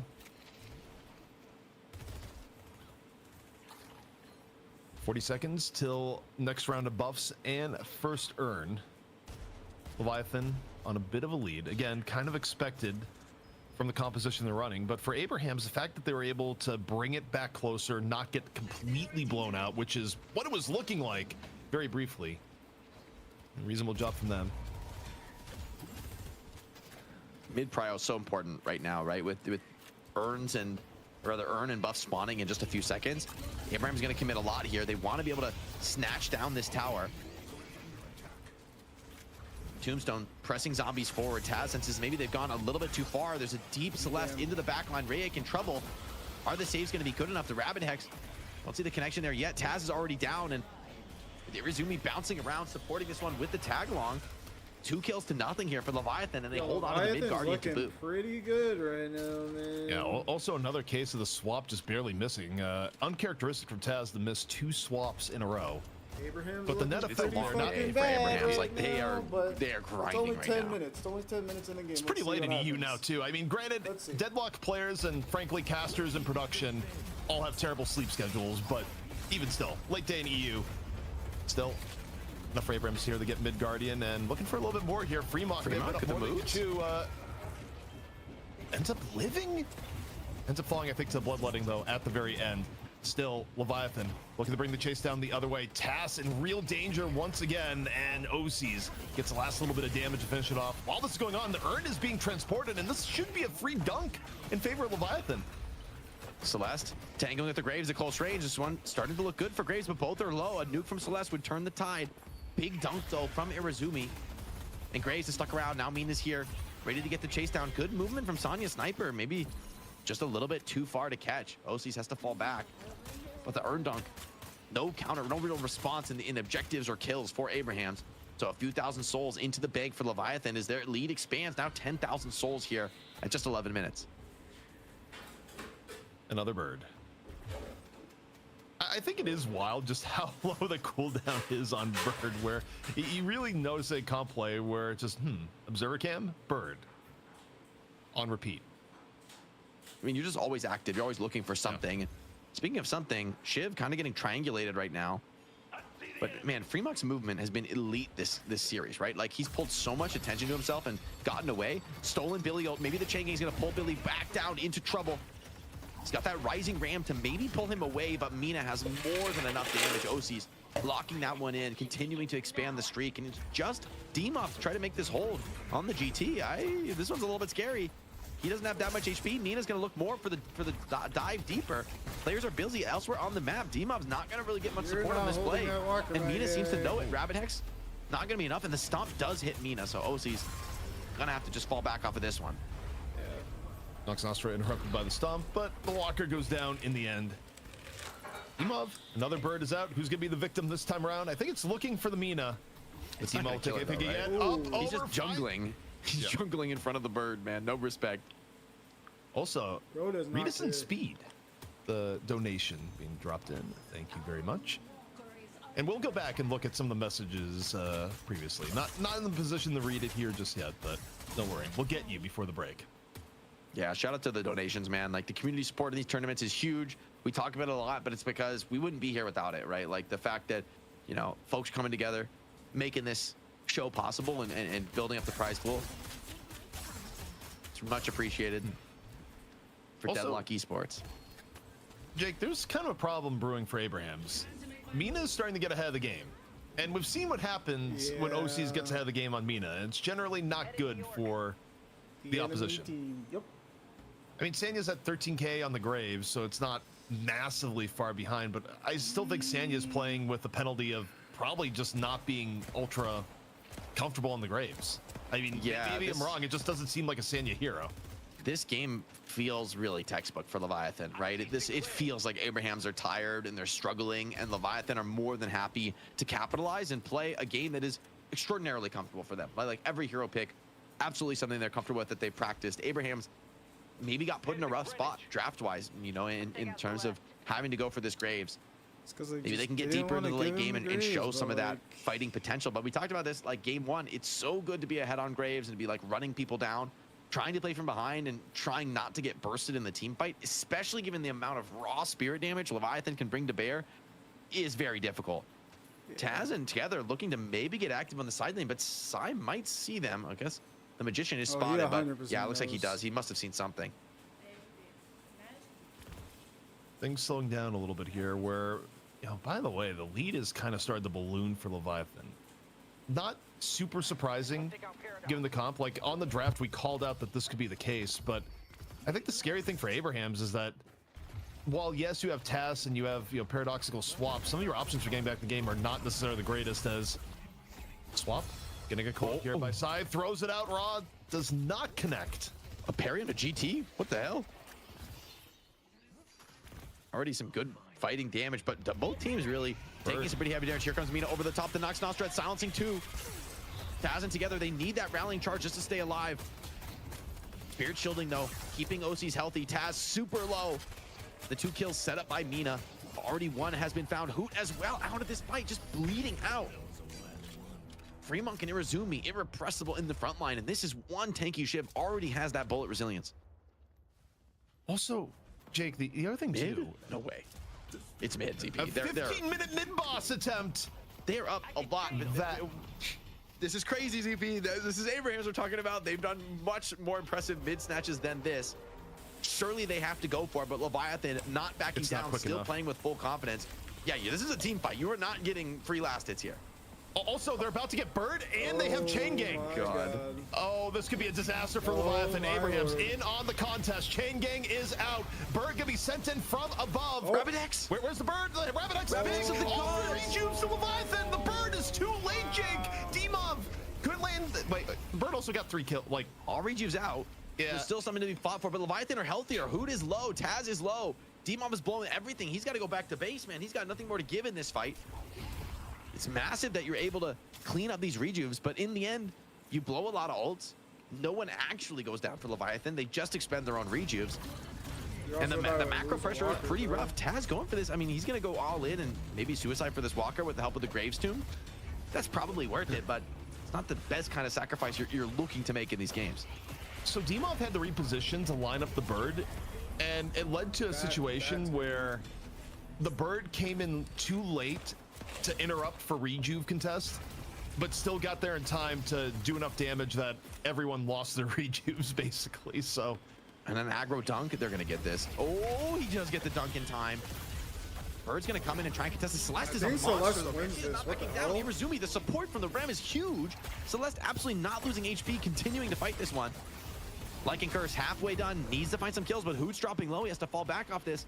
And without one of your most important frontliners together is gonna drop.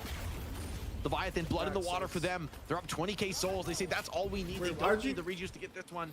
OC's 22k on this Mina. Huge factor right now in the game, on fire. And it feels like every engagement, this game just slips further and further out of Abraham's hands. Still winnable. all right, we got the replay here of exactly how this went down, where, again, the Bird's going to be a little bit late here. Look at the Chain Rabbit Gang Hex. comes out. Even as rallying Everybody's charge bunnies. came on it. There's 4 bunnies, my man. God.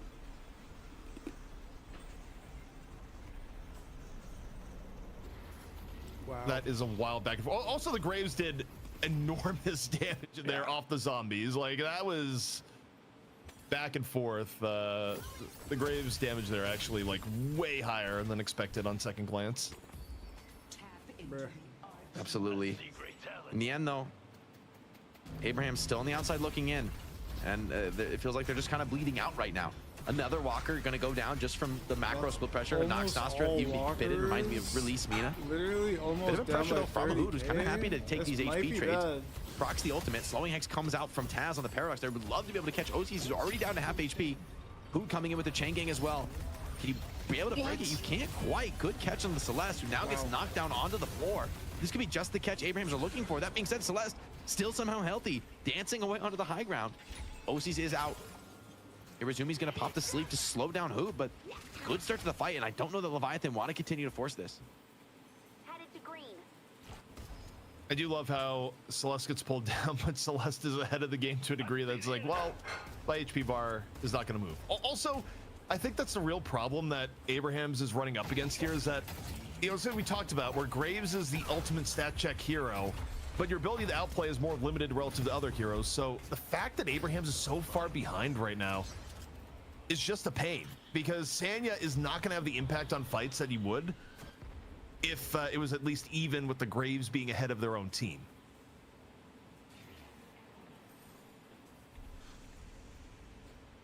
Definitely something you got to watch out for this game. The ability for Graves to stick on these incredibly mobile targets. It's like, yeah, the guys you could catch, but pretty much everyone else has some pretty powerful tools. Maybe an attempt in mid. Big stolen Chain Gang, though, from Sai is going to pull a lot of players in, groups them up, but the follow-up's not really there. Graves going to pop a couple tools defensively. Split push pressure on the left side favoring Leviathan. Right side, though, pushing him pretty hard for Abrahams. Resources definitely being deployed around this mid lane where the last Walker stands here for Abrahams, playing with their tournament life on the line. Pretty sure they get this Aaron's GG's. Movement buff being saved, and I believe it was overseas I was able to get it. Okay, that's crazy. No way you go for that. Billy's going to attempt that one, but he's just going to get out of dodge real quick. Taz might end up giving his life, and Leviathan were more than ready to pounce onto this one, even with only 5 players here. It's going to be enough. They're even going to give that extra movement buff to further speed up this dunk from side. It's a hard dunk, though. 28 minutes or favorable 30? the enemy side of the map. Do you really want to go for this one right here and right now? Leviathan saying the answer might be yes, adjusting that with their map rotations right here. I've never seen Tass have a rougher game in recent memory, by the way. Yeah. The amount of times Tass has been picked off into the amount of missed swaps, you know, it's unreal. When Hoot is to here, remember, buff. It's enough. Who was like, nah, bro. I mean, drop that you know, urn. if you're Silver, you're Come just here. looking for a boot kick here. But Come here. the cavalry has arrived. Owl, wait, what did the owl even hit? I think he missed. I don't think the bird hit anything.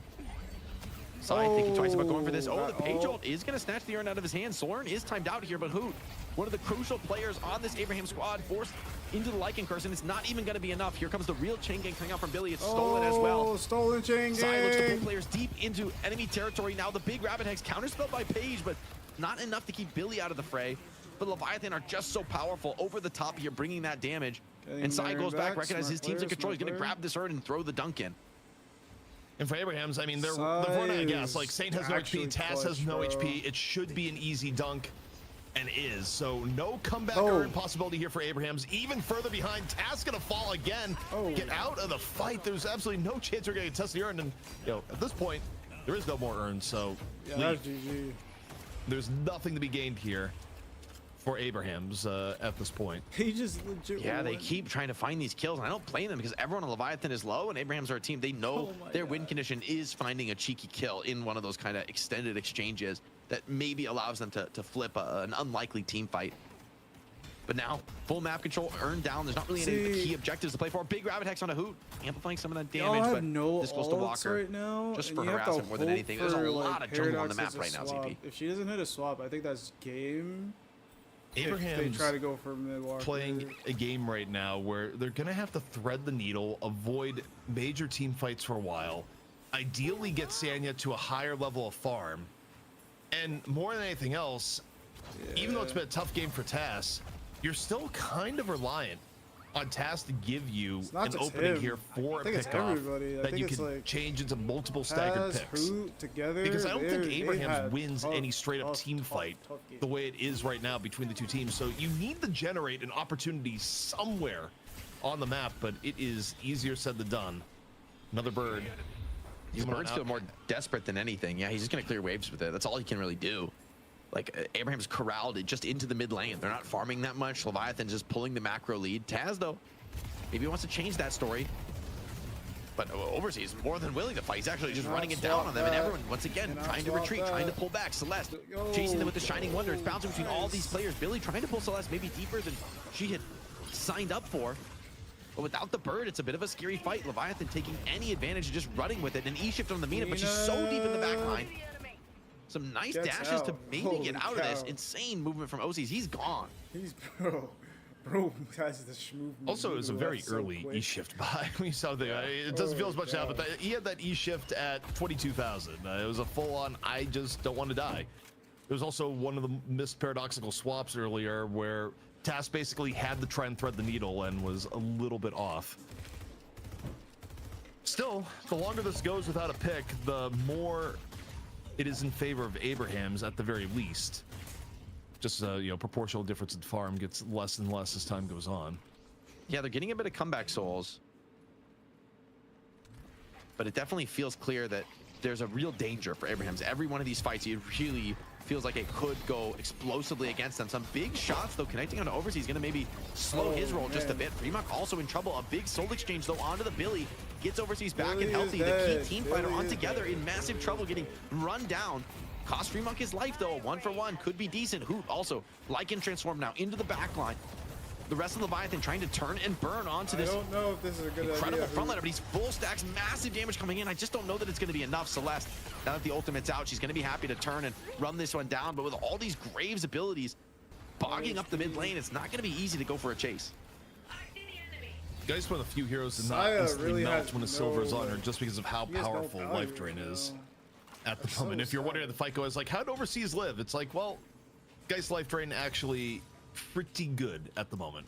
However, Abrahams have created an opportunity here, Jake. They're gonna get advantage earn. And now, can they get away with it? Sinclair on the chase down, able to force the drop. Looking here for Paradox. Paradox, though, dancing in and around the wall. Still okay here so far. Tess, now, getting a little bit of support. Urn once more picked up by Tess, and again dislodged into the Spectral Assistant escape. Leviathan pulling out every trick in the book to keep this urn in contest as more rotate over and in. Yeah, there's more players coming to chase this one down. See if they can catch some of these players sticking around. Good counterspell from Saint. Pulls a bit of attention onto himself, but contesting the urn feels difficult together. Kind of all on his own right now on the Billy. Life stealing a little bit back up, but he's starting to tick out. OCs runs him out. And Abraham's routed back to the base, full running this one. Demov also on a hasty retreat in mid. Waves are very strong though for Abrahams and the rest of the map, so this is not necessarily going to be a free dunk. Mina has used the E-shift, started to take some big hits. That Bola really hurting her. Needs some support from Irizumi to play out of this one. Running out of stamina as well. But the rest of the team is here, trying to back her up, trying to bail her out. They know how important OCs is to this team damage. Bird out and on the way. You gotta think it's going for the urn. The dislodge it once more, and that's exactly where it goes. Hits 3 for the trouble. Actually, big damage here from Demov. The fight continuing to take place in the middle. Swap. Gonna miss off the clone. Rallying charge thrown into the fray. Saint though dies immediately thereafter. A bloody fight that Leviathan not entirely spotless. Rayek caught, but they may get Hoot in turn. Hoot taking refuge down into the sewers. I think he's able to get away, still actually being chased here, and goes down. It's looking not the easiest chase down, but one Leviathan manages all the same. Yeah, they have to work hard for these fights. Abraham's playing incredibly well. You wouldn't guess the soul deficit that we see on the top of the screen, but in the end, Leviathan do get a 2-for-1 there. Should be a winning trade, especially as they continue to hold this prio. Shiv lives on slivers of HP, has that double resilience build. So potent on Shiv right now, and they're gonna flip mid right now. They say, hey, without Hoot, you are nothing. No rallying charge as well from the page. It's really all on together and Demov to get this done. Maybe Sonya, we see what Graves can do in the pit. Could be a difference maker. But the Rabbit Hex from Sai, always a huge threat to deal with. And an aggressive sleep coming out from Irizumi. The Rabbit Hex is early. You're not even going to be there to contest. Triple rejuve instantly grabbed from Leviathan. Berg gets nothing. Abraham's back to base and quick because Leviathan on the chase down.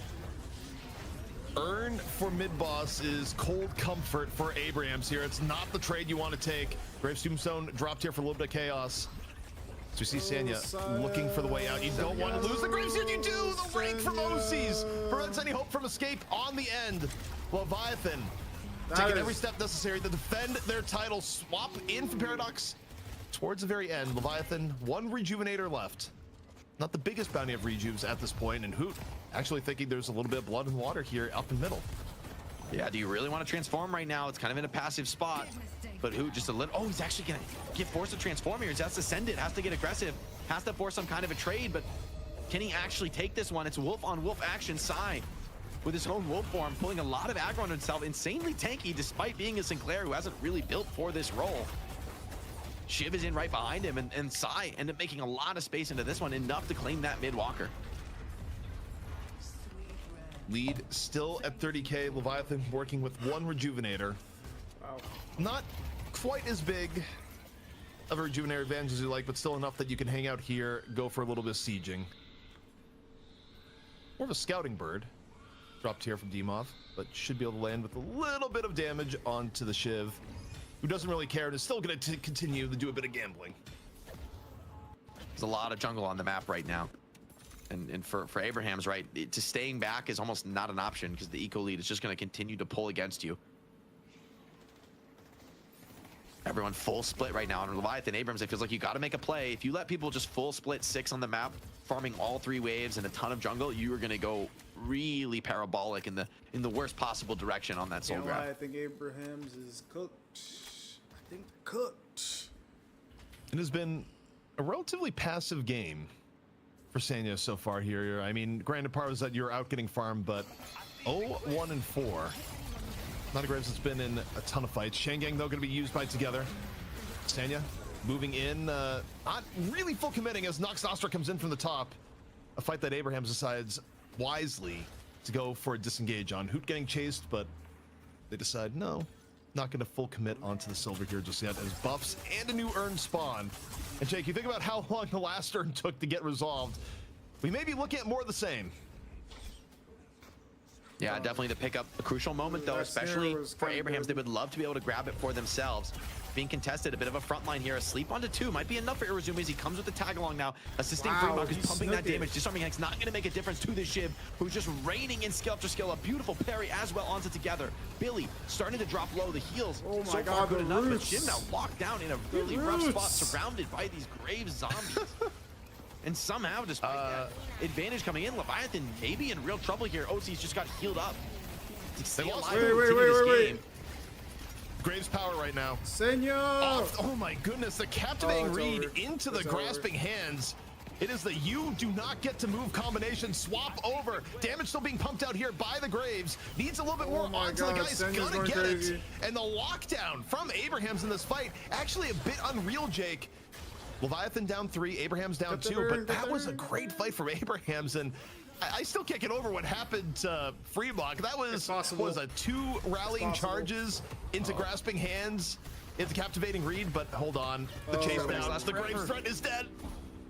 The Scourge, so much value into this fight. Irizumi, super farmed right here on the Ram, able to contribute a ton into this one. Sai also considering going deeper, but Taz maybe just a little bit too hard of a target for that one. There you go. At least you guys got that one. Is that a sign of things to come here, though, Jake? Yeah, it's a little scary. That's pretty close. And also getting the urn from Abrahams. I mean, it's getting them closer in farm. Graves is now at the point where she is a much bigger threat, especially now that you're getting things around the thing, around the lines of, you know, double grasping hands. He got curse? You get double rallying charge. The CC that Abrahams is able to put out with some of the end game items is sort of changing the course of these late game fights. Yeah, it feels like you might need some unstoppables, right? Just because like that many layered CCs, it's kind of a problem. I mean, Divine Barrier up for Irizumi is disgustingly rich, by the way. 35k on the Ram. He is big. Also, I think that may have been a Sinclair rallying charge. Look here, I don't think Saint actually has refresher. I might be wrong. It was just, it looked like they need to do the like put whatchamacallit, have like a different audio cue, but I guess you can see the no, there's no refresher on page, so that was actually just Sinclair horses. It looked like they came from the same direction, but yeah, I know some of the ults are purple, right? But the horses might not be. I think they the horses are, I think cloned horses are just green. Yeah, that's a little bit of a troll. Page also cloned Kelvin Dome. Throwing out some threats here, trying to keep people sustained. Curse is very real here.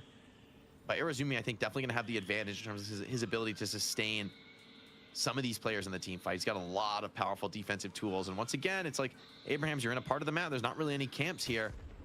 You need to somehow come out and get some kind of a meaningful team fight. By the way, those super creeps from Rem just tanked the bird. They're actually going to continue to push down the right side lane. Oh, they need to win this fight, or it's GG. And they're gonna insta do it. Oh my god. Force onto mid boss. This is crazy. This is definitively crazy, ZP. Until the Graves build that they're up against, I don't know about this one. It's bait. Looks like it's a roar bait. Together's instantly gonna sniff it out, but the sleep is good enough onto the swap. AoE swap pulls 2 down. Out of position now. Graves trying to bog things down, slow the fight. Taz really under the chain gang. Gets pulled in deep. The Billy pulling them into the absolute swamp here. Sai can TP out of this one, but maybe the damage is done. Abrams low HP on a couple players. Leviathan still trying to push forward. The Rabbit Hex is coming in thick and fast. Hoot's dead. Yeah, that's dude. Leviathan finding the first kill in onto Hoot, no less. Losing Hoot is rough. Dimov also eating some knives. 2 knives from afar. That actually may be lethal if Dimov can't get some heals. It's going to be pretty close. Like, I think he's ticking. He's ticking. Is he dead? Is Dimov dead? Oh, okay. Oh my word. Dimov just barely got into the fountain, and now mid boss at risk. Rallying charge. I think that was just thrown out from Sai to heal people up because he was going to lose the ulti. Yeah. Doom popped early. Oh my god, the X of Doom on the floor here. One rejuve grab for Leviathan. The parry's coming in. Second grab as well in the third. Leviathan still keeping players alive. Overseas not even consuming the first rejuve. And this looks like the nightmare scenario. Abrams could be going out here and now. Leviathan triple rejuve. Everybody alive. Just Demon together. But they're just trying to back off. They're just trying to stay alive. Demob, that might even be too much to ask for as Mina hunts down the GT who, wait, I think he's hiding in like a cubby? Where is Demob right now? We need Demob cam. Where? Oh god, he's actually in the veil. This is 400 HP. He can't get back. Like, I don't know how he gets back to base. Genuinely. Well, You know, you can still send an owl and hope no one like traces where the owl came from. No, it's fine, guys. It's the GT turret that's sending the owls. Okay, wait. D-Mov is found the path. Oh, he's gonna get to They see him. They see him. I assume from the way Mina's batting. Goes up in the air, silences onto together, and the damage comes. He got zip knocked on the way back into the base. No, Demo. Leviathan still triple regions to play with. Who super low HP, trying to pull a lot of attention onto himself. Together just chanking people in deep, but I think they're more than happy to come in, more than happy to battle up against this Billy. Leviathan continuing to snowball, adding to this ridiculous kill lead. With the shrines dropping, with players still long off the respawn, this one feels too difficult even for Abrahams. Leviathan cruising toward their next victory, maintaining the streak here at the top of EU Night Shift. Abrahams, the once champions, again struggling to find their footing. Leviathan holding serve. First stage patron about to be dropped, and they're real close to finishing things off, collecting their share of the prize pool, and adding to the bonus pot, as it were. Well, actually, Abraham, we didn't talk about it. Abraham's actually, because they got a map, they get oh my god, Together DC. Bro, Together DC, you gotta end, guys. Oh my god, the sleep comes in. The re-engage is good. Curse onto Rayik, but it's just a region claimed. Silence is gonna be good enough. Saint is down, throws out the rallying charge, but it's too little, too late. It's all Leviathan in the feed, even who cannot stand. The stat check is too real. Sanya on the grave, struggling to just throw down everything he can, but they're just out of gas, CP. And that is going to be a wrap. Leviathan defend the throne once more. It was an incredibly long series. It was back and forth, but Graves meeting her match back-to-back games. W for the as second week in a row. Take another. OC's at 51,000 at the very end. Doesn't quite matter what OC's is on here today, Jake. Made his impact in more ways than one. Huge game for OCs on the Mina. Honestly, ridiculous series from OCs, like front to back. The two Graves games, immaculate, you know, huge character performances, and then just a tale's old of time. When you give this guy the Mina, you know he's gonna have a big game. Abrahams, I think this game 3, running out of gas really is the right metaphor, right? Like that's kind of them. Felt like how long and difficult their day was. I don't really blame them for it. Leviathan just absolutely suffocating pressure in this game 3, just developed that lead little by little, but it never felt like they lost control of the game. Maybe one good team fight for Abrahams in the late game, but in the end, Leviathan prevent the bleeding from turning into anything worse and seal the deal here over the Patron. Man, what a series back and forth, and just how much changes in a week. I don't think anyone saw the idea that Graves was going to come in and be such a force in regards to the impact on the draft. Now, do I think it worked out super well for Abrahams in this game? Probably not. Although I don't know how much of that, like you could argue, was Sanya the most comfortable on the hero? Maybe, maybe not. I also just think though, Leviathan, as we called it the draft, they picked something that was really high tempo. They got ahead early, and when you maintain a reasonable lead, it's a lot harder for Graves to have as big of an impact, although this mid fight with the zombies is dude, absolutely unreal. ZP, Graves live nerfed. Patch just dropped. Wait, you're kidding me. This is the new patch. No cap. Straight line. What? Wait. There's actually a patch? What? Nerfed in time for NA. I'm pulling it up right now. Wait, there's actually a patch. All right, well, after we finish these replays, we'll check out some of the notes before we close out. Hold on. There's actually a patch. That's wild that there's a patch right after this tournament happened. Okay, Bebop, base health regain increase from 1.5 to 2.5. Why? Why would you do that? All right, whatever. Calico leaping slash base damage increased. Okay.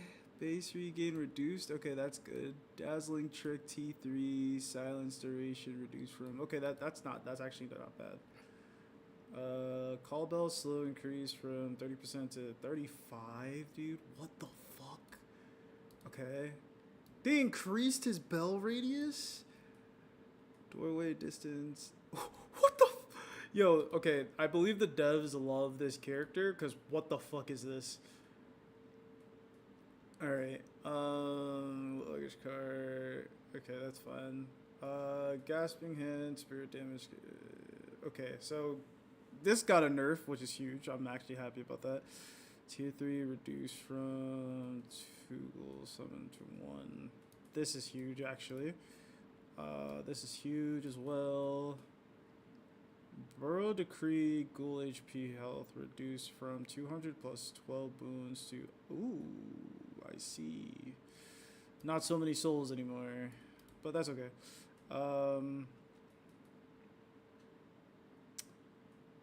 Thank God that got reduced. Did Wraith get touched? Okay, she didn't get touched, but that's okay. Holiday Bounce Pad now provides allies with air control and stomp damage. What? Oh, that's fucking sick. Okay. Crackshot tier 3 increase -4 seconds. Oh shit, that's actually insane. Furnace Afterburn DPS increased from 12 to 14? Oh man, they buffed the fuck out of this. What the hell? Yo, Infernus is him now. Infernus is him if you actually get this. Calvin's Frost Grenade. Thank God this got a little bit nerfed. That's okay. Gun fall off reduced from 20 to 52 to 17 to 48. Okay, that's not bad. Guinness. Okay. Thank you.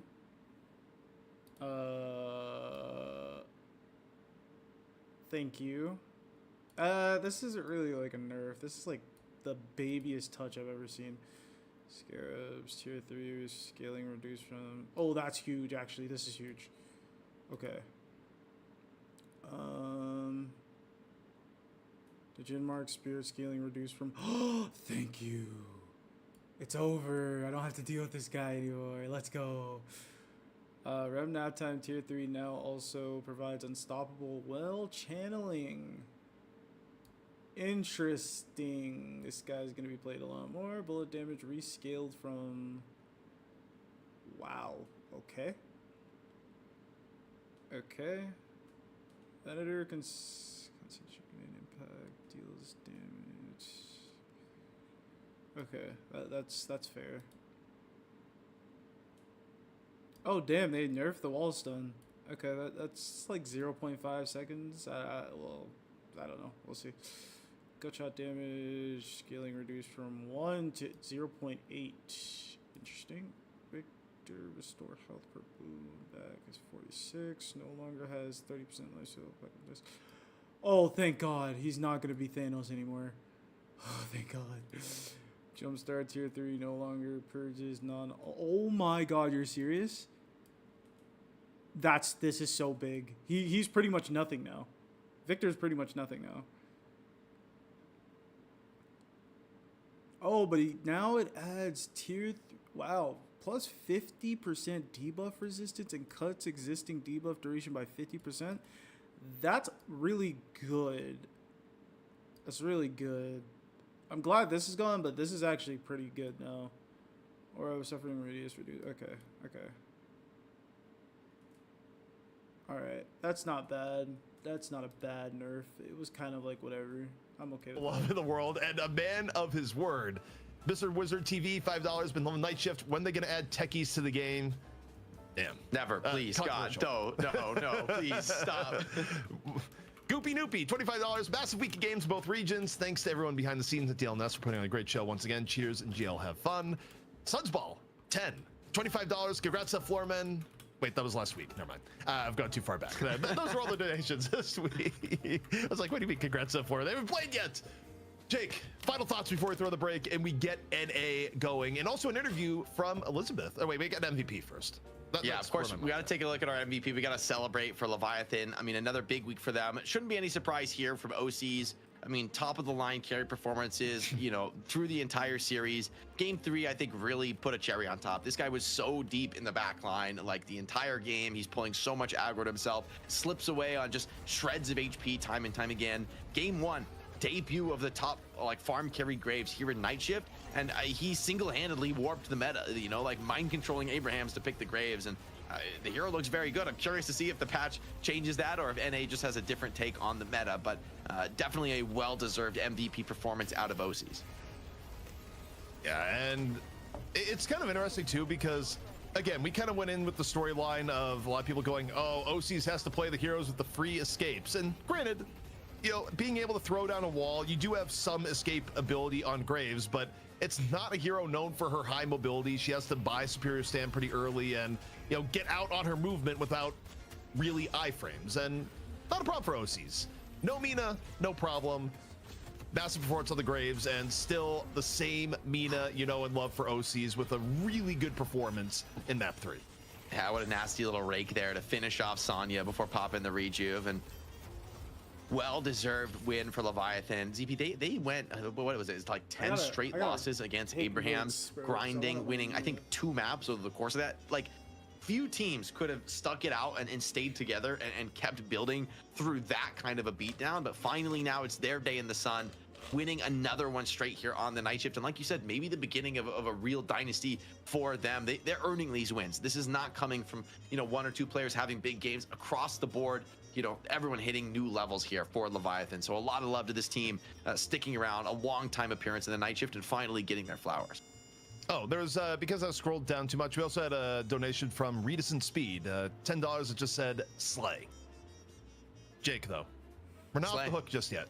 We got to talk about the patch notes, and then we throw to the interview, and then we get in the NA. So let's take a look.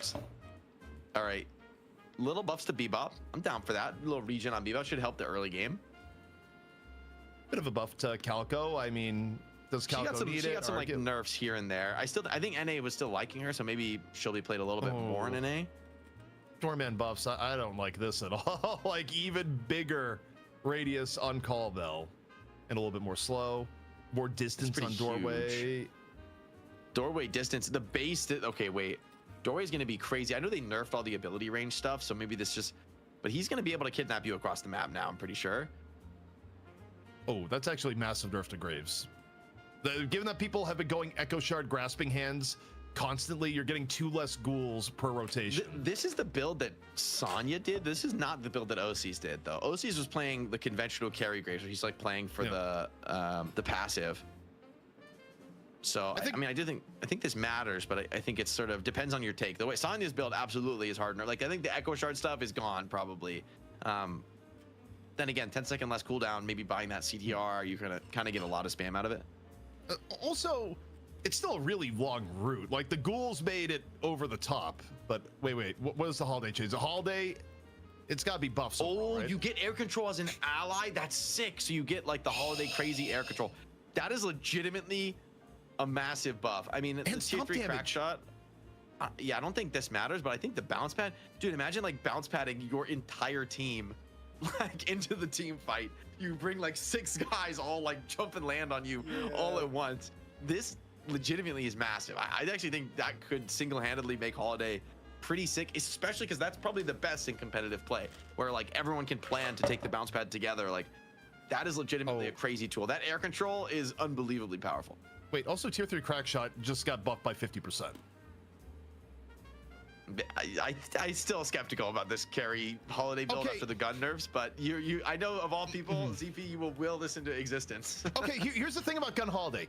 By the math, it actually should still be a thing. The problem is that Holiday's projectile bullet is so small. It's like one of the smallest bullets in the game. Like a true hits can. And her gun has like weird feedback on it, so the accuracy on Holiday isn't where it should be. But like, by the math, that actually should make Gun Holiday super viable if you have the skill. Do people have the skill on short notice? Maybe not, but let's keep going now. We got Infernus. Reasonable buffs here to Infernus. Little buffs on Afterburn. I feel like Infernus is just gonna be like better and better. I mean, like I feel like at some point he's gonna get over the top. He had been a very strong meta hero for a long time. He's been out on the outside looking in for quite a bit now. I feel like this could be enough for Infernus. Like, these are pretty meaningful buffs because it's like it adds up. The DPS lasts a very long time with all the duration stuff you buy. Will DMB play Infernus? We'll have to see. Kelvin, a little bit of nerf. That's not gonna stop Psy from playing Kelvin. Like, that's a slap on the wrist. Yeah, overall. Slightly reduces your heals, but the ulti is still insane, which is I think what people are really playing it for. Okay, the Geist nerf, these are actually really big Geist nerfs. The fall off nerf is that sucks. Like that, that actually hurts a lot. And the spirit scaling on life drain, this actually I think still hurts worse. It's still worse even with the buff on tier 3, right? It's basically the same. It's slightly worse with the after tier 3 than it is now. But before tier 3, it's pretty bad. I will say if you're gonna rush tier 3 life drain, maybe this doesn't matter that much because it's basically the same once you have the tier 3. Yeah, true. Tier 3 goes back. I think the gunfall those type of changes tend to be more meaningful than you would think. Yes. All right, McGinnis, better heals, better wall. Oh, Mirage, he had to get hit. He had to get a beat down. Health steal per second, double nerfed. Tier 3 spirit scaling, further nerfed. Okay, so they just blew fire scrapers out of the water. I will say this rework was just too good. I mean, he got perma first banned in EU, so he might actually get played in NA now. Maybe they'll let him through the ban phase. Slightly longer Dust Devil CD, but it's fixed by the tier 2. But then again, I don't think people were really leveling Dust Devil too much. Maybe you would. Maybe you do the Dust Devil build now with the increased lift duration. I don't know. It's like the Echo Shard, quadruple Dust Devil. Maybe that's a little. And also, I mean, Leffler was already playing that before, so Leffler might be like, yeah, absolutely. Oh no! Oh, wow. All right, I will say no one's leveling this skill. Like people are just taking it with no points in it. So tier 3, I don't know that you're actually I don't think you're really interrupting Rem when he's channeling this. Like it's pretty rare. Untrue. Untrue. As someone that does a decent amount of event, you can gut shot him into the wall like more than you would expect. I don't know. I think this is a fine buff though. Like maybe he didn't need it considering he got played a lot in EU, but still I think for the last few weeks Rem's been pretty bad. And I just like interrupting. I enjoy. Wait. I think this is a slight buffed. It's like so small the change. In fairness, why did her bullet damage scaling have 4 decimal points? That seems a little excessive. I don't know. That is fair. Just off that alone. Also for the Ven, this is a buff, so Vens don't do stupid things. Someone's played a lot of Ven recently. Okay, so technically before this nerf, before level 2 gut shot, you could gut shot someone and get a melee if the timing was absolutely perfect. But if the timing was a little bit off, they could parry, you would get parried and you would die. Now you're definitely by reducing it point. Yes, now you definitely get parried. But now this prevents you from trying to go for like the absolute perfect melee, which you're not going to get most of the time, so you're probably going to get parried regardless. So it removes the temptation. I feel like nerf, but actually stealth buff for people in average pub games. All right, Victor. Victor's been out of the meta for so long. And they took off the lifesteal effectiveness stat. That was the shortest lived lifesteal effectiveness stat of all time. No longer purchase non-ult debuffs. T3 now adds 50% debuff resistance. Does that mean when you press it, you get 50% debuff resistance and cuts existing debuff? I feel like that's, well, I guess it's better against ultis, right? So it's probably really good against like affliction because you can press the debuff resist and you like take off the affliction or at least half of it. Yeah. So that could be a buff, but not purging is a big deal. Like a lot of things that you want to hard purge, like it's, I think about like an Infernus just shooting you is like no long. I mean, even if you're getting debuff resistance, he's still going to keep lighting you on fire if he's just sitting there shooting you. All right, is that our final change? Because we got to get to NA. It's been a long day. It's perhaps about to get even longer, but that is the final patch note change.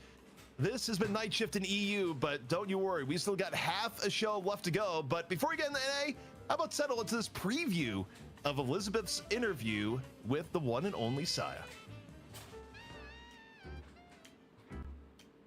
My Deadlock Night Shift is Elizabeth, but please call me Liz. And who do I have this time? Drumroll, please. For melee creeps, it is Saya. I don't think I need to tell most of you who Saya is, but Deadlock is growing, which is amazing, and we have many new people joining the ritual. For those of you who don't know, to borrow a phrase from Sasha Colby, he is probably your favorite player's favorite player. So please grab your tea, because this is my conversation with Saya. Hey, Deadlock Night Shift, this is Elizabeth, this is Gemma and Tamsin, say hello. Thank you. I just got word from ZP after getting out of rehearsal that Florman beat melee creeps. This interview with Saya was recorded before that, so just keep that in mind. Just view that.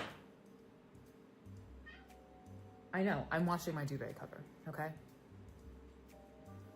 Eyes off.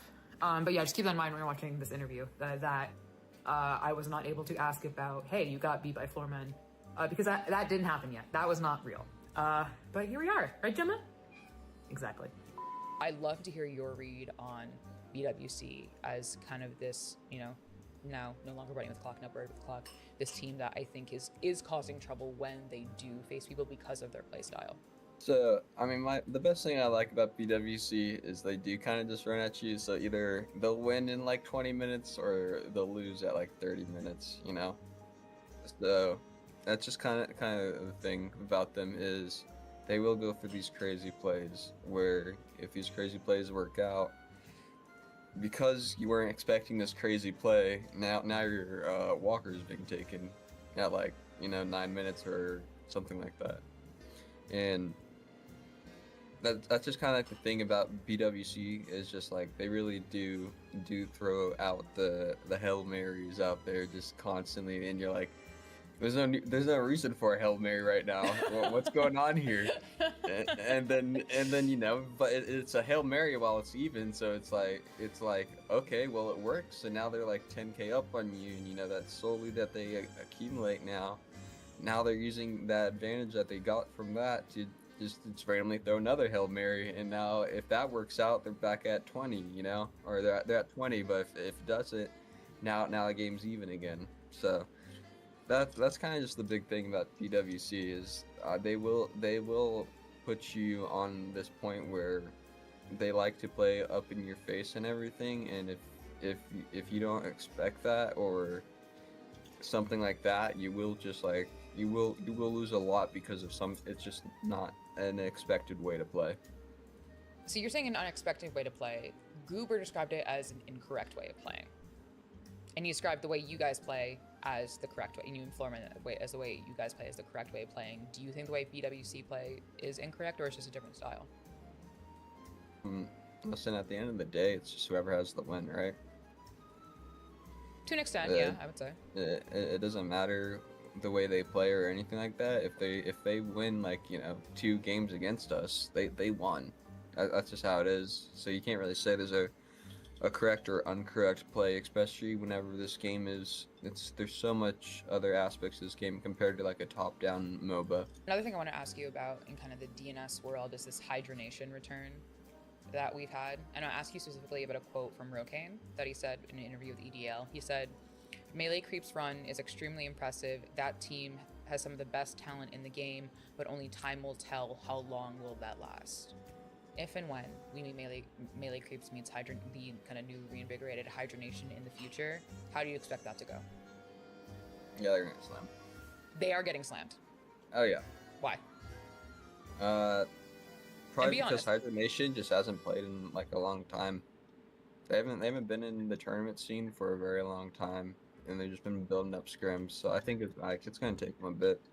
So you think the scrim, like, while they will have scrim experience because they don't have like DNS experience, I think they have Freak Fest experience as of like very recently, but because they don't have like the DNS experience that you guys have playing every single week, being on top, that it just, they will, if they want to pose a threat, they will have to take time, not to put words in your mouth, but they will have to take time to reach you. Yeah, I mean, there's a difference between scrim pressure and tournament pressure by a long shot. The devil's advocate argument against that is, well, you guys just scrim each other, right? Like the deadlock scene is very, very, especially in North America, is very, very, very small. And Goober has spoken, in my interview with Goober, he's spoken about how difficult it is to kind of like when you're playing against the same people and over again, it can get quite difficult. If I'm remembering my interview with him correctly, does that not offer them great practice against you, or does it, in your opinion, really come down to that like tournament environment? We do have actually a scrim against them today. Okay. But I'm saying, like, I mean, the tournament environment does just matter. Right, a scrim, there's like, there's people watching you, but it's not like a tournament where there's like, I mean, it's like 10x people watching you, and you just know that every single pick in the draft matters a lot more. If you lose a scrim, it's whatever. I feel silly even asking this to you, because everyone I've spoken to on my channel thus far, when I'm interviewing them, has mentioned you as like one of the best players, if not the best player in the scene, or just has talked about how incredible you are as a player. And again, I feel silly asking you this, but where do you see yourself in kind of the ladder, if you will, of players, and do you think you're the best at what you do? I feel like I ask everyone that, but like I do feel like it's also a silly question at the end of the day. Like, do you see yourself as the best at what you do? I definitely say the best support player. I think you know, I think the IGL has a lot more improvement that I could do itself, you know, but definitely the support player is very where I think it helps our team succeed the most. Where do you think you could improve in being an IGL specifically? Just some things that are like in my mind. I don't just like communicate it, but it's like for example, like you just gotta you gotta give the full steps. You can't be like step 1, let's ult this, and then and then after be like, hey, why? Whenever I like dynamo ulted them, why weren't you ready to combo up with them, right? Instead, you gotta be like, all right, I want to dynamo ult here, like this is where I want to use my ult at, instead of just, hey, I want to dynamo ult.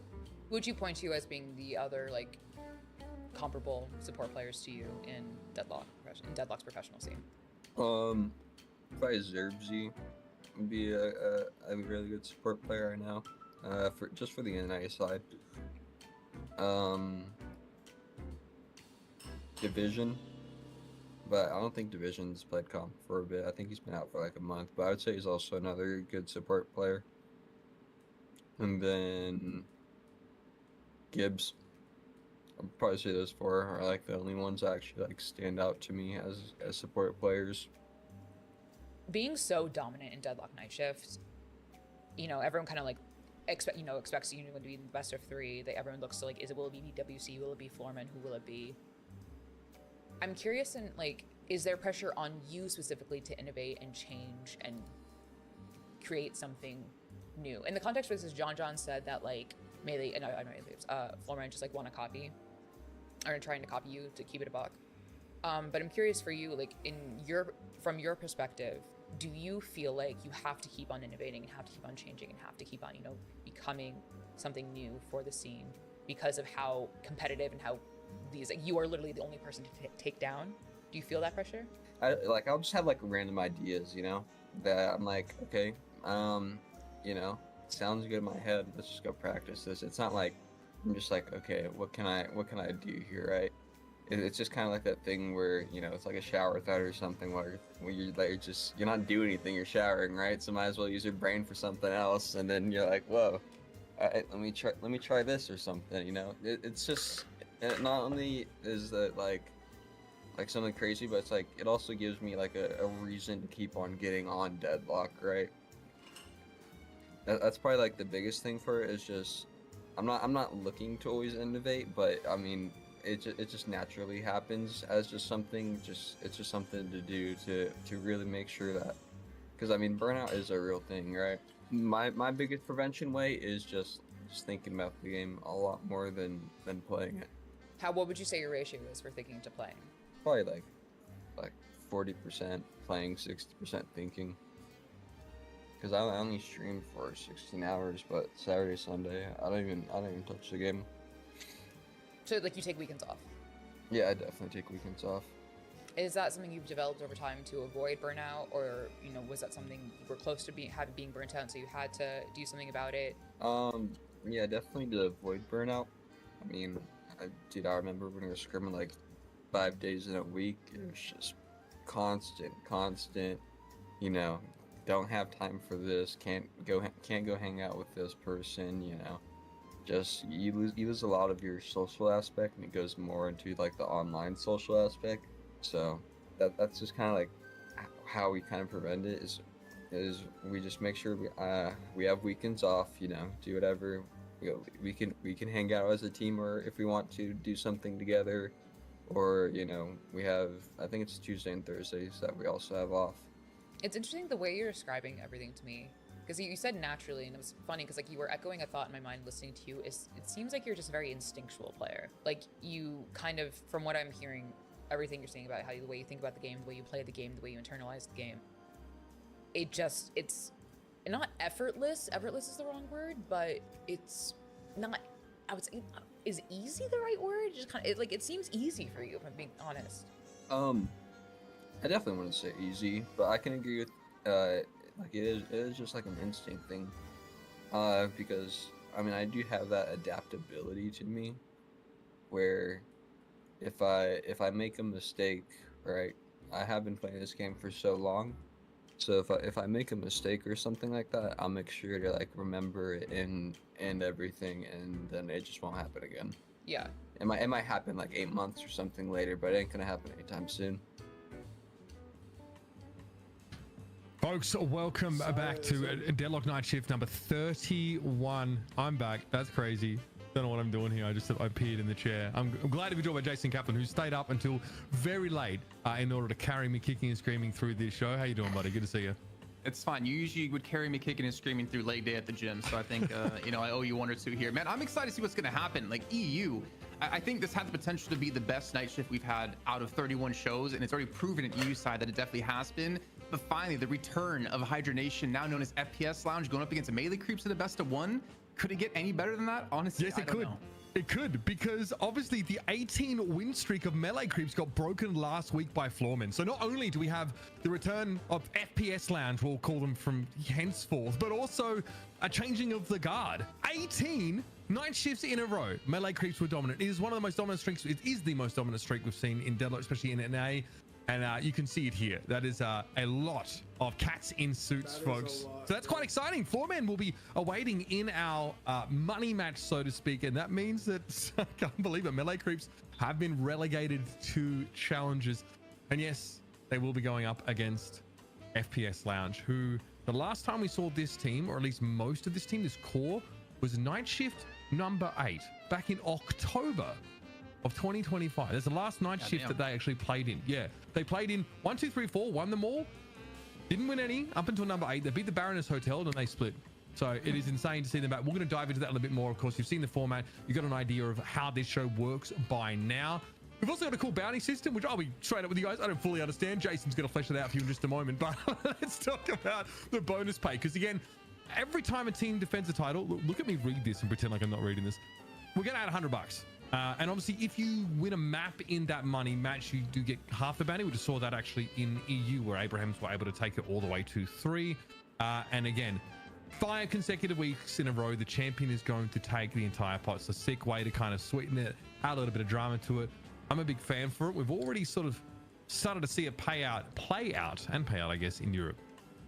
So you didn't even need me to explain it. You just kind of like built me up to just chop me down here, but you hit the nail on the head. Might be. I just read the graphic on my way. I mean, that's what it's there for, right? But it's very important to note that you have to kind of win 2 weeks in a row for any money to be added into this bonus pay. For instance, Thorman beat melee creeps. They got the bounty that was there.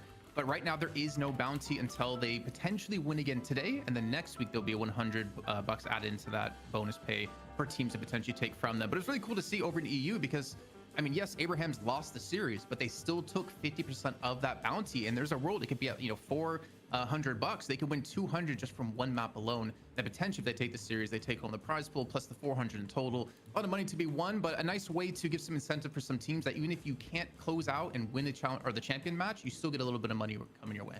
Now let's jump in. Let's not waste too much time and start talking about our rosters here in this matchup, because all 3 of our rosters, frankly, in terms of North America, are absolutely legendary. This is Melee Creeps. You know them, you loved them. They've been on top in NA for a long ass time. Great interview, by the way, earlier between Liz and Saya. Some great takeaways. Bro is about as tough as they come, but I enjoyed it thoroughly. The dynamic duo of Saya and John, of course, joined as always by Scout, Fishcake, Ido, and Do. So you mentioned before, Uber, 18 weeks is what they held on to. And I think after 18 weeks, you can kind of become complacent, right? You kind of just like, all right, we're going to go win another night shift. It's easy for us. But how does this team bounce back from a loss is what I want to see. Are they going to come back even hungrier this week to reclaim that throne? Because it is a best of one. It is a different mindset you have to play in, knowing that one mistake could cost you that chance to get into the championship match, and you don't have that best of 3 to rely on. And their opponents, they're coming off of a high of winning the Freak Fest just 2 weekends ago, beating out teams like Melee Creeps, like Bird with Clock, and some others in there. So for Melee Creeps, it's really like a redemption story for them to show what are they really about? What's their true grit? Can they come into this one revamped, ready to go, and take down another one of the top dogs in NA and reclaim that throne? You know what's insane is that Melee Creeps actually didn't get to play against FPS Lounge. they lost to Berber Clock. Yep. Which is even crazier, right? Like that would be like the first series that they've lost this year, which is insane. So that Freak Fest tournament, I think, had some crazy results. You know, FPS Lounge comes in, and we're already starting to see some stuttering, some stumbling from this Melee Creeps roster. You know, whereas like on the FPS Lounge side, they were able to take down Berber Clock. Floor men, they beat them in that game. That's to me what is kind of the more compelling result. That is a winning result against our current Deadlock Night Shift champion. It leads you to ask the question of, have Melee Creeps been getting complacent, or have other teams in North America been getting better? And I want to relate it to the latter of those two, honestly, because Melee Creeps, I mean, even if they don't, you know, scrim a ton that week, they're still the top dog in North America, or at least were up until last week. But man, we've been talking for months, Uber, about how North American teams and the region in general has been the region to watch, because there's like 4 different teams that can all compete for that #1 spot, and we don't know who's going to win week in and week out. But as we look at FPS Lounge's roster, I think we've seen some crazy things out of this team. Honestly, like Snakes didn't really have a huge competitive background when it came to Deadlock, but he gets pulled into this team and has great performances. Erebus as well has been doing a fantastic job these last couple of weeks that we saw in Freak Fest. But I mean, you have Hydration, Left, Alomie, and Rokane, this kind of like core sticking together. And I think the most interesting thing about this matchup to me is that Hydration Saya matchup, because they do both have really close overlapping hero pools and can be star players on their team. I love this team. Obviously, Erebus is going to be the pick player, and we'll often see Snakes, you know, draft a lot of those frontline heroes. But outside of that, it's everything that you kind of knew and loved about Hydration after over 150 days of just they disappeared from the game. And what's crazy to me is that this team actually formed as like just an unserious squad in order to get content, like scrim content, out on Twitch or YouTube, right? All of a sudden, they realized that things are starting to come together a little bit. And bear in mind, Quig and Peer Content are coaching this team. So you've got literal, like, people that go back to day dot in North American Deadlock have come together, and they've all of a sudden decided to actually take this team relatively seriously. I remember, like, Rokane was obviously such a huge driver with Hydration. Obviously, they won like 15 times. Thank you very much, by the way, for the $75 tip. Chrisana also with $50 tip just now. Your contributions to the prize pool are helping it make NA Deadlock great again, and EU as well, of course, because we are sharing that. So thank you very much. I think this team is really exciting. They've already gotten results. They've kind of come out of nowhere. And I think back to the Leviathan story, Jason, about, hey, like they just like ground against that Abraham's team and finally started to come out on top in Europe. Like, I really do think that these NA teams are getting better. The fact that FPS Lounge can come out of relative obscurity and look so good is really exciting. No names returning, and some up and comers that we haven't seen much before have a chance to shine. And the thing is, this team has been kind of dodging our invites for the last, I don't know, like 2 months, right? I think what we originally heard was they said they want to wait until all the heroes are out and then come back into Night Shift and show what they've got. But they even delayed it past that. So for me, for them to come into this event now saying, okay, we're going to accept the invite, we're going to play, I think they're feeling fairly confident in this one. But at the end of the day, it's still just a best of one, man. Anything can happen from one mistake, and Melee Creeps are definitely the true tried and tested team in North America. It's just nuts to me that this has to be a best of one. I really, you know, I mean, would like to rewrite the format for this one. Listen, Melee Creeps don't lose the floormen, and then you potentially can play these guys in the best of 3. That's the way it is. We're going to be jumping into our Mo and Cruel face-off in just a moment, of course, for you know, choice of first band. But yeah, obviously we're super excited about this one, folks. We're very animated. It feels like one of the most exciting times, you know, to come back into North American Deadlock. If you've been out of the loop a little bit, or even if you have been stuck in, this is where it is at. Also want to very quickly shout out our patrons while we're here. You guys are helping keep the lights on, so thank you very much, and keep an eye out for the graveyard shift coming up. But it's gonna be Saya versus Snakes going head to head. I love that they take their actual, one of their, you know, Mo and Cruel players and put him in this game. But Saya, bro, this guy is no slouch. No slouch at all, but he's already ahead in life, man. And honestly, going into this one, I think it's kind of interesting that we just had a patch happen which massively punishes a certain player on FPS Lounge's side. And I'll get to that in a second, because it's actually come down to be a lot closer than I expected. Sion 1 HP, and Snakes comes in big here with the win. So they're gonna have the choice here of first ban or second. But man, Leffa and Mirage, if you guys didn't watch Freak Fest, we saw some ridiculous stuff out of him. He did an Echo Shard, Mystic Vulnerability, Dust Devil combo that would pop players almost instantly. And I know with the recent changes to Mirage, he's been able to do that. But with the nerf to the Scarabs a bit, I wonder if we'll still see that first ban Mirage. I mean, I still think he's going to be extremely strong, but that's definitely one of the heroes you have to look at to target maybe towards the left here in this series.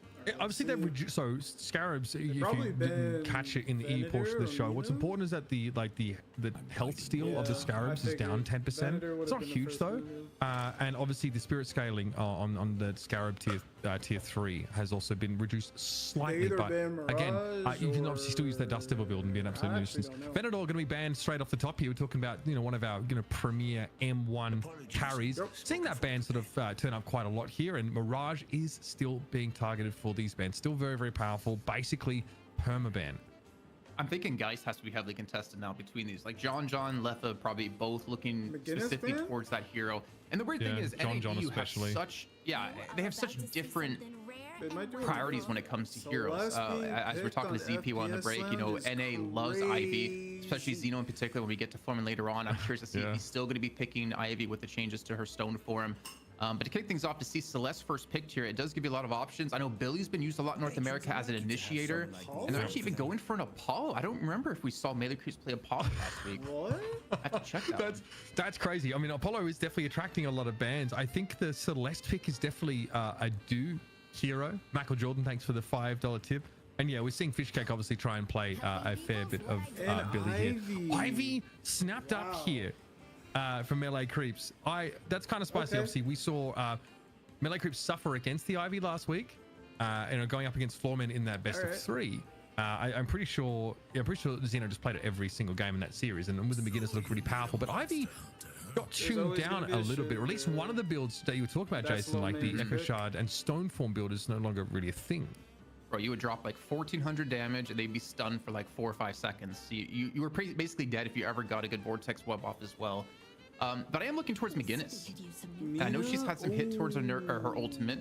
I know that was after the last night shift we had happen, though I can think back to a clip of Saya just melting Floormen with that over towards the mid pit. But Mina's still being seen as a high priority Shiv as well. The thing is, we haven't seen FPS Lounge play in quite a long time, so I really can't tell you who's going to be necessarily on what. But we've seen over in EU, OCs on Mina can single-handedly carry games. So it definitely could be in the wheelhouse of Lefa, but I don't want to commit to that just yet. Yeah, starting to see that like Mina carry build come up as opposed to just like that really like the priority 2 in lane in terms of the side lane farm, one that's just roaming around the map and trying to find timely Nostra silences. Kelvin still has to attract a ban. Obviously, they did get well, I mean, they obviously had the spirit scaling on their grenade toned down, but the range increased, and we just saw it in EU like. It's like 60k healing, I think, in one of those games. So like still messed up. That's also the healing in shelter has been increased in that recent patch. So. And it's interesting too because Saya was normally the only Kelvin player in NA until I guess FPS Lounge is now back. So with hydration on the cards, you have to be careful this one. I think we have to see Geist coming through. Yeah, okay, Geist is still open. Okay, I was kind of worried like who the M1 is because FPS Lounge is targeting these M1s so heavily, and I didn't think like bro, you do not need to tell John twice to pick up the Geist, but what are the M1s that are available? Like Warden getting banned is kind of wild to me. It didn't really feel like a primary M1 carry that you're trying to build. Here's that Billy. That's fair. I secretly want to see, even though it's probably not going to happen, I want to see Infernus for Lefa. That's what we saw in the old Fight Night days of him pulling off like 1v2 it's gotta be Wraith situations. I mean, I think it might be Wraith, honestly. Wraith can kind of work, but it's gonna be a little bit squishy and towards the back lines when you have an Apollo who can dive you, a Silver who can dive you, and then you have a Geist acting similar as like a front line. But I guess putting hydration on Viscous, another one of the heroes that you kind of forget about that he can play in his wheelhouse. But they also technically don't really need an M1 as well. Like they don't technically have to run one because they're gonna have enough damage with Shiv, Celeste, and Mina. It's just gonna be all spirit heavy is the problem. And we do see the Graves picked up, man. I asked Saya before today. Let me look up my message to him really quickly. I was like, are we gonna see Graves today? And he said, probably. She's good. And we saw it played by OCs, just not necessarily like the new build that we've been seeing. Dynamo? What the hell is going on? So I have, this is interesting. I've actually been watching Hydration play this in scrims against Melee Creeps and kind of messed him up. It's actually really oppressive in lane. Obviously, like, you know, it's been a long time since Gun has been a thing. Is that John Dynamo? He's played it before. Might be. Okay, Bebop is going to be the answer here from. This is a different type of game. You know, we talked about it. It's the Ricochet inhibitor build. Like for Graves, it's still incredibly powerful. We've obviously seen some slight nerf in her 3, or you know, obviously that the line that she sort of puts out. But yeah, the 2. Pardon me. Okay, so zooming out a little bit, pretty durable look here on FPS Lounge. Obviously, the Spirit stacking on Shiv is quite potent. We know Celeste, and Mina combined really can move around the map. We don't have true traditional pick outside of either of these teams. Like, we've not seen Paradox really been leaned towards. The change to Holiday recently in terms of maybe making gun more viable. Neither of those heroes are being picked up here, so a little bit more deathball-y, these kind of setups. The Apollo in the mix here for me is probably one of the most interesting parts of this, though. Yeah, I think the way Apollo's acting here is gonna be similar to what we have with Calico and a Silver, where they just kind of dive someone squishy towards the backhand side. If you hit Mina with Ebola, at least you get the Dispel Magic out of her, but you still have the ability to chase with Apollo and decently chase with Silver. So I think their whole goal is to just kill Mina if possible and take her out of the entire fight. But they also have so much global presence with Ivy and Graves. Like, Graves is going to be a menace pushing down lanes with their ultimate with that Borrowed Decree. Ivy can just fly back in constantly, even though I think they nerfed her ultimate by 20 seconds. So it comes, it stays on cooldown longer now. It did feel very quick. Change. A minute and 5 seconds was ridiculous. You could just always push a lane and fly back out. But you're looking at the Wombo combo. Thing is, I don't know if we're going to see necessarily a Kinetic Pulse build or a Black Hole build out of the Dynamo just yet. I've seen the Kinetic Pulse build in lane be really oppressive. You just you're like, I don't know, like first 8 minutes, you chunky people at 300, health with that Kinetic Pulse setup. I do think the lane is super annoying. It was Hydration that was playing it in the scrim. Just like this really nasty, Dynamo and I think it was like a Geist lane, Dynamo Geist lane. Yeah, that was messed up, bro. It's really, really quite challenging. Into a Mina lane where basically Ido's just getting farmed and sort of being forced to find safer farm elsewhere. So yeah, I want to see if we end up getting that combo at all. The hydration, presumably, the hydration Viscous here is super spicy. Obviously, I've been out for a couple of weeks, so I'm not sure really how prolific or the Viscous has been in this region, but I'm curious to see how it plays out. It's okay. We don't really see, I want to say proper Viscous, because when you see Guru play Viscous and then you see Hydration play Viscous, they're completely different things. Scout play Viscous, completely different things. Guru plays a pick-oriented Viscous that puts out a ton of damage. The other Viscous we see in North America is, okay, here's a cube, and I'll heal you from that, and I'll try to support you. Guru doesn't play support Viscous. So I don't know necessarily how Hydration is going to be playing this one, though I would assume it's going to be more supporty. I haven't seen him play that pop-off kind of role that Guru's been able to do in the past. But you know what? If the Capybara is here to play, you got to watch out, melee creeps. I don't know who wins the fight between a cat and Capybara, but my money's on the Capybara.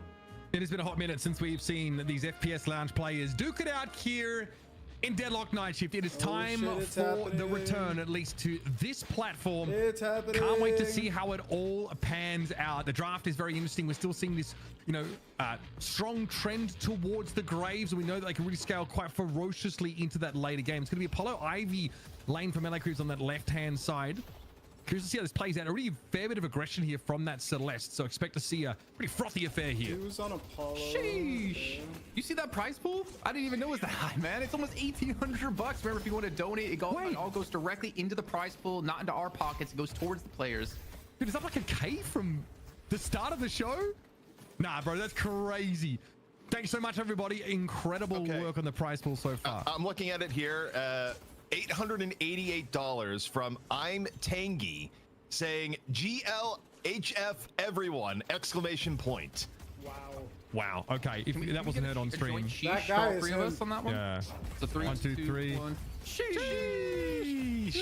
Yeah. Damn. I assume you're live to the stream from this channel, ZP. That is pretty insane stuff. Yes. Very good. All right, Rokane here getting batted up a little bit here. It is going to be this Dice Dynamo lane. This is extremely degenerate, and you notice just how much FPS Lounge are getting forced out of the lane. I also like the Erebus, Gun Bebop, most likely Gun Bebop pick against the Gun Bebop guy in John. Curious to see how that sort of plays out, or whether that pick is looks contested. It's a shame it's only a best of one, because I would have wanted to see John try and run it back in the next game. But say la vie. You count John out already here, maybe. Or No, you I'm going on Bebop. No, I'm not. I mean, he's on Dice, bro. And also, like I said, this lane is really So this impressive. guy decided that And also, because he Left was on can't Shiv. pee, he's gonna watch. I can't remember my the last time we stream. saw him play something that wasn't like a more M1 Just of say a you don't hero. fuck with me, man. That's all you gotta do. I mean, Shiv can definitely be it. Those serrated blades, my God, they hurt. If you're watching EU, 3-4 stacks of it, and your target is just going to be dead. But taking a look at some of the lanes, you did point out before watching the scrims that it is going to be indeed. What do you mean? What do I mean? A Dynamo and a Geist paired together in that middle lane. So that's going to be interesting to see how that one's going to play out as well. And then we have a low main, which, you know, he's definitely one of the movement gods in North America. I'll give it to him. Yeah, we don't really talk about him too often, and I think Celeste is going to be perfectly up his wheelhouse. So here having to play a little bit safer on this left side lane. The Billion Celeste obviously hyper aggressive, really mobile. And you're gonna have your wits about you if you're the Apollo in this situation. Yeah, healing right picked up, so you know that the lane has been feeling a little bit uncomfortable for the Apollo, but it's really about how we scale towards that mid and later game. And it doesn't be like Snake. So he wants to get nice and far ahead as a frontliner, is being sort of free to roam a little bit now and start to pressure this Guardian. Smartest thing about that play too was he took away the healing right from Dude too, so it makes him a little bit squishier in this lane with the false advances coming on through. And some good dodges out of Snakes, being quite slippery as his name does entail. So they've already put a lot of pressure onto this lane. I feel like Saya on Ivy is going to be. You really can't put that much damage out early on, unfortunately, as an Ivy on. You need the spirit built up to really do some good damage with the entangling thorns. And of course, is he going to go towards that Kutsu connection to actually power up John even more? That's going to be interesting to keep an eye on. I like that quick rotating towards mid by Ido, probably trying to just add a little bit of pressure. Looks like a bowler that didn't quite connect. And again, if you can get started on catching this Mina out early, you're going to be in good shape. Rokane obviously may well look to try and be one of the most significant carries on this team as we head to the later part of the game. Scout's not faring so well in the middle of the map here. Looks like this might come to a head. Erebus able to pick him up first. Right there, of course, Erebus will simply play back towards that Guardian now, but that is exactly what you're looking for if you're FPS Lounge. First blood. Too cocky there, dude. Interesting to note too, if Hydration does go the Puddle Punch route, once he gets that maxed, it acts as a heavy melee, which means he can destroy the Borrowed Decrees coming down from Fishcake. You can, you can from long range destroy the tombstone. Exactly. So that's nice. one way to deal with it. Though obviously, if you're putting it down, you're going to be in a very special position with it. As a full-on dives coming in for the Celeste, and low main just trying to escape, gets around the corner in time. As a backup will be there in the hands of Snakes. This Guardian's gonna be under some pressure. I think Saya was also going trying to undercut this wave from the back here. They're far from done. Just how quickly can Low Main get back in fighting form here? That extra regen is already going to cut it, I think. So close to looking for that pick off. Now, of course, the Billy still in lane. Snake's healthy enough, probably being forced to stay a little bit closer though to this Guardian as opposed to roaming earlier. Daggers come down, Riposte to respond here, and here comes a slam. Back Do has to get. Actually, let me ask you, because I got into like almost a fist fight with these guys about this. How do you say the R-I-P-O-S-T-E sound? Or Riposte. I call it riposte, yeah. But I've heard people say riposte as well. I think it actually is dialect dependent, like American or English or whatever. Right? No, I don't think it's that. R-I, like, yeah, I don't know. We don't need to discuss. That's fine. R. We need to stay friends. Rye is an R-Y. Yeah, that's fine. Oh, we do see Hyperbeam coming in. Thrown out of Erebus. Now he's actually locked into the staircase with the cube, and Ido just wants this kill. Oh my god! Oh my god! He's going crazy. Ido's not having it. He's not having it. Now they're on the chase here with Dynamo in tow, going after Rokane. Caught out. John going to be traded at the very least here. Definitely an exchange, so it feels like it's favored melee pretty heavily. Ido is everywhere at once. Yeah, good 3 kill streak coming through off of those as well, and a good use of the Quantum Entanglement to get him away from the bomb. That's going to be the ultimate miss out of Celeste. Looming, you're not going to connect as the Etani Losang comes on through, creates some distance, and should be allowing Do to get away for now. Bro, so he's in enemy territory, behind enemy lines here, looking for an escape. It looks like he's going to be able to get away now. No interest from Snakes to try and push on that. Fully over, but that's taking stock of things, we're only a couple of minutes away from those Sinners being up. Melee Creep taking some decent damage across their Guardians here. We're going to jump over towards this right-hand side now. Again, Ido is in the mix as he always seems to be. Hydration looking a like and curse, and immediately it's going to be a cube to stop this. I don't think Leffa wants any of that smoke. Tombstone up in this lane as well, so Melee Creeps are applying a lot of macro pressure on this right side of the map, and it's really up to Hydration here to try and keep these waves at bay, but the pressure is mounting. I mean, with a Borrowed Decree there, these waves are going to shove against you. And the scariest thing is that Ido, you could tell he's feeling it, man. With the way he's playing his silver at the moment, being so confident, so cocky, going this deep in a 1-on-2, I would not want to be going against Ido. Currently at 5.1 thousand souls, and they have a ton of pressure still coming this way. No games come. Either team actually to assist this one. And that Guardian might be going down first. Yeah, I mean, it's looking pretty sick on the silver. Always those movement-based heroes. That's a Guardian taken down here. Melee Creeps swelling with confidence Now eyes over towards this middle part of the map here. Rokane obviously with the expansion picked up, already QSR in the inventory. So again, still very much relevant at this phase of the game. The chase is on. Eyes on John here. The singularity that was going to catch the middle. John gets there. Siphon Life is enough with the gun damage, and Rokane is caught. That's crazy. So he went Headhunter, so I wonder if he's going to Recharging Rush as well to get more slams down when possible with the Kinetic Pulse. But a good use of the Quantum Entanglement. Again, you don't have to hit these like 3-4-man ultimates to be effective on a Dynamo. You get just one target locked in, especially if it's a high priority target, and you get the kill. That's going to net you a lot of advantage that these high teams can take advantage of. That burst was nice. Love Bites got procced instantly. And to be fair, Nox Nostra came available as soon as Rokane got into the lane. Again, yeah, Rokane's not having I know the temptation of using that flawless advance to poke under a Guardian, but it was just a cheeky zipline boost for Rokane to get back into the fight and instantly take a kill. And the timing is good as well with Sinners coming up. Is he giving that one on over to low man? Yes. It looks like. Interesting. Actually, no, neither of them are taking it. Oh, I don't know. Maybe they're going to go back for it. But we do see another kill happening towards the mid lane. Actually, Ida rotated for this one after taking out the Guardian, leaving Fishcake alone in the right-hand lane. So they now have 2 Guardians down. And one thing melee creeps love to do here, Uber, when we get to those first buffs, or any buffs as it is, they love to take double buffs and also get her on top of that. We saw Foreman finally start to be able to punish them when it comes to that macro level play. One of the reasons they were able to beat melee creeps this last week. I wonder if FPS Lounge is going to be able to do the same. Or are you just fucking being weird? Okay, there's definitely a big presence for melee creeps over towards mid. Look at that Guardian of theirs, though. He's quite low. Nina just took a very so much oppressive HP lane was for finally no able to reason. generate some eliminations here. She's dead. Looking a little bit dangerous at the moment for Do. What are you doing? Sire on the chase here. That's a Guardian going down. Finally, FPS Wait, Lounge getting to stretch their legs a little bit on doing? this part of the map. Straight through mid. Looks like they're trying to chase Fishcake down as well. They've likely found them. Sire at least though doing some work. On the left side we are right now. That Guardian gets picked off. Not sure how Fishcake and Ido turned that fight around in mid though. And it looks like Ido's looking for more over there. Lefa falls though. Still here on the left. The melee creeps just got so much value across 2 lanes. This is bad. They've gotten 3 Guardians and they end up getting 3 kills as well right there, which is netting them that 47k to 42k current soul lead for them. Buffs are coming up in 30 seconds of time. You can see them starting to clear some jungle, clear up the Sinners, get a lot of these high priority things out of the way so they can go for the contest on double buffs. And the lane's got to be shoved out here momentarily too, but Scout being so aggressive in middle here with Ido by his side. It looks like he is, actually I can't tell when the items are on cooldown. I hope we get some spectator improvements coming forward at some point. So we went for the recharging rush. So we will indeed be going for the slams. Wait, you're serious? Okay. Interesting. Why? Choice of location there for Erebus, but well, there's plenty of help to end up chasing down Scout. That's the Dynamo spilled here in the middle part of the map, and perhaps we'll start to see this lane control deepen into rotate towards the left side. It doesn't look like Rokane's getting activated for this though, but the urn has just come up. Quite interesting timing here. Battle Vest hit the inventory for Snakes, and there's surely a fight brewing here. But that urn now spawning up. Even Do is getting in position. This is about to get a little bit hectic now. Urn recovered. Daggers from Celeste come down. You can see trying to chase the Sanguine retreat here is the Apollo. Nice little force advance catch from the Nox Nostra is going to silence them out.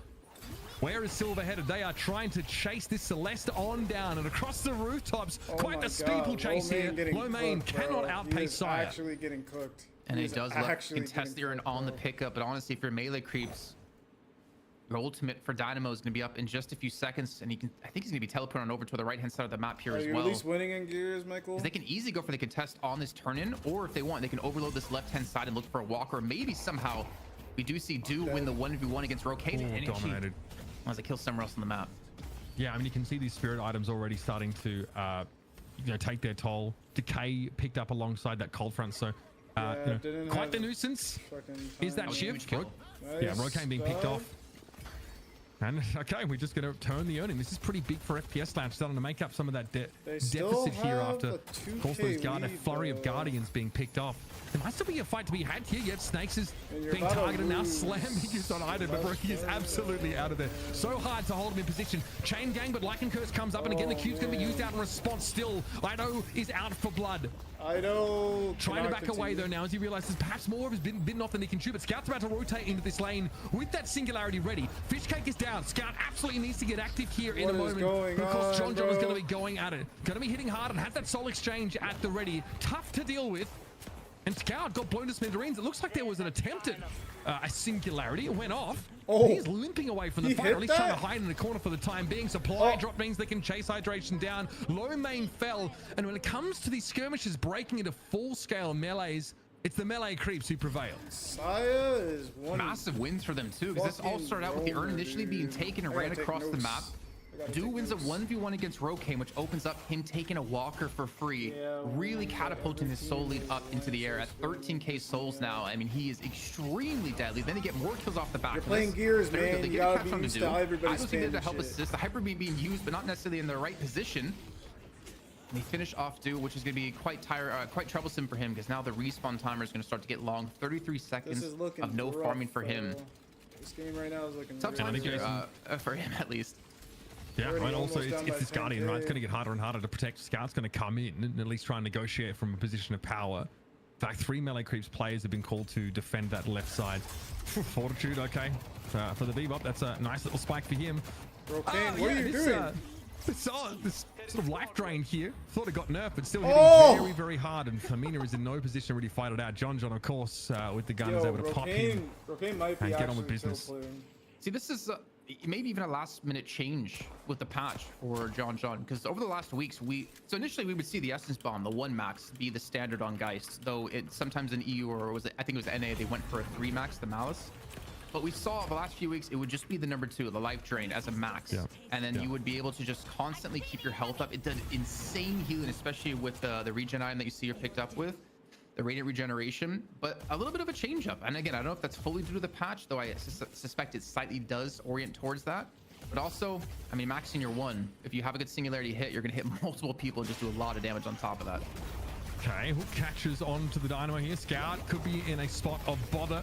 Yeah, he's just going to get blown to smithereens. Tries to come back in. Of course, Quantum entanglement to buy himself a little bit of time, but Lomane will not be denied that pickoff. It's a good sign here for FPS Lounge. We're starting to fall behind in the game. It's going to be traded out. Itane Lusan catches onto Erebus, but he's able to at least give a respectful distance to the Apollo up until now. Apparently, nice little uppercut there. That's going to be slightly disruptive for Do, but it's a fight brewing further down the lane.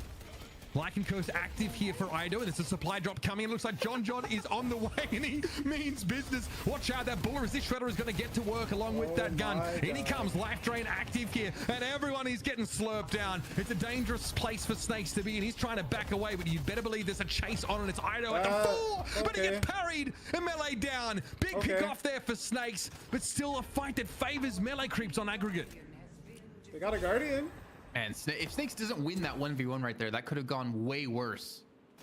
Keep in mind, they have healing out of Scout, they have healing out of Saya too with the Kutsu connection. Leffen luckily, while all this is happening, I mean, we haven't seen Leffen in any fights. Keep that in mind. He's been sitting quietly farming his right-hand side at 16,000 souls. So that's terrifying. Very deadly when he gets into these mixes. But the thing is, he needs to start doing it soon, I feel like, because FPS Lounge, they're 8k behind. We're about to get into the next urn that potentially could be picked up. And another fight to break off as well, but I think Leffa will be here this time. The Toxic Bullets picked up here for the Mina, of course, and very importantly, that Dispel magic in play. Yeah, we see a lot of movement here across this right side. With the urn having been picked up, this might come to a head through the middle part of the map. Tombstone active, and to some degree, Fishcake is defending it, so there's some macro pressure being applied on that part of the map. And for some reason, Johnson doubles back towards that right part of the map. Doesn't really seem to mind too much. It might just be that Sai is going to have this one turned in for free. FPS Lounge are going to try and intervene. It looks like they will be here in time, but Fishcake, of course, will be the vanguard, try and pave the way here for this urn to be turned in. Deathhead's going nuts here. Cube, Rescue Beam, all the trimmings being used to try and save the building. And back in Snakes goes. I appreciate it, Jason. He's definitely enthusiastic to dive into the fray, but it ends badly for him. He used the Quantum Entanglement too to make sure to get that turn without any interruption from hydration on the Viscous. And you mentioned John. He heads back towards the right-hand side because he knows a push is going to be coming through here, expecting FPS Lounge to not to go for the contest on the urn necessarily. And I think Sai should be able to get here in time to help keep this one alive. Maybe just possibly get a kill on the left because it's already low on HP. Gets silenced up as well. The chase is on here, going up to the extra high ground where he could be shot from the lightning. Yeah, he is so low. However, headshot booster seems headshot there. Of course, Titanic Magazine build up here for Saya, but he's not exactly going to be hitting the hardest. Definitely wants to get involved. Mystic expansion obviously invested into. Does finish the job. Leffa chased down eventually. And that's obviously the most farmed player in FPS Lounge. We've not seen him up until this point. And as the arc fire hitting the infantry for this Ivy. Everything proceeding as planned for Saya. Yeah, I'm surprised that Leffa didn't use the killing blow to actually get away instead of using the launch pad because he lost a lot of HP from being shot from Sai, hitting the pad at the same time. Good to see the Kutsu connection actually thrown behind the Celeste Force and low main back under the Walker. A big push is going to be coming through because John's going to be joining as well. But there's left on the return hydration there to help defend. This could be actually very bad for melee creeps if they're not careful about this. Honestly, they are giving it a bit of room. I don't know about John here. Here's a singularity caught up inside of Doo's, having to dive in. Apparently, Scout was essentially on his own there. Weird, so pretty easy pick off. And this is melee creeps despite the lead. 14k souls, by the way. They are down to 4. And they still want to pressure this FPS Lounge Walker by the looks of things. Snakes is down. Doo definitely trying to get more aggressive with Erebus being picked off. A lot of action here in this mid side. There's also a fight brewing on the left-hand side, but for now we're on board with Hydration, who is trying to stave melee creeps off. Half or so of that Walker's health has been taken, but it looks like they've managed to force melee creeps back. Kind of dirty. Saya did an airdrop with John from the right-hand side. We saw them pushing the Walker. Ended up backing away because it saw 3 players there to defend. He drops him in towards the middle to go for a push into the Walker. And yeah, I mean, they don't let themselves a Walker kill, but they at least keep FPS Lounge honest. And I think that's the important part, realizing they have to rotate quickly. They have to be very careful about how fast Sai can get around the map. I mean, I know the airdrop was nerfed by 20 seconds on its cooldown, but does it seem to play out that way as Sai is about to have it up yet again? This is Low Main. Low Main really was chasing melee creeps earlier there, hoping to have caught someone out. It wasn't the case. Obviously, still waiting about a minute for that Shining Wonder cooldown to be back. Maybe melee creeps a little bit concerned about their low walk on the right side. Don't hate this. So Scout, he ended up going for maxing Quantum Entanglement second, his 2. And when you have that maxed, as much you as this cleanse game all is looking non-ultimate like really debuffs. bad So that means for straight kills, blades are I gone. think they can It make means a love comeback bites is if they just gone. play smart. It means bombs are gone. It can clear a lot of things that FPS Lounge can put up on you, not to mention any like debuffs from items as well. But we see the fight breaking out here. Those deadheads just really putting a work against Low Main, forcing him back. Did I see Echo Shard for the deadheads? I think I did. There's just a million of them. That is quite annoying. It took me far too long to realize I could just melee those. They got a lot of value against me. After Graves had just come out. Anyway, here's the chase up on the rooftops. Like a curse active. Lefa once again accosted and still doesn't really feel ready to fight. Not with Ido having been around the map so much. 18k souls, but always a factor in so many of these engagements. Stone there, as you can see. Oh, the cube response, not too shabby at all. Wow, yeah, that was actually insane. Johnson might try and make something of this here. He just farmed as heck, 23k on him, and he wants to fight, but he's going to get caught out by the Billy. Dangerous is going to double back. Yo, these guys are coming back real quick. Exchange. Dropping into the pit now is Snakes. He knows he has John dead to rise. If he can just follow him through this TP, comes out on the other side, and he's still going for it. And there it is, big kill, big bag drop as well. You know, we've been talking, yeah, I mean, I've been talking a little bit of smack about Left so far on the Shiv, but he did 3,400 damage with serrated blades up against Ido. He hit 5 of them and Ido was just dead. There was no way he could survive that one. Stay in the air a little bit too long, but the grasping hands here against Rokane trying to get aggressive does lock him down and force him to dispel magic. And finally, FPS Lounge get the final guardian of the game on this left-hand lane. So really down, but not out whatsoever. We talked about Left being the person who kind of needs to carry things through, and with him able to go toe-to-toe with Ido was honestly a massive win for them. Yeah, 100%. Fish Cakes there was lingering a little bit too close to the left part of the map, which is a bit scary when you don't really have an escape or all that much mobility. So Ona's going to head across, obviously, with melee creeps down a couple of players. Anything draw your eye here in terms of itemization? Oh my usual God, stuff here. what the So fuck kind Hydration of just movement? puddle punched Low Main over here so you can get here quicker before there's any sort of contest. And Rescue beat from away too. Wow, denied like Earn almost take. all of them. 5k is the difference now. That has shrunk considerably. FPS Lounge have managed to stabilize here, and Ido gets caught out yet again. Not ideal. Now, of course, fighting through this Elk Fire and Kudzu Bombs is a little bit annoying, but we'll see FPS Lounge try and go around through that Veil, chase after the Ivy here, though, of course, on this right-hand side. This is getting pretty darn messy.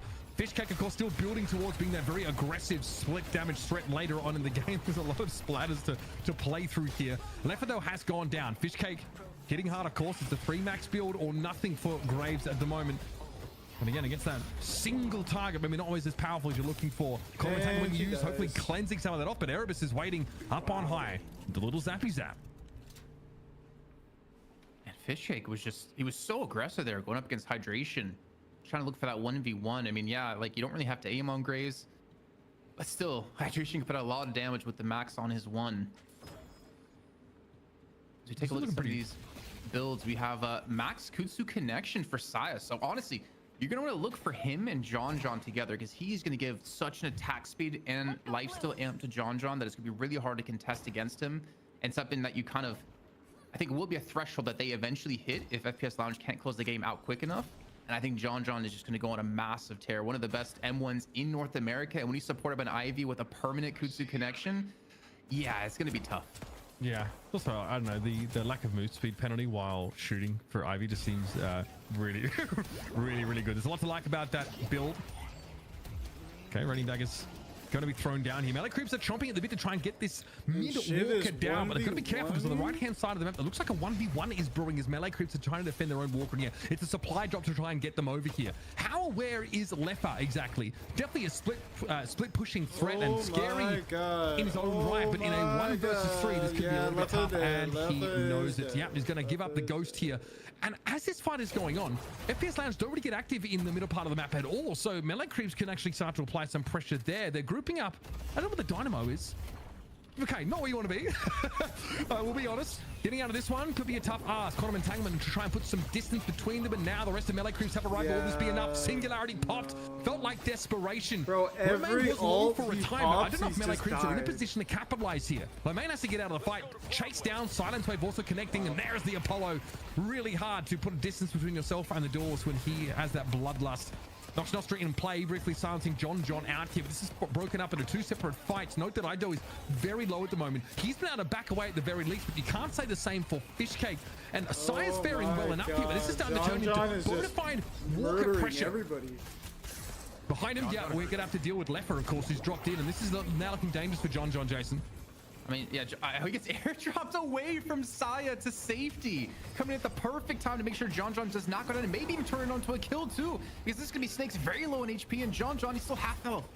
This is FPS Lounge starting to make something happen here. Melee creeps, can they hold their ground? Big slam, Snire knocked up. John still not really back to health. He actually just got nuked in a matter of seconds. Rokane blew the smithereens. Snakes is down. Ido at least is able to get back into the fight after healing up, and not a moment too soon, might I add, because that could have been the end of Sire had he not turned up.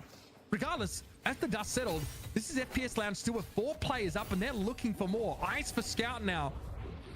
And you'd think that Celeste would be able to chase that one down, but they have been able to slip away. Is this mid? Do FPS Lounge want to risk it?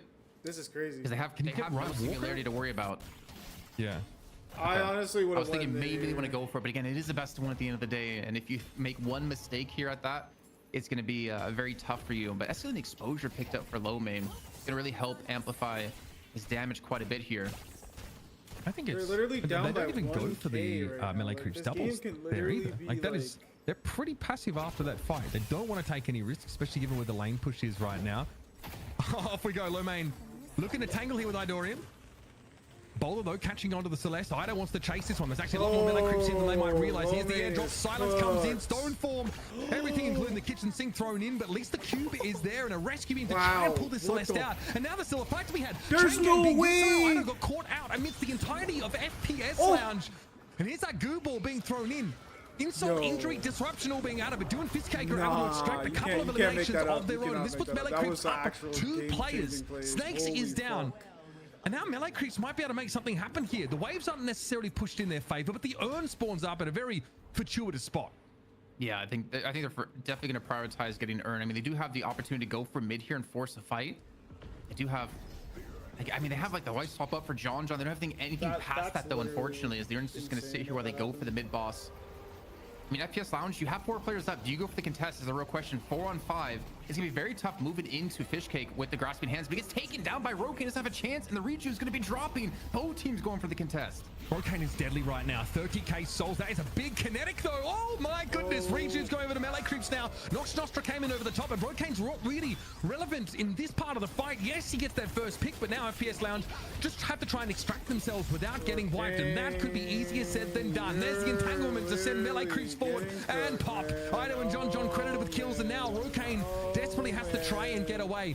Rejuve credit used up there as Scout has returned to the fight, and Rokane is not getting away with this. Flawless advance to finish off the kill, and melee creeps might have finally broken through here. These walkers are looking awful tasty. One small upside for FPS Lounge though, Mitch.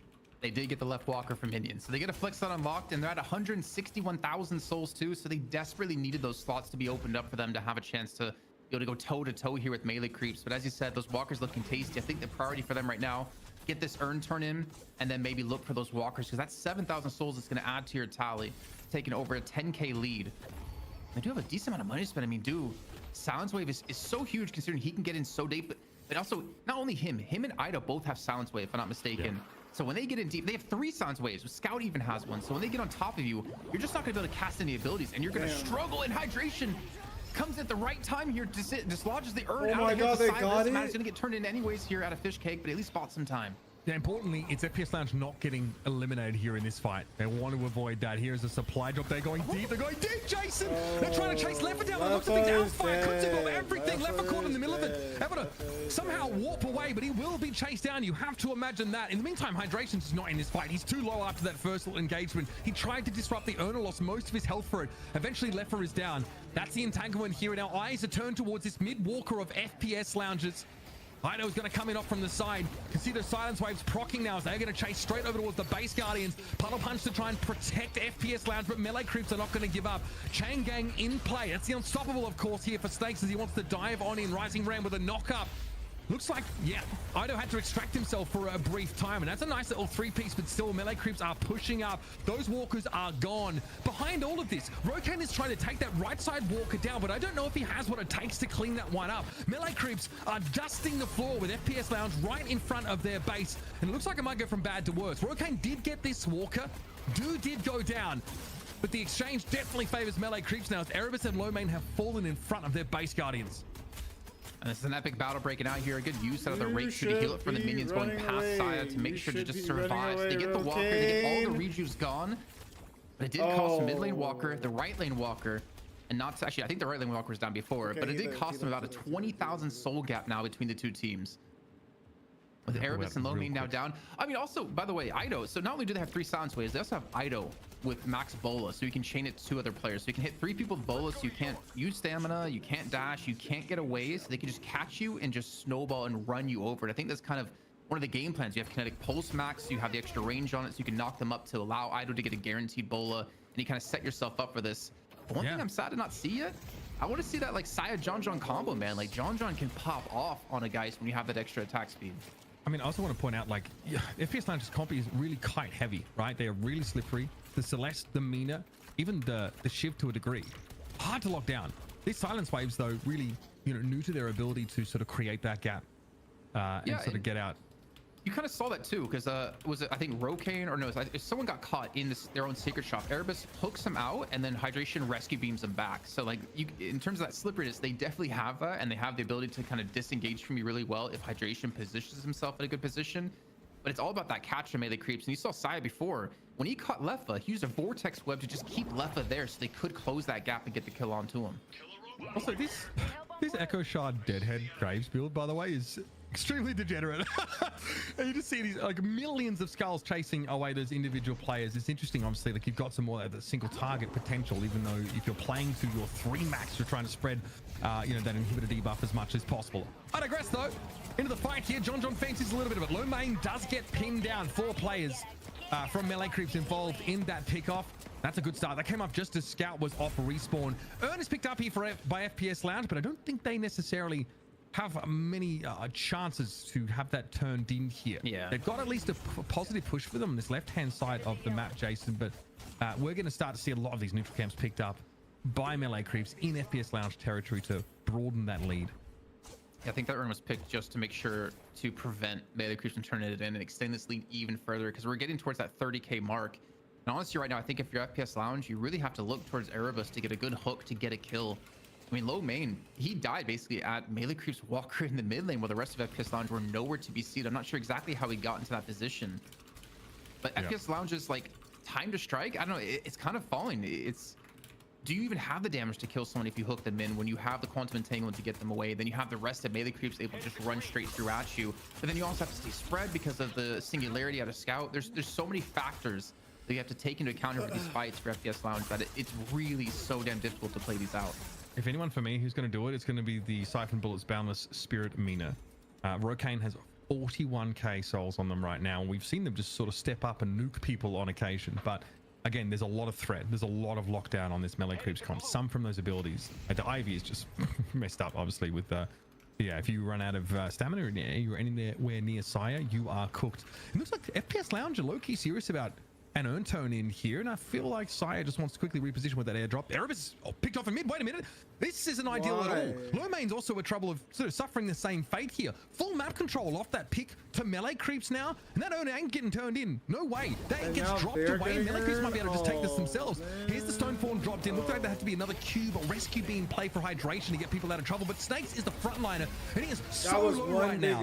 Earn turned in by melee creeps. That was basically delivered into their hands by FPS Lounge. Singularity in play, but Nox Nostra comes in over the top. Roy Kane desperately trying to make a difference in this fight, but it is too little, too late. Dead heads flying everywhere. Body parts just being thrown around the room, and Roy Kane can't do anything but run. Bro, mid boss, it's coming up. This has to be a guaranteed take here to melee creeps. Then after that, they can push into the bases with the shrines. We did see a little bit of that Kutsu connection action with John, but honestly, most of the kills went towards Fish Cake.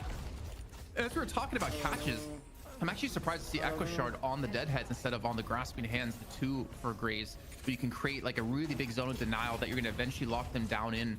But I guess the damage is definitely doing some work. You can see on the mid boss here, just soloing it as Graves while the rest of the team pushes down towards the base. You gotta be careful here if you're due though. You don't want to go down, but also to be fair, you don't want to die if you're Rocane or Hydration. I'm pretty sure that Scout just zipline boosted here to the front door from mid boss to make sure that they were able to help. So melee creeps have the numbers here, no doubt about it. And that was, of course, Du going in and doing his thing. Tiny Losan allowing him to secure that pick off. So 3 rejuve credits, of course. The base Guardian's getting slapped in. And yeah, we're going to double back for another crack at this here. Slowing Hex thrown out. Du maybe more so just rattling the saber, pun intended, than actually looking to go in for a real fight. But Erebus does get caught out. Looks like these shrines are about to get some scrutiny now. And they aren't going to last long at all. This is, I don't know how you come back from this one, because I look at Du and he's at 11,000 souls, and that's before taking shrines, and that's before taking any extra kills here. FPS Lounge, you need a Hail Mary of a play, and honestly, I don't know who it's going to come from. You have to look maybe for the resets for Lefa, so Rokane has to set him up. And again, they have so much healing with Ivy, with the Health Nova, with Scout, with the heal. This is so tough to defend. As the second shrine's going to fall, the first stage patron most likely going to be falling thereafter, and with a 60k deficit, I don't think melee creeps really need to leave here. No, 3 rejuve credits on them, by the way. So these waves are going to be pushing and pushing and pushing. And there's no way FPS Lounge are going to get out of spawn. What do they even have here? Like, there's no like wombo potential on this team whatsoever. They're slippery. They're good skirmishers, Jason, but in the all-in fight, they struggle, especially with 3 silence waves in play against them. They look at them. I mean, this is a Nox Nostra silence, to be fair, but that's basically what most of the players on FPS Lounge are experiencing. No access to those abilities that give them that slipperiness. Yeah, and Lomain is just getting chunked down. That life drain seems to last forever when it's coming from John. We're now down to the last stage. Hidden King going to be battered down, and melee creeps will have their chance at a rematch with Floorman. Man, I'm not trying to sound BM, but FPS Lounge did put out a tweet saying night shift's not ready for us, looking to dominate here in the first appearance of the night shift, but they had to go up against the reigning champions of 18 weeks in a row. And those reigning champions once again get that shot to be fair, to reclaim it from Floorman, who took it from them last week. FPS Lounge could have been a lot better. A lot more one-sided. I know they're like a new team and they've been scrimming recently, so they don't really have like team fights like synchronized really well. But there was like a lot of good plays, but then there was a lot of like bad there were just so many of these situations where they're able to and bad positioning advantages, which literally cost so many them points, especially. But they honestly, I thought it was really close. I thought they played pretty well until like a lot of those mistakes happened, which was pretty early on leaving that right side lane, getting involved. Well, yeah, I thought that the honestly, I think they played well. I can't hate what I was saw, an interesting sort of. It wasn't like it was like absolutely nothing. Like they played pretty well. In alongside that guy FPS Lounge did well. It really just give it like more time. You can if bully they just like actually free more, one of those get, like, mids to rotate out to those lanes in general. So like, looks like a pretty nasty comp from the melee creeps. We did get to see the Graves in the end as well. I think they'll be actually like a threat because right now like they had a lot of like individual like fights, and I'm just like, yo, wait, if you guys like team fighted a lot better. I think it's actually from this one with the GG's. help of course, Scout on the Dynamo. Like that's literally what I think. How confident he was playing here. He really set the pace early on for melee creeps to have a strong start. That's Then eventually literally got to the point where John could be the carry. I don't think later anything of the else game. other than that right now. But then, I mean, like Fish Cake as well. It was able to put out some like really serious damage. As you point out, the Echo Shard Deadhead was just detrimental to FPS Lounge. Jesus. And even this play out of Scout, and he survives with like. I never saw Scout play Dynamo, but that's fucking. I think he's even below what you're seeing on the screen right now from that rate coming through, but just knowing his limits. But the weird thing is, I mean, maybe you just couldn't see it from the match so far, but I didn't really feel like the Dynamo really did a ton in the game. He didn't. Not in the team. He really did but nothing. It didn't feel like he did a ton. But it could have been just we weren't looking at him at that time.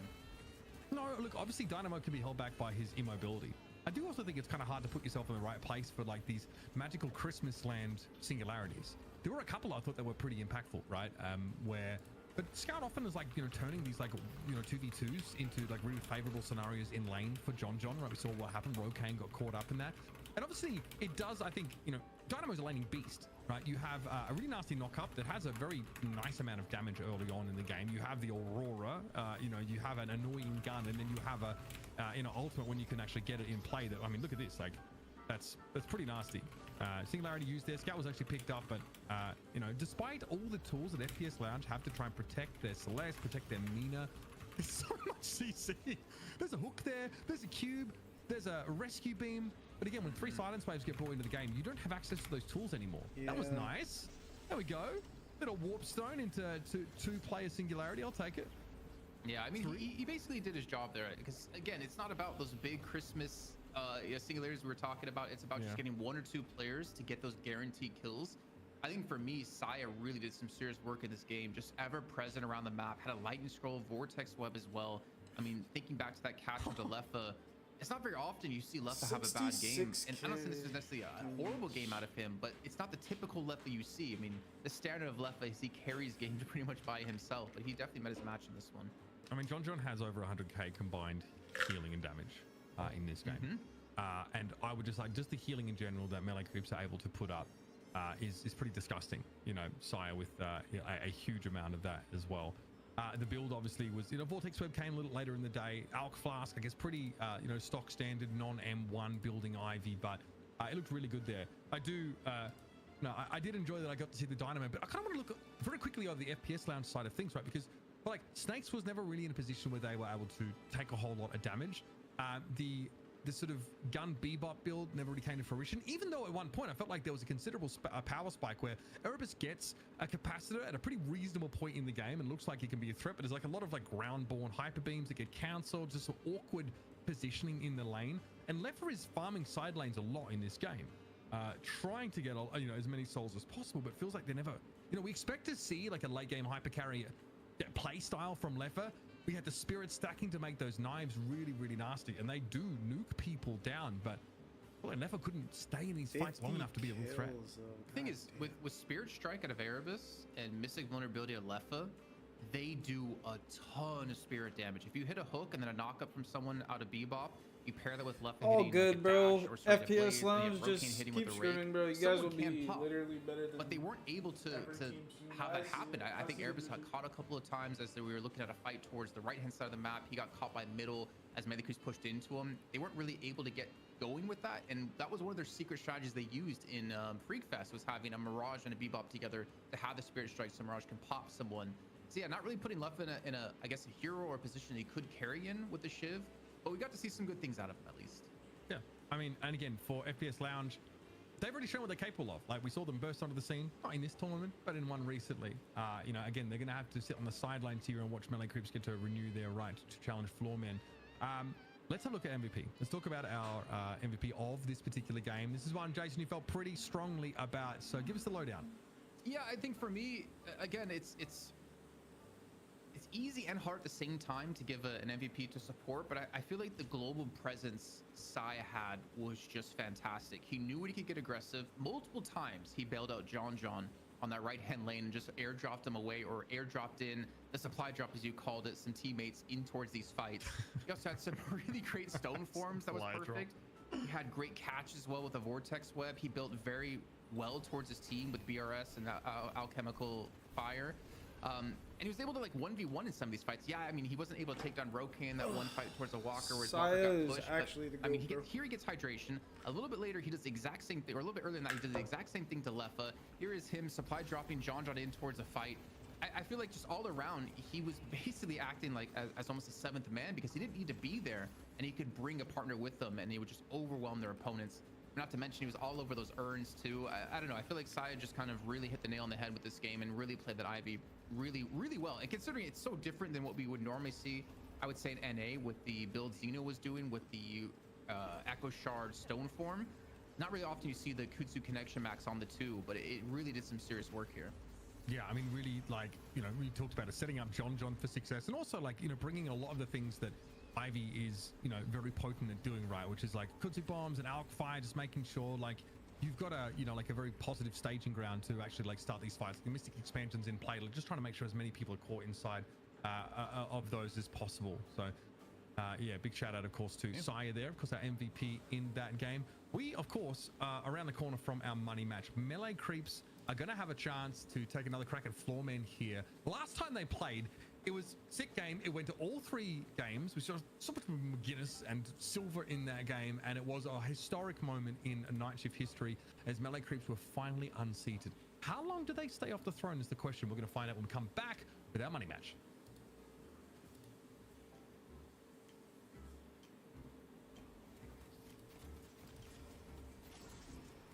What a game, bro. That's actually a sick game.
What a crazy game that was.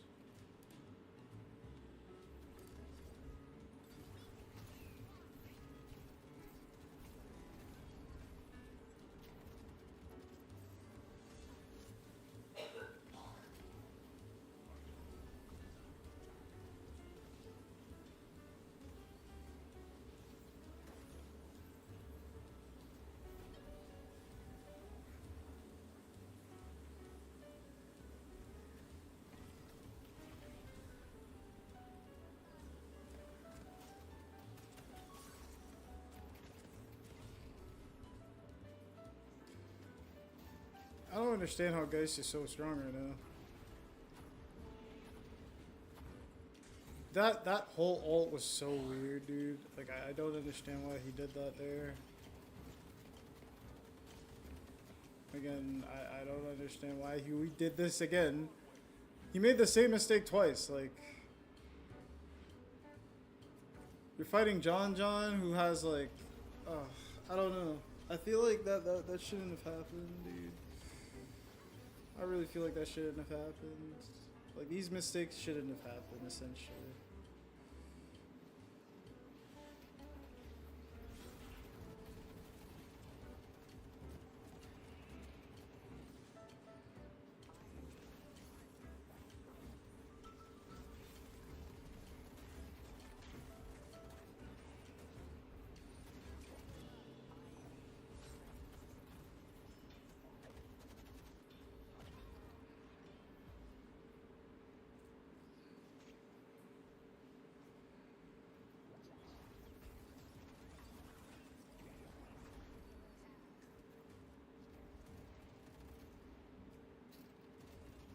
Headshot booster is actually so strong on Ivy. I'm gonna start buying that.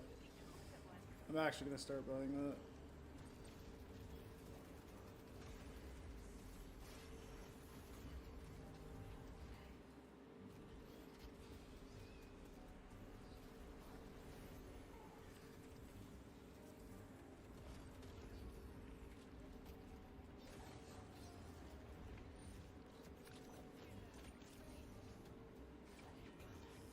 Like, that was a good play, though. Like, right there was an insanely good play.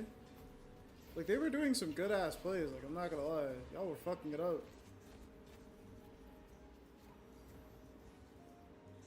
And here, right there, boom. That was huge. That was huge. That was also huge.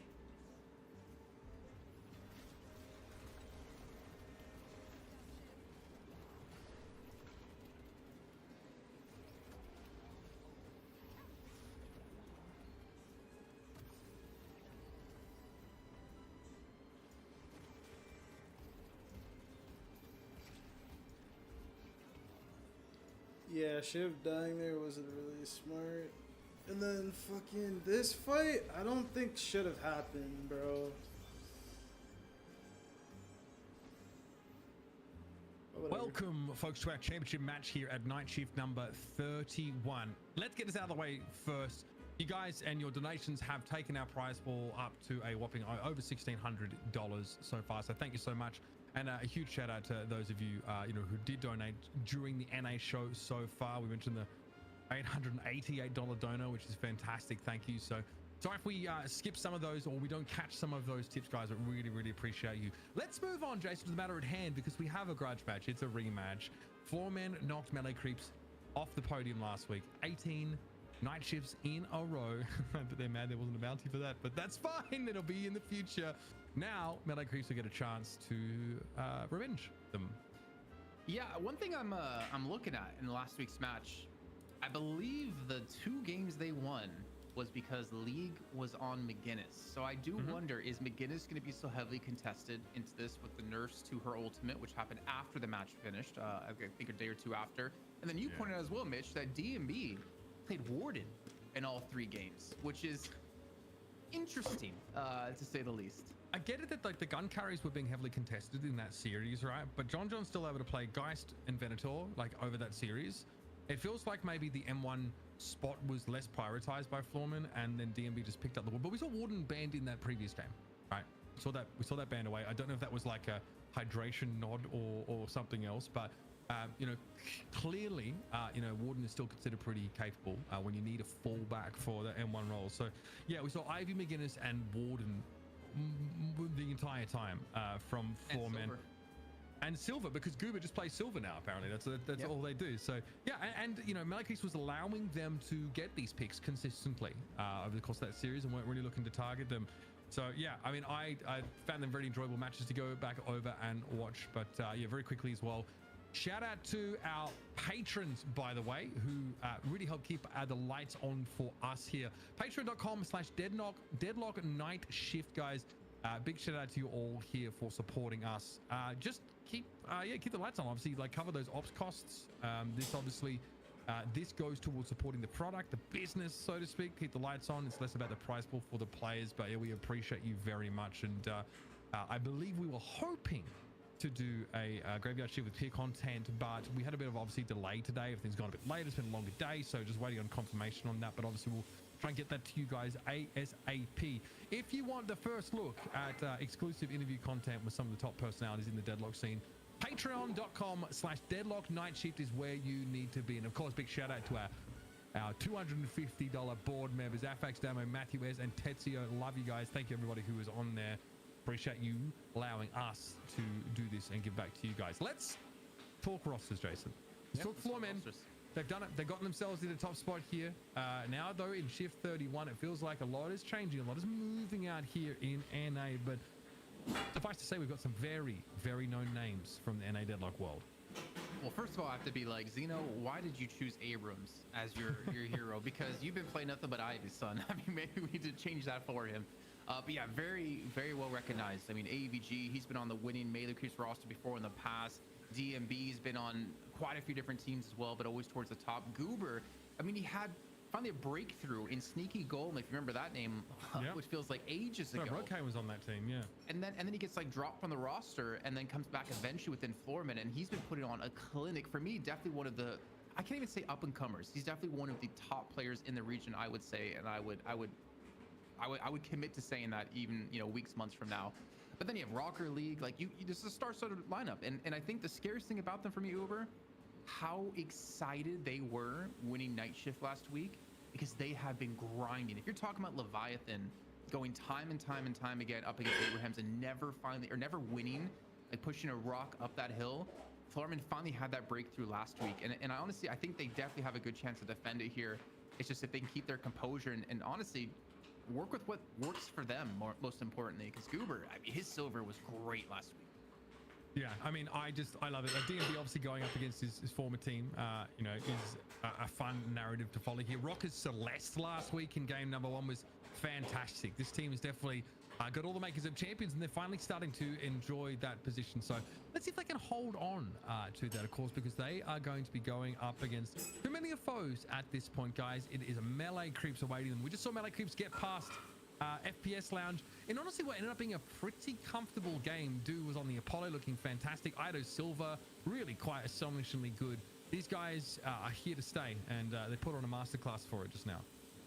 I think, you know, we can talk about, I think this is probably one of the most interesting drafts actually is going to be this match in particular, because Goober's Viscous is so good that it almost warrants a ban out of melee creeps, but then you allow them to pick some of these other high priority heroes. For them, at least when it came to the Guinness, with Ivy, with Silver, with, I mean, I don't think Warden's gonna be a top 3 pick, to be honest. But then also, I mean, you have to worry about from the other end of that spectrum is Saya playing Kelvin, because he's that good when it comes to Kelvin in particular, that you have to worry about any potential pocket bans.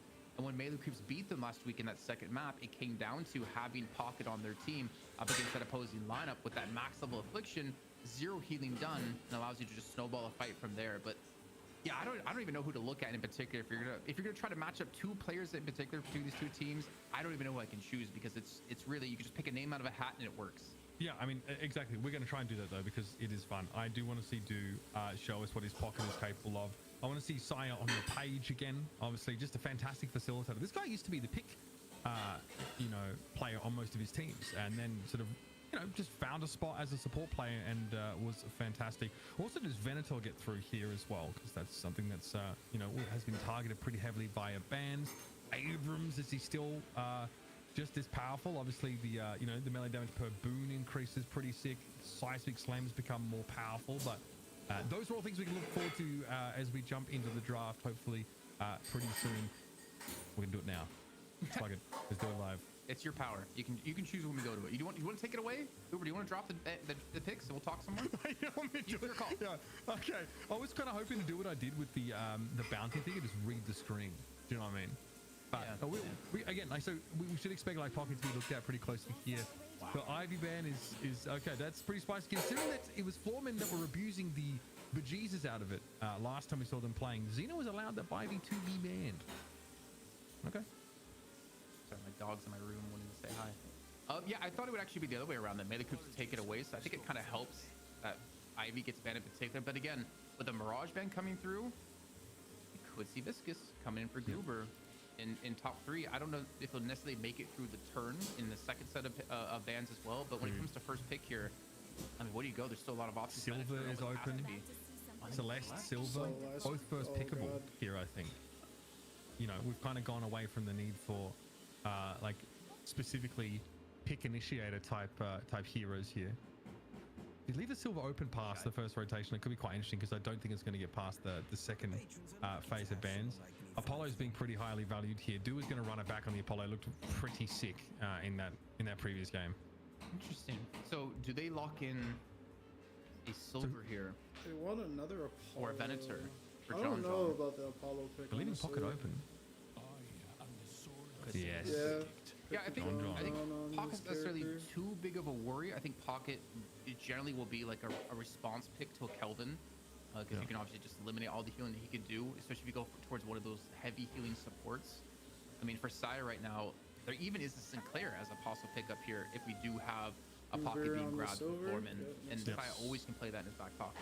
Yeah, obviously, like I guess Scout would be doing it this time. Not sure. Depends. Saya has played Sinclair. He played it in the previous series. In fact, both he and Scout played Sinclair in that series last week. So, yeah, it is possible. It's funny. You do open yourself up to getting Sinclair as soon as you pick someone with such a powerful ultimate. Lady Geist here for Floorman. It does feel like they're just snapping up the you know, the next best M1 carry as Venator is off the table.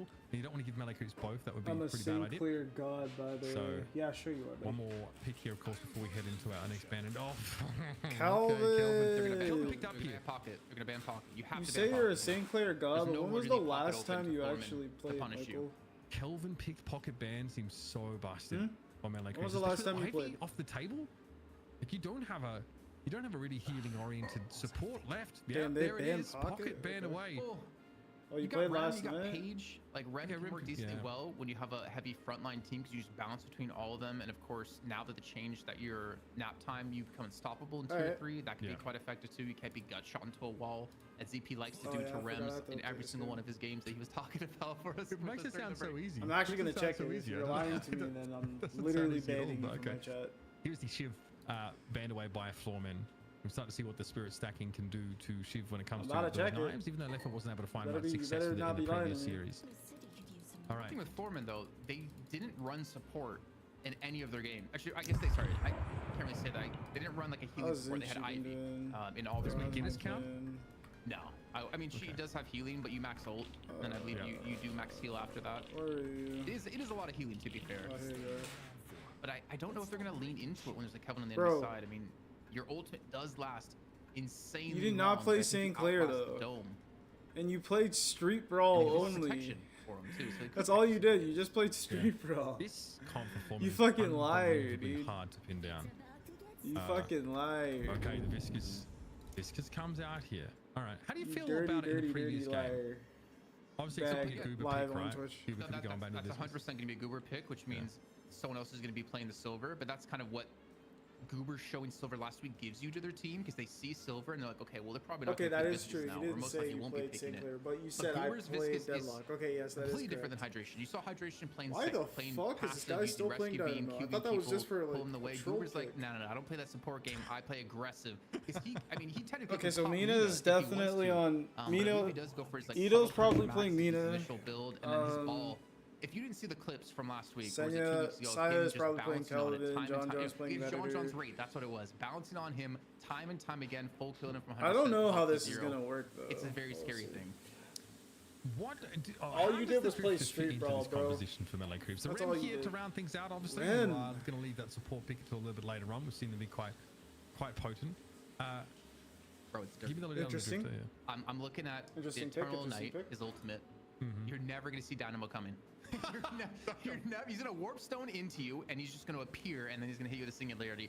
That is a very scary combo, if I'm honest with you. If you can work around that well, the synergy between that, then you have, again, like Venator, which John goes for the grenade max, not the gut shot max that you likes to go for. So pairing them together, grouping them together with a Nox Nostrils, so you can't do anything after you're out of a singularity as well. Plus Apollo, the Itani Losan, they have such a strong wombo combo team for melee creeps, but also they have like a decent chase too, because Kelvin can get extremely fast to slow people down. Apollo's going to be in your face. Dynamo, if he gets a knock up on you, it's very hard to go against melee creeps if they get some momentum. Yeah, there obviously is a lot of lockdown potential. Easy to forget that Eternal Losan has that it shuts down healing as well. It's like a curse mechanic, yeah.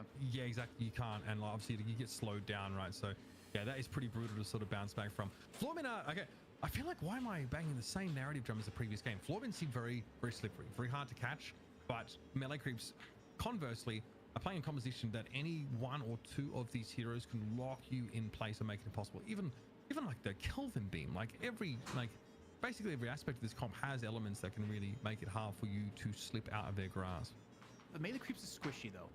I mean, they do have a lot of healing. You have Dynamo and Kelvin together, so you have to be aware of that. You're gonna need to see some Heal Banes coming in, probably out of Geist for them, which is most likely going to be DMB. But they're very squishy. So if you get a catch, I think you can easily snowball a fight against them. Maybe use the nap time to set up fights. You're going to see AVG on the Billy. He specifically plays the Billy in a way that he looks for those chain gangs to open up fights for his team. So you're going to have to keep an eye on that, where he's coming from. If you're melee creeps. Let's be really interesting, man. Like, honestly, Foreman, they had a taste of victory, but I think they want the whole thing, and this is their chance to have it happen yet again. Shout out Sideshow for the raid, Sideshow who's been addicted heavily to Deadlock recently.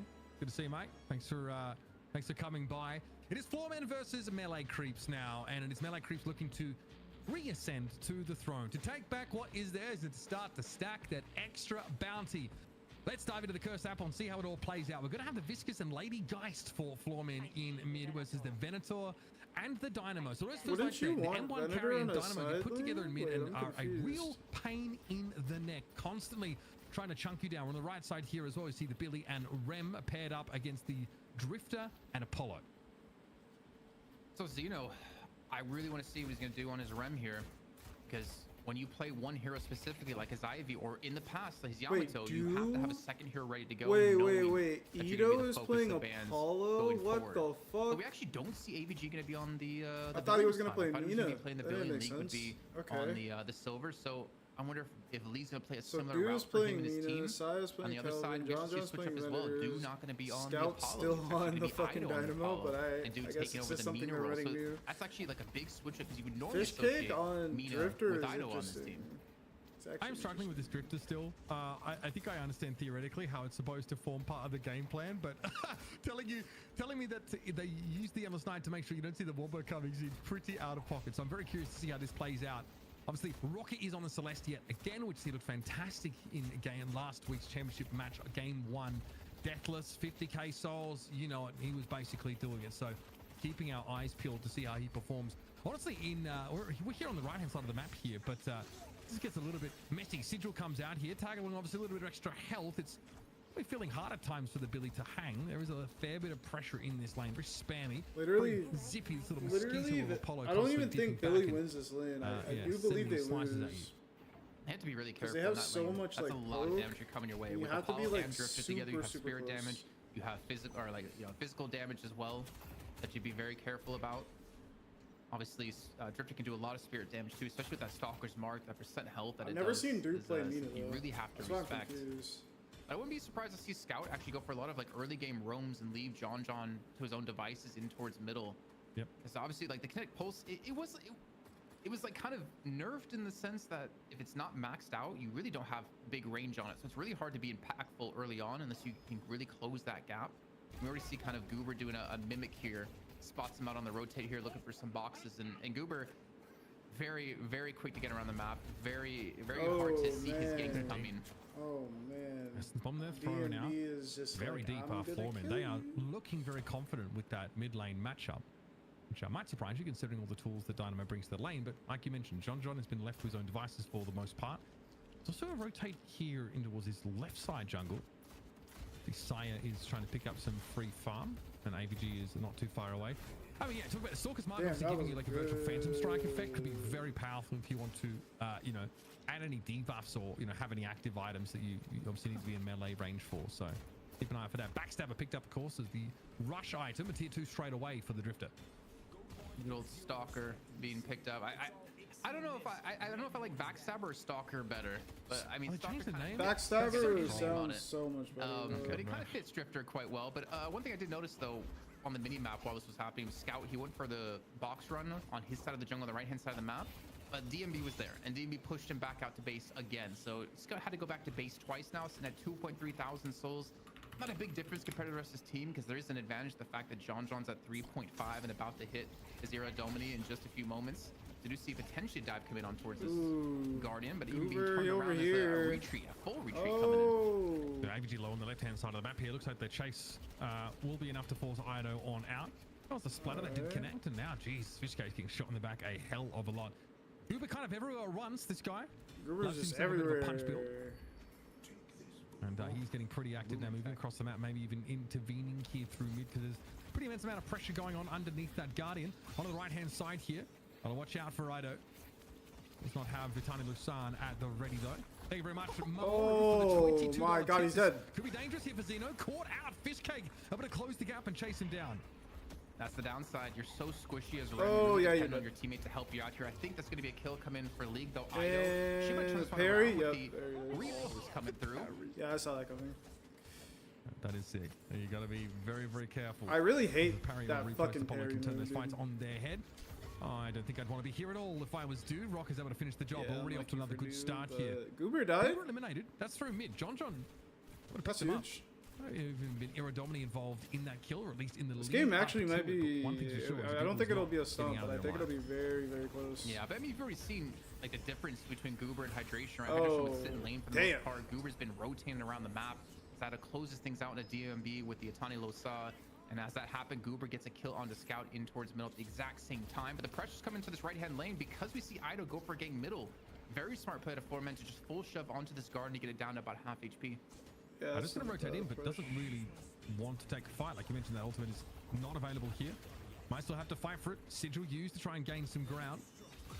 And Rem poke, pretty annoying. Here's the flawless advance, a little bit of poke damage. This does not signify a full commitment, of course. And John does. John's getting out. He knows it. Bro, Goober has like some issue with this guy, bro. There's no way you're still doing this shit to him, bro. There's no way you're still doing shit to this guy, bro. He was constantly dealt. Oh my god. Actually, it was 2 weeks ago, I should say. Every time Goober's on Viscus, this guy just has to ult and jump on this guy, bro. It's been tough. I think for John playing against Goober in particular, but again, that's just the difference in Goober and other Viscus in NA, and I would say even. I would even argue that no one in EU plays Viscus like this either. I think Demon may be the closest, but I don't know if teams want to play around a Viscus of this style, or if it just doesn't work in EU because teams know how to play against it. I'm not really sure the answer on that. That was actually like I a love it huge though. punch. It's Mystic Burst, Oh my Arcane God. Surge, Compressed Cooldown. And again, like Goober's got some pretty fantastic movement. And Drifter is dead. Drifter's getting out of this. Apparently that was a worthwhile expense there for League. Guardian though is going to be picked up in mid. That is an important little exchange.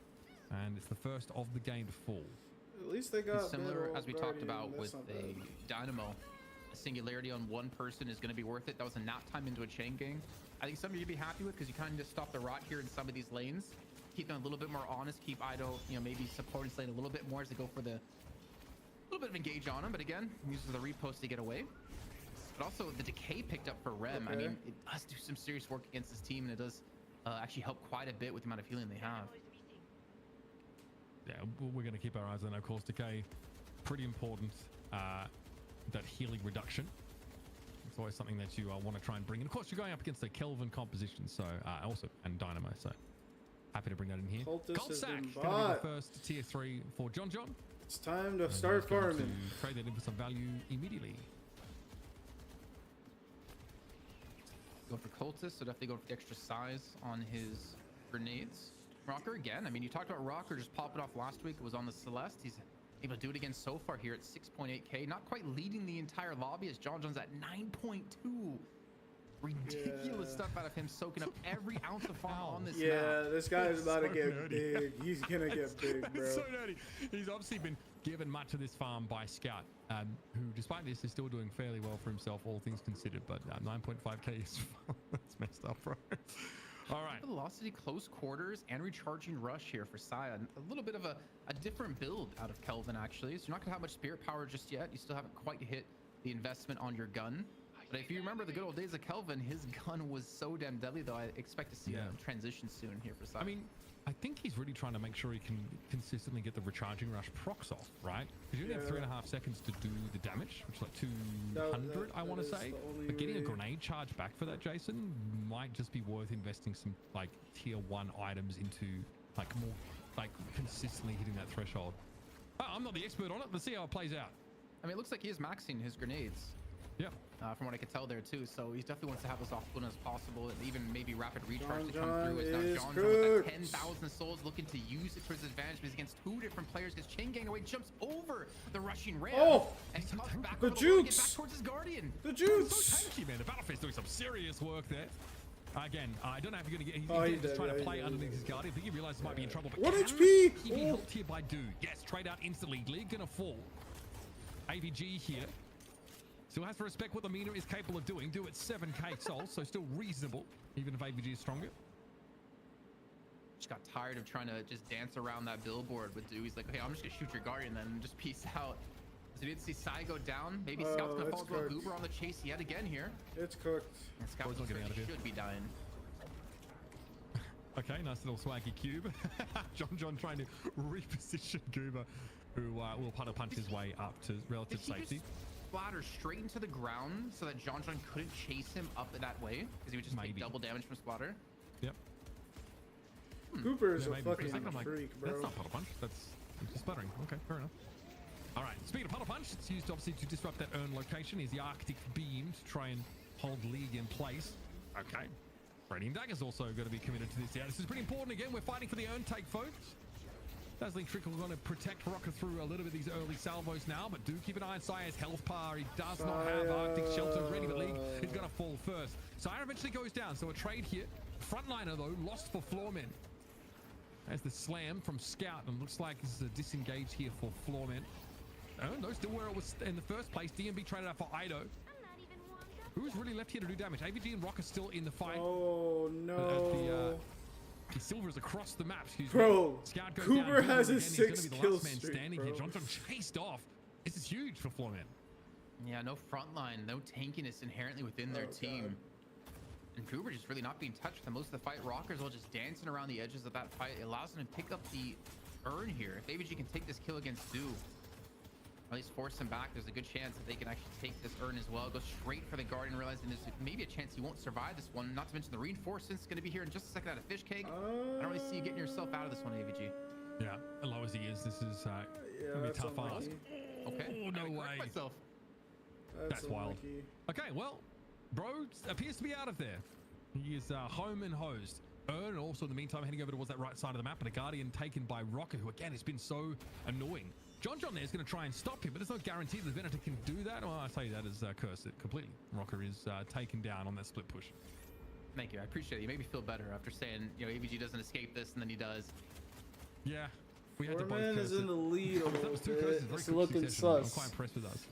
I digress. His chain gang obviously over on this earn location. Dunked So it. in. Wow. You better believe it. Goober gets it done. Cubes up instantly. Tag along getting passed around. Plenty of health here as Fishcake just dies. And Goober managed to get a splatter. Yeah, you kill. need I'm to not ban really Viscous sure. on Either this way, guy, that bro. inside going I smart. don't care. This guy's actually Frozen shelter him there. Becomes a on little that bit too late character. in the day now, as melee creeps might not have much to fight for anymore here. At least one advantage for melee creeps is that once Saya gets a couple more levels and starts investing points in a frozen shelter, it's going to do a lot of healing. It is going to be quite ridiculous what he can pull off, not to mention cleansing like heal banes off so you can heal your team as well. But we're not really, I mean, John John's at 16,000 souls. Like, even though it's not been looking good for melee creeps, John John has just been farming away. And he, as we saw in the last game on the guys, he can carry these games, especially if he has people play a semi frontline for him, which I think Ido and Saya, even Fishcake are going to try to do. This game's not over whatsoever. He's just giga farmed at this point. Oh, Ido. Gotta respect this Ido. Eventually he's going to be forced away from this farm. In fairness, he was in enemy territory. Okay. Now there might be a collapse over towards mid here as melee creep still heavily invested in defending that mid guarding that is still up 13 minutes into the game. Yep. John, like you mentioned, when he hits those power spikes, you're going to know about it. You will. You very much will, because John John's him. Really, as you pointed out, we're just really heavily investing to keeping this alive and actually getting aggressive to look for these sinners. See Goober come on in with the puddle punch. And again, as you know, you have to be very careful. He has Healing Nova. He does a lot of healing when he attaches to someone. And of course, the decays. I mean, we're seeing multiple decays being picked up, actually. One for Fishcake, one for Xeno. I think there's maybe even one more out there as well. But also, Fishcake has a Spirit Sap on top of this. I so feel like shred Decay some of needs the a spirit nerf, resist. bro. There's no reason Maybe that go that towards should focus just do ones later on. instantly But Dude's doing some work 50% going like against DMB, anti-heal. that's kind of Like huge. that's That such a gives him strong that item. +1, that man advantage to look for fight somewhere else, and maybe even push down some damage on towards a walker. Like There's Decay a ton of might extra need a pressure slight on that right nerf, side. bro. Eventually, someone from melee creeps is going to have to answer this, which means they can't afford to spend as much time lingering in mid. Looks like they feel like they need to make the play here. Either way, League is trying to surge forward. Mindful, though, of Sire's position. Then over the top there's a Frost Grenade to try and slow him down. Ido chomping at the bit here to get at League. And eventually, the split push on the right is done. Now you see DMB being pulled in towards mid. Floorman, just as invested as melee creeps are in defending that Guardian, Floorman absolutely want to knock it down. Has melee creeps just decided to say, okay, John, we're just going to give you full carry mode? 20k now. I mean, we saw Dude try to hold the right-hand lane. He loses the fight against DMB, which is really not good because they want him to have some extra damage as well. Luckily, they still have Ido for a lot of extra spirit 20k damage. souls and it's not But much being honestly, done. I It's think kind you of ask wild. yourself, when it gets into the late game here, who are you going to start to favor? Yeah. It's a lot of eggs to put in one basket. A basket that can be chain ganged. But that it can is be John pinballed, John, that so can let's be see what slept. happens. There's a number of ways to, shut down the individual, bowler them. Obviously, a lot of decays being brought up as well to really limit that Sire healing effectiveness. We'll see if it pays out for melee creeps. You can definitely see where their investment is going. Nox Nostra is in play right now. Here we go. Looks like, yeah, we saw a nap time come out. Midoriya just trying to reposition here a little bit if he possibly can. His silence wave to start becoming a bit of a nuisance here. Don't keep For going melee towards creeps, and me. yeah, that Siren Fish Cake out of the picture. The main source of healing's gone before he could deploy that frozen shelter. And now, as you can imagine, the race for this right side walker is going to be on. Ern picked up behind all of this. Scuba might have been taken down, but there might be an acceptable loss here if you are Floorman, as you were going to try and get that Ern turned in. But this If is where they get Melee Creeps are Ern, trying to I pressure. actually They're think not it gonna might give be this one up for free. scary Look for at John Melee John Creeps. starting to push forward. He wasn't in that previous fight, so out of the tunnels we're going to see him come in a moment. I'm quite sure. But that is ridiculous damage. Entanglement is not going to save Scout at all. AVG's picked off. That Ern is still headed over towards the left side, and in the end, John hasn't really looked to intervene whatsoever. It is a walker picked up by Ido, who's on the upper level. That bad, those two are looking dangerous, but is it going to be enough? 24k now. You brought up a really good point here, Uber, is the fact that John's just not really being in these fights. And for melee creeps to lose like 1 or 2 players without their main carry there, I don't really think it's not a good trade, but it's not like you're losing 2 players and John was in the fight, and John can be that impactful with what he's currently got built at this 24k mark. And I would assume they need to start bringing him towards some of these fights. His KP is probably like really they need to allow low. Stu to start get some farm to catch up. Use John's power spikes to their advantage. Watch out, he's gonna dunk it. Actually dunked here in a second by Xeno. He's on the ram here looking for the jump. Frozen Shelter used to deny the area though, and they're gonna lose some players. So actually Saya the one to go down. Frozen Shelter's gonna lock him out of getting the turn it in. And a Singularity being thrown down just to deny the turn in themselves. They take down Rock and he still locks it in. Oh my god, he dunked comes it. down from League here. Owen does get turned in, and Xeno really bides his time in doing so. Scout is down. They already made use of the Singularity and the Frozen Shelter at the start of the fight. That feels unlike melee creeps to take such a big risk in stopping that Urn from being turned in. A relatively close fight now starts to favor Floorman pretty healthily. It's going to be a 4-for-2 exchange. Honestly, they kept it pretty good though, but they're going to get mid right now. That's the problem. Melee creeps have a tendency to, even in lost fights, be able to find something of value elsewhere on the map. Okay. Floorman, They're not going to do it? about this mid boss for a moment, and if they don't do more here to extract value, they might actually end up losing out in the long run. Yeah, they should have. Left lane walker for melee creeps. You have to be very aware of this when you give up a flex slot for free. I think it was a very smart call for Foreman to say, okay, we're not going to go for this. We're not going to go for the actual take. So Frost Grades aren't maxed here for Saya, so I'm assuming he has invested points in his Frozen Game Shelter. is so close already. already. Picked up too. It's insane. But even with that, he still died to League inside that Frozen Shelter, which, I mean, he needs to have another friendly player in there to make sure he can help support him and win out on this one. But the thing is, you can technically Frozen Shelter an enemy team inside of it, and then Quantum Entanglement your own team out of it, so you leave the enemies in the shelter if you ever wanted to, just kind of keep them away. Which is pretty elaborate. It does feel like Saya was just caught there, really. It kind of contradicts itself though, right? Because you kind of want to be in the shelter to heal, but also you don't want to be the only one in the shelter on your team when there's like 2 enemies in there, so. Yeah, I mean, it's not an invulnerability button, that's for sure. Can definitely swing fights in your favor, but you need people to supply the deeps, and that was not the case. Again, I do feel like it was a bit of a reaction just to stop a premature own turn in. But then the same was from the Singularity. Like, I don't think there was anything set up in order to follow up on that. Was John in position to really intervene? No. I just felt like if you don't have John in the fight, why are you investing these sort of abilities? Maybe there's like a crossing of wires that John also like is supposed to get over there or can't. For whatever reason, either way, this is dangerous here to do. A lot is being invested here to try and defend this walker, and it's not looking pretty. They are going to fall. Doom knows that he's basically just considering himself a sacrifice in this case. Right side blue walker pushed down by Floorman. They've recovered. They've gotten busy. What's happening on the left, though? There's something brewing here as well with John, who doesn't really, again, seem to be where the epicenter of action is, but he is up to 28k souls.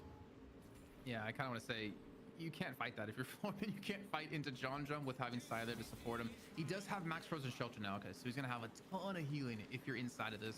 Rapid Recharge picked up as well, so you can put out even more healing during these fights. I'm assuming Scout went with a really similar build with the Kinetic Pulse first, and then eventually into the Quantum Entanglement to max out.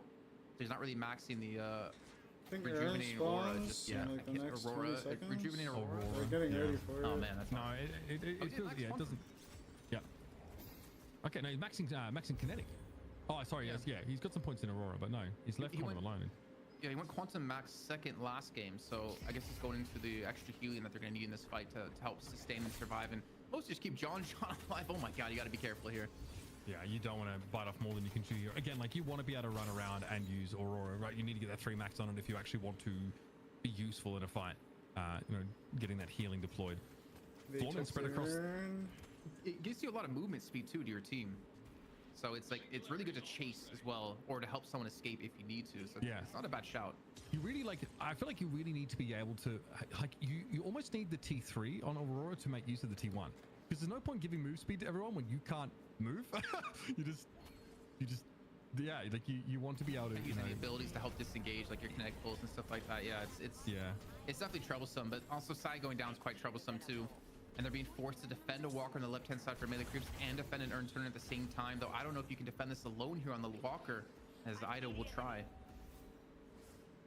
Yeah, I know 18k souls is reasonable, but you're not going to see him commit to defending any of these walkers. He might be he sees an opportunity to shove the wave out, and that's because he sees Ern heading towards the right side. So he's kind of correctly assuming that Floormen aren't really invested in pressuring the left anymore. Here's a bit of a fight here underneath mid.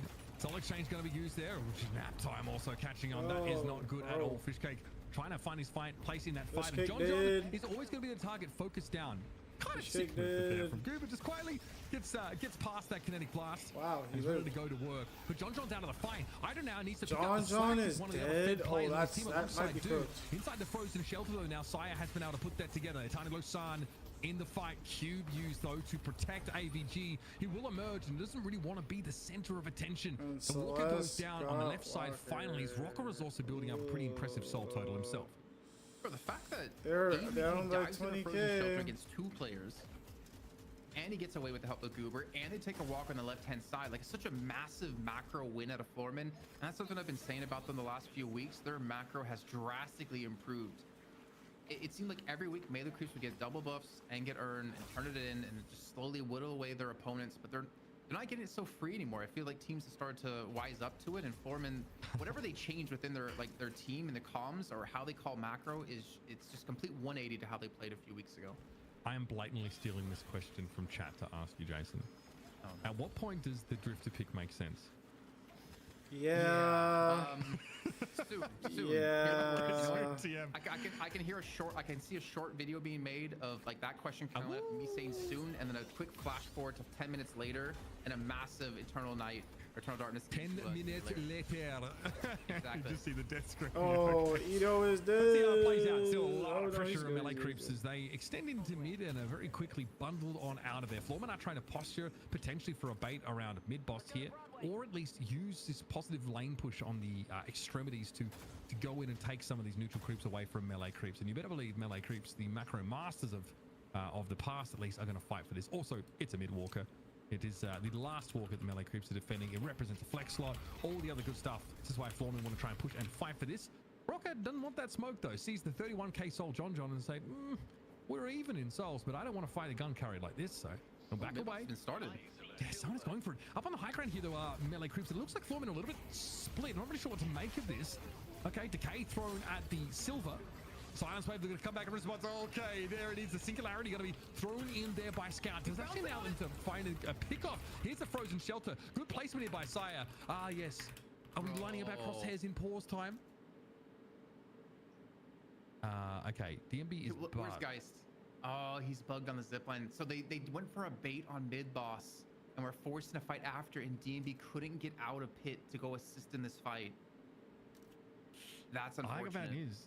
You have to just unstick, and you have to. I mean, we're in closed alpha. It happens. Yeah. Can't believe we're still in closed. Yeah. I mean, that's yes, we are, sir. Okay. Yes, we are. Melee creeps look like they're in a pretty decent spot, and I want to just remind you that Floormen were in great shape. Look at this frozen shelter. Looks like it hasn't caught. Okay, League is caught inside of that. He's for sure inside of it. He was bouncing off someone inside. League and Goober are both in there. It does look like, yeah, it's a 4v2 inside the frozen shelter. Cube going to be used here, but this feels like a little too late. And that's an inflection point brewing here, Jason. Melee creeps look very, very good in this fight. John, we can't really assess his impact in this engagement so far because we're looking at little circles running around the minimap. But hey, there's the pick on Rocket that he's been looking for. Oh, okay, wait. Try and chase Amina all you want, but eventually there's a Sanguine retreat that's going to get her back out to safety. Xeno's trying to get away. Goober's going to get caught up. That's kind of huge. Oh, dear. Oh no, Jason, it's going to be a melee creeps mid-boss at this rate. That is absolutely bloody diabolical. DMB, there is no running from this. Runs them down, and melee creeps might have found the opening. It's now a 4k soul game. And yeah, we're going mid-boss. Oh, you know, I don't know what to say, man. I feel for them. I feel for something like that happening, especially that was their intention, was to go for a catch, but DMV couldn't get out of this mid-boss room. A parry comes through. It's gonna get even she gets one of the rejuice. I mean, that's the best case scenario out of that, considering he was the only one alive. But man, that hurts for Floorman. But here's a true test, man, to the grit of the team. Can you let a bug like that not mess with your morale of this game and still keep focused? I mean, yeah, now you're behind in souls, but the game's not over. Yeah, you are still in this game. The redo credits are going to make the, you know, the prospect of taking a fight here far less desirable. And yeah, I mean, we'll say it like it is. DMB was supposed to be involved in that fight. That 28k soul Lady Geist was supposed to be a factor, and they weren't able to be, and that could have really been a difference changer. Can we get a check on items real quick? I just want to see what DMB leveled. Did he go for Essence Bomb first, or did he go for Life Drain? Because if he went for Essence Bomb, that hurts even more. Because if he was in the frozen shelter with Goober stunning them constantly, okay, so he didn't go max Essence Bomb. I mean, he's still going to do a lot of damage inside, to be fair. Yeah. But yeah, that hurts. That hurts, man. Yeah, it's Life Drain max with the Malice just after that. But yeah, I mean, look, you've got like you're at the point. I mean, looking at the build, looking at the souls, you know this guy is going to be a pretty big impact in the fight. Spell Slinger picked up here, of course. Yeah, Spirit Resilience. It's all happening. Florin gonna have to bounce back from this. It is going to be a melee creep turn in, though. Again, owing to this amount of map control. Honestly, that's kind of weird though that it happened. Their mandate like right now is to try and defend this last walker. Keep when you're gonna be melee in this creeps tourney? off this flex slot now, as they've managed to get pretty comfortably. I ignored this question because I really don't know what you expect out of me, bro. I'm gonna send and play. You guys are like, turn is 6 and then top like fucking.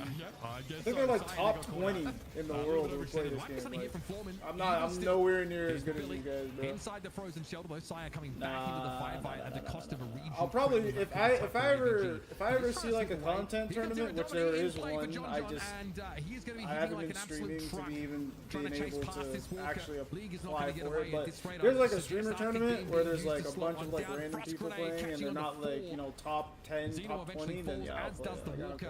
And it's about as bad as it could get. But I'm not playing in these tournaments. These tournaments are fucking hella sweaty, bro. But the damage is already done. They're hella sweaty. Yeah, I mean, the Walker would be more than happy with this one. Even if they can turn it into even though I play it like very sweaty, this is like another level of extreme sweat, and you cannot make a single mistake, bro. I mean, Sai going for a quick reset, going back.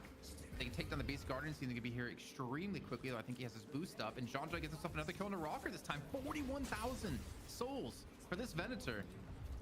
And now Ida's just diving in for the shrine. This is tough times now for Floorman, man. I don't know if they can bounce back from this. Fishcake going to be joining them as well. Coming back off the zip line. We've kind of asked questions about what the function of the the drift was supposed to be in this game. We may not need an answer to it, in fact, because John's looking very good. Do also is fed as heck for this Mina. We talked about this, you know, this more carry-oriented Mina as opposed to just utility. We're going to have a patron knock here. At the very least, Rock is still 22 seconds away from being back in the game. The main soul recipient here on the side of Floormen. They've had their backs broken, but they are still alive. Can Floormen bounce back? But this soul lead is completely blown out of proportion. Floormen going the chase. No reaches left. They need to get kills here. Singularity coming through. Kills up 4 or 5 players in the enemy team. Here's some massive damage. Oh, and imagine if there was an endless night, Jason. It could have been a 6-player singularity. Either way, Scar is going to go down. The melee creeps felt like they're in a decent spot. They're low, though, after falling back. Ido and Fishcake aren't in really any position to fight. They're going to fall here. Foreman might be able to punish this, and maybe Hubris was the undoing of melee creeps. They saw a chance to re-engage with that singularity, but so many of them were low. They're on big respawn timers now. This would be huge. I actually think I pick up some more. I mean, a massive 3 kills to get them back into some. They're going to take down Saya as well. The biggest downside for them is that there's nothing for them to take right now. Maybe they can full shove down middle. Actually, no, they can full shove down middle. They can get this last walker down for sure. Clean up all these waves on their side lanes as well. Yeah. Oh my god. Like you've got a good 40 seconds to take like all these sinners away. You can try and push right side and take melee creeps doubles, but it looks like that's where Do is heading pretty quickly. They've got to defend that walker as well. That was a pretty quick shove down mid from Rocker, in all fairness. We know that Celeste can certainly clear waves. Not bad. Floormen have shrunk this down to a 16k soul lead. And we'll see Zeno at least be able to take doubles on the Floormen side. Thing is, they also now have a window to play in with no singularity. I don't think Scott. I mean, it looked like it hurt them more than it helped them, Jason. Yeah, that's the weird thing, right? Because I saw 4 players, and instantly in my head, I'm like, okay, this is a one fight. We even saw like a health Nova come down. Oh, that sucks. Try to get the parry onto Geist here while trying to go for the Sinners. This actually would be huge catch if they can take down DMB. Cube is big here. Look at his once more. Goober getting involved. Okay, Nox Nostra. Do is pretty healthy. That's going to be a lot of damage here. DMB is low, but outside of that, Florman can fight this. All right, where are we headed? Looks like we're in full-scale retreat here. Melee creeps do not want to overstay their welcome here. I think I saw a pretty big cube from Goober inside the Singularity in that previous fight earlier, by the way. I'm not sure who it caught on to, but the fact that he's able to do that is a pretty big deal. Now, Owen is up. You've got some out control buffs, of course, have just spawned. I don't think Floormen are really going to risk splitting their forces too much to try and go for the casting one on the right side, but it is an option. This is a very tense urn, actually. 1 minute to go on mid, boss. If you lose a player here, you're not going to be there for mid. So you have to be so careful and so hesitant. As you saw melee creeps, they immediately backed away. They tried to go for the kill on the DMB. They realized they can't have it. John John just going to be coming on through here. Chain Gang's going to force the fight. Jesus, the Chain Gang. A choice. Okay, John John not caught initially He there had by to that use Chain that. Gang. Here comes the frozen shoulder to play in. He had to use Saya making sure they get set up. Fishcake very, very low. But look at Rocket. Look at DMB there struggling. Soul exchange there from DMB to try and keep him in the fight. But Celeste is gone. Big damage dealer. Big soul carrier on Floorman out of the game. Training for Fishcake. You take that every day of the week. John John looking terrifying. Wait. They're turning it. They're turning it. Wait, they're turning it. Was also in trouble. Melee creeps might have been able to stick the Oh landing my here. God. DMB dragged down as he tries to escape. Do doubling down. Goober not able to survive, and now we should be able to thrust straight down mid and be done with this charade. That is game over. I don't think they need to get mid boss here in 10 seconds. They can just finish the game. Yeah, you can look at end. John John on the minimap. He's quickly heading in towards the base where minions are already waiting. Damn. The melee creeps will come out ahead here in this series at the moment with 1-0. And John John farming for much of the game. Very, very much impactful and relevant. 48k souls on the Venator in a 31-minute game. John is pretty impressive stuff. And yes, there will always be the asterisk perhaps on this map about the bug that affected DMB and made it impossible for the Geist to get involved in that mid-boss fight, or rather the fight close to mid-boss, but it may not have made a difference.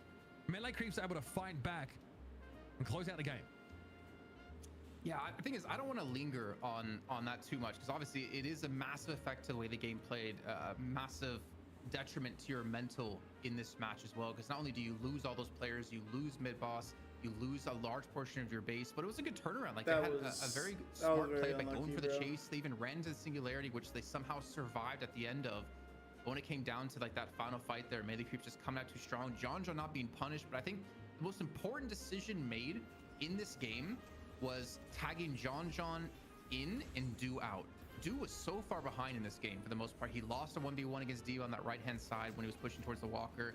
But John John said, okay, you know what? I'll get involved in the fights. Do you go farm? Typically, your Mina would do a good amount of damage in that mid game since she's so spirit reliant. But with that little swap they pulled off, it allowed Do to catch back up. It allowed John John to pick up more kills and be more of a force in these fights to turn things around for them. I mean, looking back now as well, I felt like Saya on a couple of occasions was getting caught out of position, but there was some very impactful frozen shelters, and I'd suggest that setting up a 4 versus 2 for melee creeps inside that frozen shelter, even with what was happening with DMB, was a huge difference maker. And like, I don't know, like it's kind of funny to look back because we saw the Singularity from Scout like towards the end of the game. It felt like that actually. The unstoppable to get at least one redo is fucking wild, bro.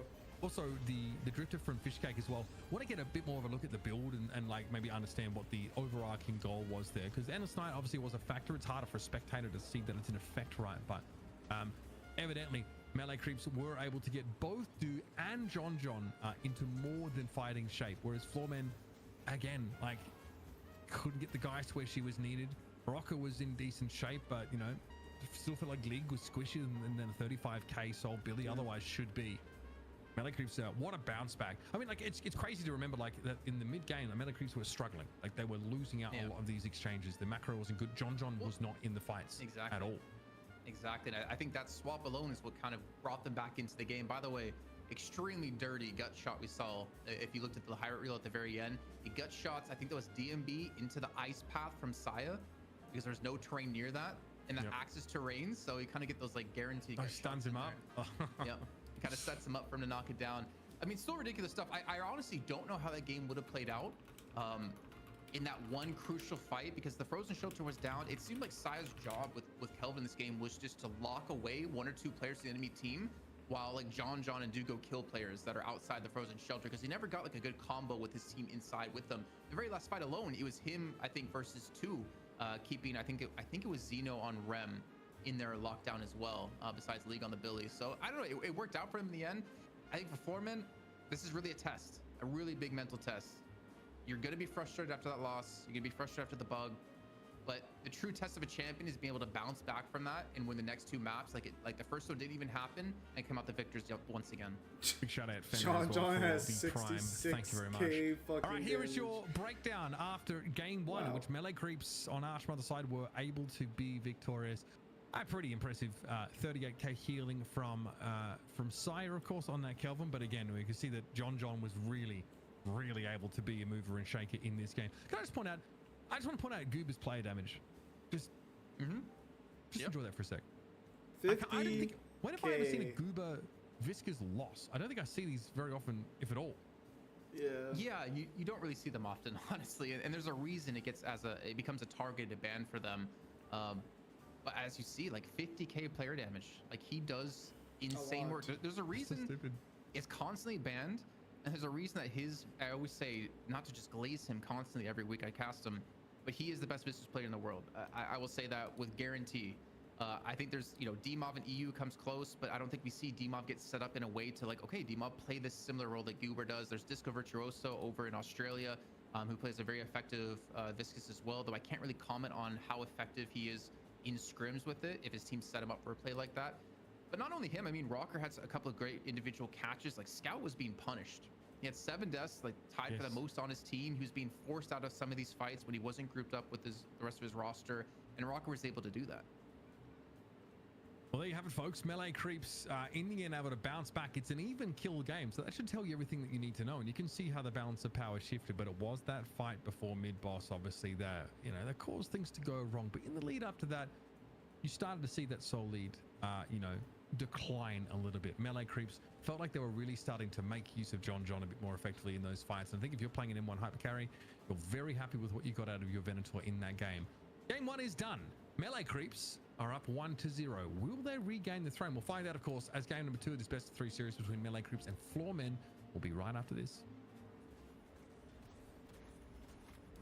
See how this goes.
That sucks.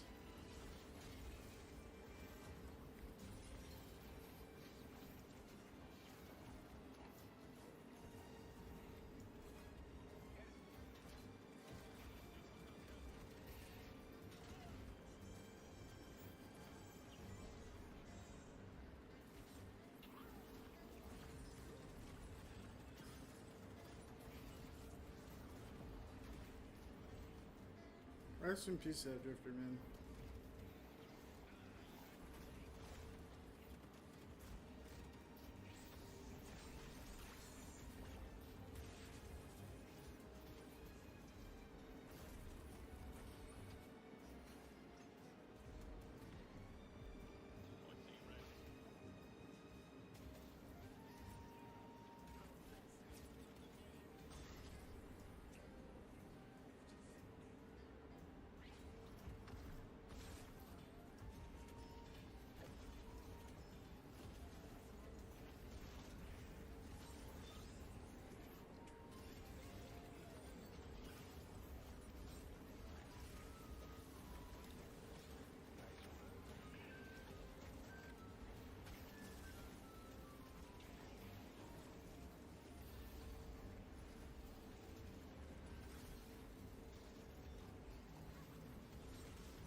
That ult was actually insane.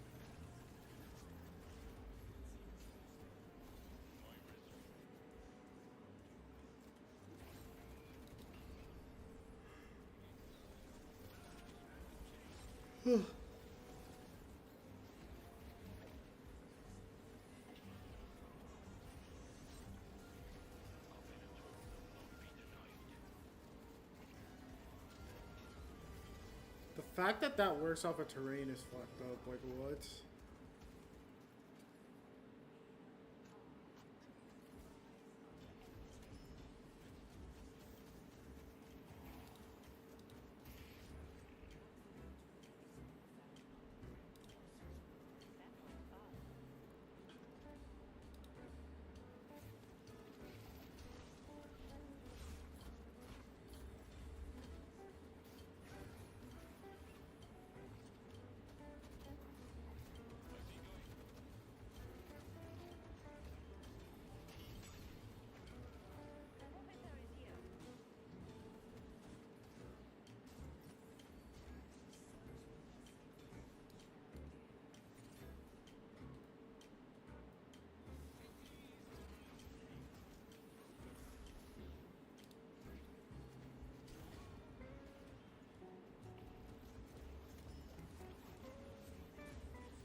Welcome back, everybody. The championship match here in Night Shift North America, number 31.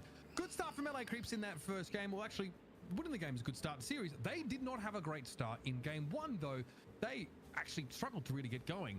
It was only as the sort of game wore on and maybe the farm that John and Venator was getting, you know, started to make him relevant. You also mentioned that there was a swap and that dude was able to get some farm on that Mina instead. They made her number one priority. And that's when all of a sudden Melee Creeps were able to flex their muscles. But there was the slight issue of a bug that prevented DMB from participating in a pretty important fight.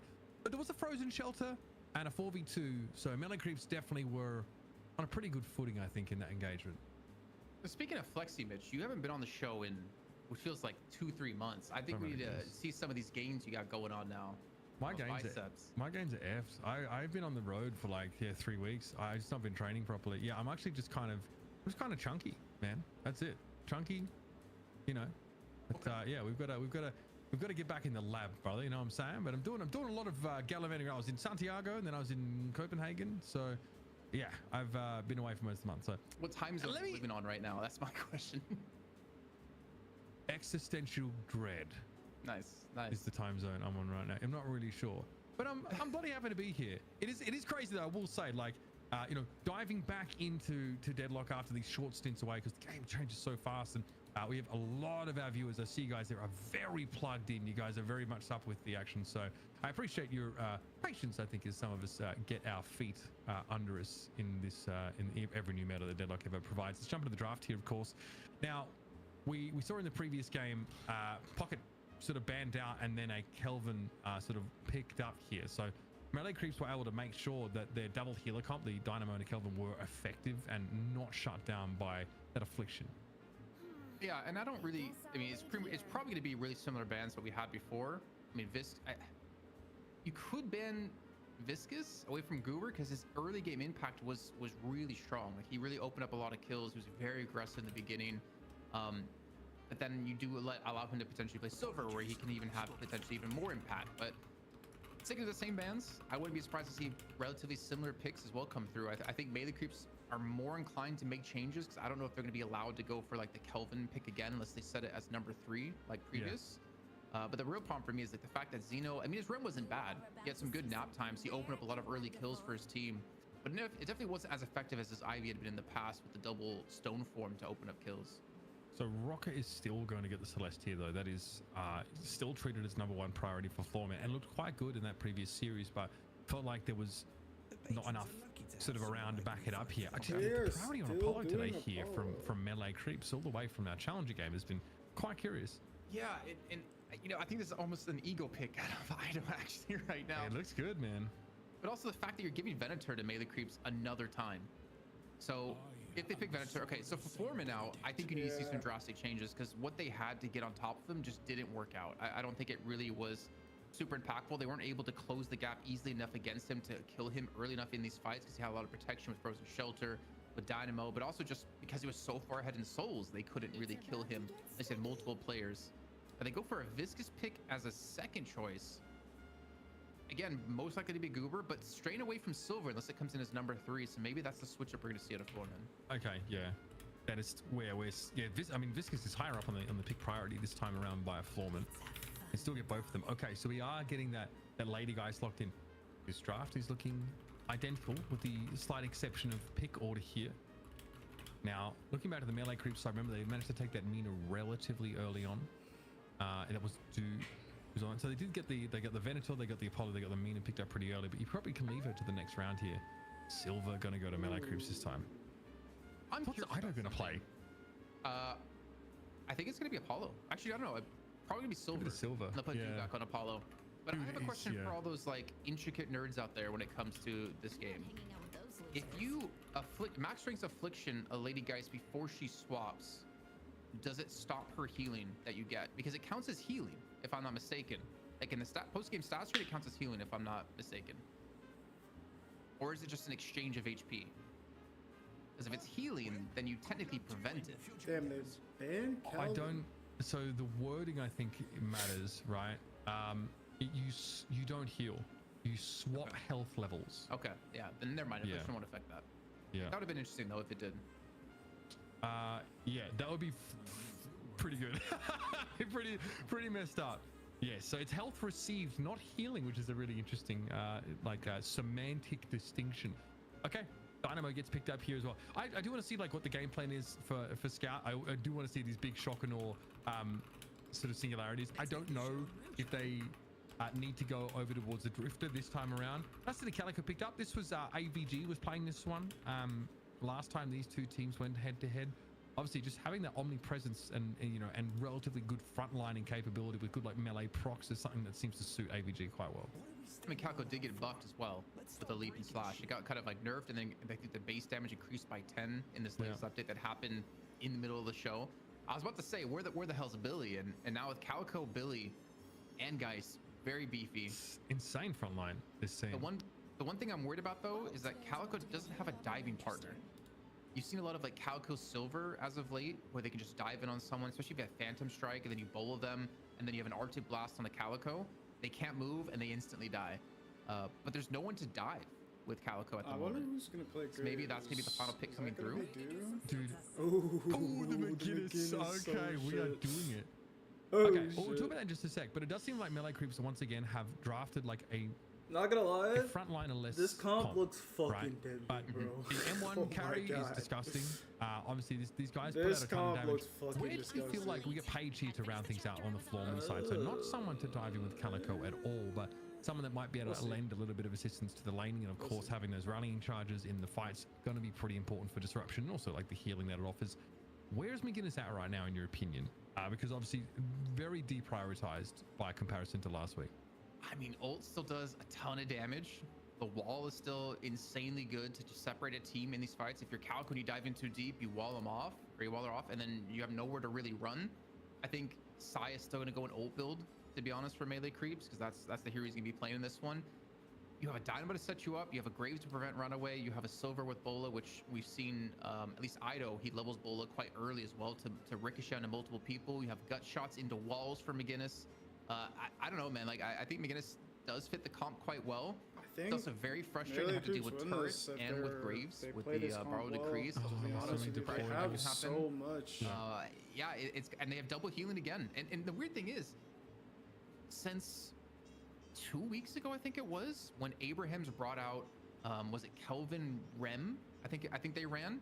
That was like the first instance we've seen a double heal, and it actually did extremely well against I think LPW. Floorman's But we're comp seeing isn't more and gonna more of that happen now with like double be, healing out of Mega Creeps. I think they've run that double healer every game so far today. Unless Page like hits like the best Yeah, routes in the world. we are seeing a ton of it here. And they Yeah, actually, they weren't so much doing it last week, right? They had like a bit more of like Page and Sinclair comps that they were trying to run a little bit more. Sinclair maybe because of like the presence of Pocket in many of those games, or even the Warden. But yeah, I feel like this team is going to push lanes very effectively. Obviously, McGinnis got some changes in this like emergency hotfix, but they weren't that significant. It's like an increase on medicinal specters uptime and an increase on the wall, like a half a second. Yeah. So nothing too crazy. It's more of the patch that happened last week on the 21st, which was on, I think, like a Thursday, Friday after the last night shift. They did a nerf over cooldown by 10 seconds. They reduced spirit scaling by 0.03. They reduced the spirit scaling on tier 3 by another 0.4. And then also reduce the damage it does at tier 3 from 22 to 18. So like heavily hit the nerf, especially when it comes to spirit scaling. But I have a hunch it's still extremely deadly in the hands of Saya. I'll see how the Page fits into this plan for Floorman. That's something I'm going to be tracking personally quite closely. So it's going to be the Viscous Geist up in mid. Obviously keeping Lady Geist here is usually a good idea. Calico, my god, Calico Celeste on this left-hand side. So very transient. It's kind of lane. Going to be a lot of in and out from those two. And then the Billy and the Page will be on the right-hand side here for this side of Floorman. Yeah, pretty standard Billy Page on the right-hand side. I think as you point out the transient combo of Calico and Celeste, it's super high mobility in this combo. Luckily, you do have McGinnis. Again, you have to be very careful about when you fight, but that wall cooldown is still so low, or sorry, so high that you just have to bait it out, and then you can go right back in. All right, well, no, nice kinetic there on the Goober. Big damage in these early levels. This just has a pretty nice base damage, and now a bunch of free poke at the back of it. Nice little exchange there for Scout. Wait, so Do is on Apollo now? To continue to try and heal. Oh, I like this. Yeah. Actually, you don't kinetic blast. Like it is significant damage. In these trades, and John gets involved now as well. I've never seen Saya actually play the Lady Geist down a little bit further. What is going on with this? I mean, the funny thing is, like that's just Scout creating space for John in that lane. He hits like 2 connect pulses. He knocks up DMB once, he knocks up Goober once. Goober's on low health, DMB's below half HP as well. He's single-handedly controlling and winning this lane. They're gonna get right off the bat. Like, that's the presence and power of what Dynamo can do if he can play cocky and aggressive. John. He's so active in this lane. It's crazy. John barely has to lift a finger and he's getting these kills served up for him. Nice stuff from Scout. And I feel like maybe we were a little bit hard on him in the previous game because we just panned over to him when he unfortunately got caught out. He's Dynamo, for God's sake. He's not particularly mobile. He can get caught in moments like that, but that is sick. That's kind of maybe part of the formula, what gets John back to being an oppressive threat in this game as he was in the last. Also Hyperline DMB there too as he returned, or he came back to lane somehow. I don't know how they actually pulled off that Hyperline. Maybe it was box running instead. I think for me, the story of this match in particular, this series, I guess, not necessarily focused on the fact that Melee Creeps won the first game. I'm still, I mean, not to harsh on him, but I'm looking towards Zeno. Like that's how impactful his IV was, that I want to see him have another hero in his pool that he can have a similar level of impact. Now I understand the last game on his Rem, it did do some good work earlier on, but his IV late game presence and pressure that he applied was just creating diamonds for Floorman to win that series. And I am looking to see what Saya on the McGinnis can do. You mentioned obviously the changes that she's faced, and today's one's not all that sort of considerable. This is coming off the Kelvin pick this time around. There's some gloom bombs being handed over here to Saya. Obviously, we know that, yeah, McGinnis is pretty amazing at starting to shove down these objectives, and it's very annoying when these turrets are in play. That's something that, you know, AVG has to give up a little bit of health to clear. And meanwhile, Do continues to be a nuisance in this lane. Yeah, I kind of like the fact that with McGinnis, you have someone who's just going to shove the lane extremely hard against the enemy team, which also allows Do to just harass if he can. So it kind of frees him up. He knows he has the safety of a wall, the safety of the heal as well from McGinnis. And you can see they're already up towards the Guardian here. A lot of souls already being stored here for Sai at 1600. So the intensifying going to be coming momentarily. Look at this Guardian just taking a huge amount of damage. You're almost down to half HP, and Do's just the one zoning everyone else away. Yeah, and yeah, Do can just back away. Make use of that flawless advance, like poke under the tower. But there's no real chasing this. I mean, that Guardian damage came as a result of one single wave going under the turret. Yeah. Like a couple more of these, and like this lane is cooked. Florman have to make something happen here. Maybe look for a fight. Disengaging Sigil here from Do. Now starting to see some pressure coming from AVG. That leaping slash for the base damage increase is going to be a bit more annoying to deal with in these lane trades. But yeah, you've got Healing Spectre, Medicinal Spectre, and Healing Riot, bro. You are going to be back to full health in no time. Exactly. So all that like poke and harass they do, I mean, luckily for them, not much turned around on towards them. Like AVG's healthy, Rocker's pretty healthy as well. So it's not like they really lost too much on that trade. But the fact is, like, if you did any damage, guess what? It's all been mitigated completely. And again, if another 30 seconds to a minute, they can do it another time. It's so annoying. So we get into the lane. It's such a pain. Okay, wait a minute. Celeste's turned up here. Just like that? Again, I mean, doing Saya after just having used the Spectre and Healing Right combo. Okay, they're not that bothered really. They're just going to heal back and continue to shove. I didn't expect ABG to actually get into the shadows so quickly. Get his ultimate online super fast, probably because Rock was actually roaming around the map going for some box running. And we're actually starting to look towards some other lanes here, though. I was honestly like super invested in that left-hand side, but we can take a look at the right-hand side. The Page and Billy combo. Looking good. You're not really gonna lose this lane as Page and Billy. You shouldn't really lose this lane as Page and Billy. And they're actually doing pretty much exact same damage on the Guardian on this side of the map compared to their opponents on the left. Yeah, exactly. It's kind of being mirrored in that sense. Just very oppressive. You go up against like a Grave Silver, so definitely feels like this is where Melee Creeps' weaker side is, and they're going to be happy just to try and keep Floorman at base. I know, like the mirror of that is occurring across the map. Yeah, we have Singularity in play here. Scout, pretty aggressive angle to come in from. Takes note of the Billy, a bit of Guardian damage there, maybe more than he otherwise would have bargained for. Underneath the Guardian, there's pressure also coming out from the Graves here. Okay, well, Billy on the lower side now. Zeno here returns to try and defend this. Is there any way to be meaningfully involved in this fight, though? It's unclear. Captivating Reed dropped underneath the Guardian. I know, stunned up for a time, but Lightning Curse active, so you do not want to be tangling with the Silver. And a pretty healthy amount of damage taken here to try and allow for more Guardian pressure. So still a 2v2. No one's rotating into this lane right now, and yeah, the Silver and back in humanoid form can really go to work with the gun. I just realized, so you might not have noticed that Paige had some ability name changes as well. Because I know Paige is Bay for you. I love Paige, so, you know, they changed her one from Conjure Dragon to Bookworm. W-Y-R-M. Yeah, I like that. And their two from Defend and Fight to Plot Armor. That's so much better, honestly. So Credit to the writers. Yeah, you guys are killing it.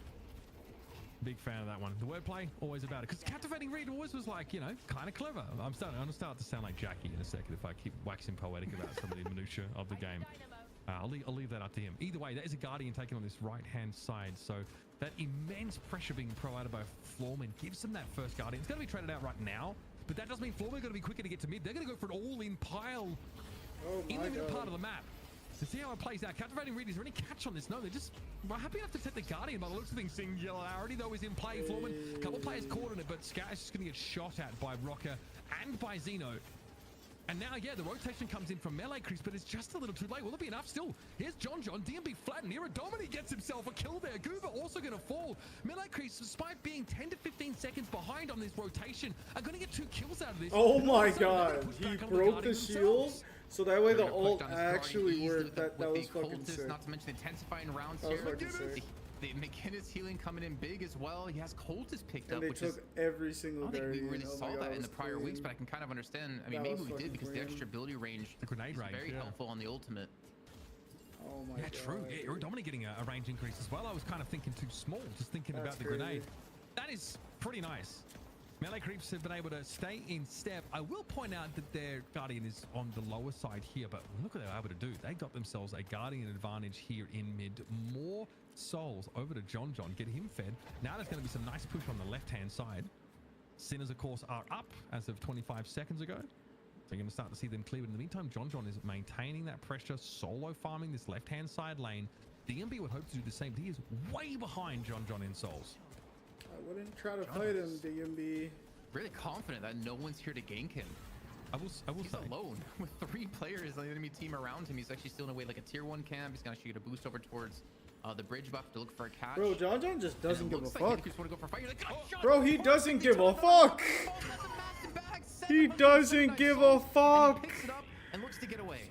That is insane. Goober is just a second too late there. I mean, oh my god, John is Thanos. John is Thanos. It's over. Small rectangular room like that. John is fed as heck, and he was up to 9.8k souls after getting doubles and that kill. Filthy stuff.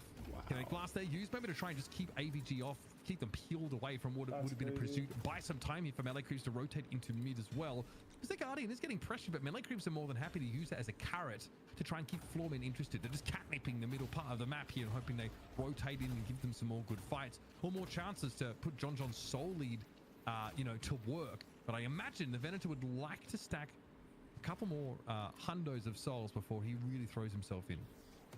The scary thing about this is with John pushing a lane by himself in the left lane, then you have a Graze by Fishcake pushing a lane on the right hand side with Borrowed Decree.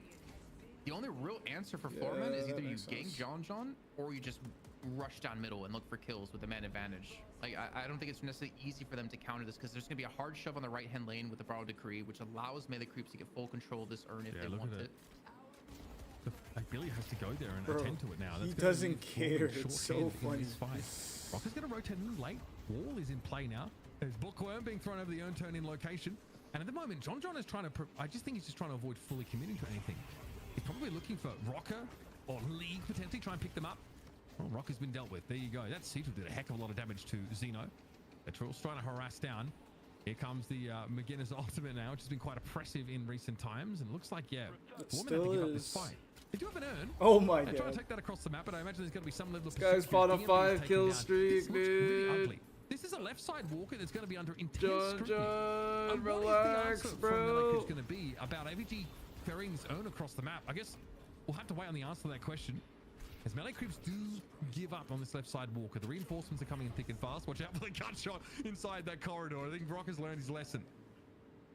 They did get her in first urn, so it's only 3,000 souls, which really isn't that huge early on.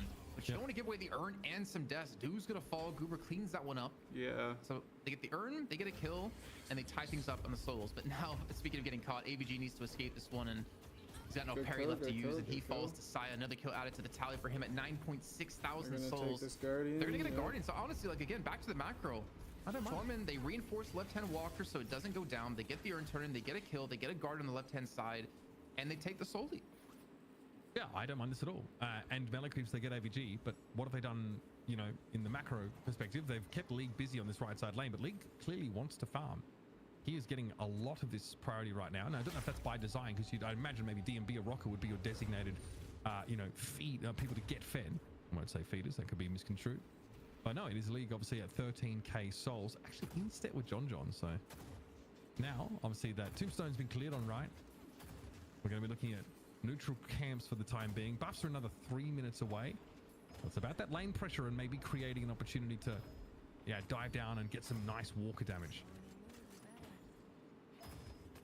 You see both teams just kind of either going for box farm in the middle here with Ido, or cleaning up jungle. And an engagement, it might be actually happening with John and AVG, just kind of cross pass on the left-hand side jungle. League's there to reinforce. At the same time, Makers are looking for a push in towards middle. And it's kind of going to just delve into these like 5-on-5 fights, if even that, because you're not going to see Fishcake leave this right-hand side. And I don't imagine DMB will leave either, considering he wants to get farmed up. As you pointed out, he is behind quite far compared to League. Yeah, and League is like, picked up a point blank, so that's fine. But I don't know if like your bang for buck in terms of funneling souls into your Billy is where you want to be. I think it could even have been circumstantial that League was the one that spent so much time on the right side in the end. Okay, now Doom might have bit off more than they could chew here. And I don't know if they realize it, because here comes Calico leaping, slash in. All of a sudden, the Apollo is getting the heck out of there. Yeah, maybe not today.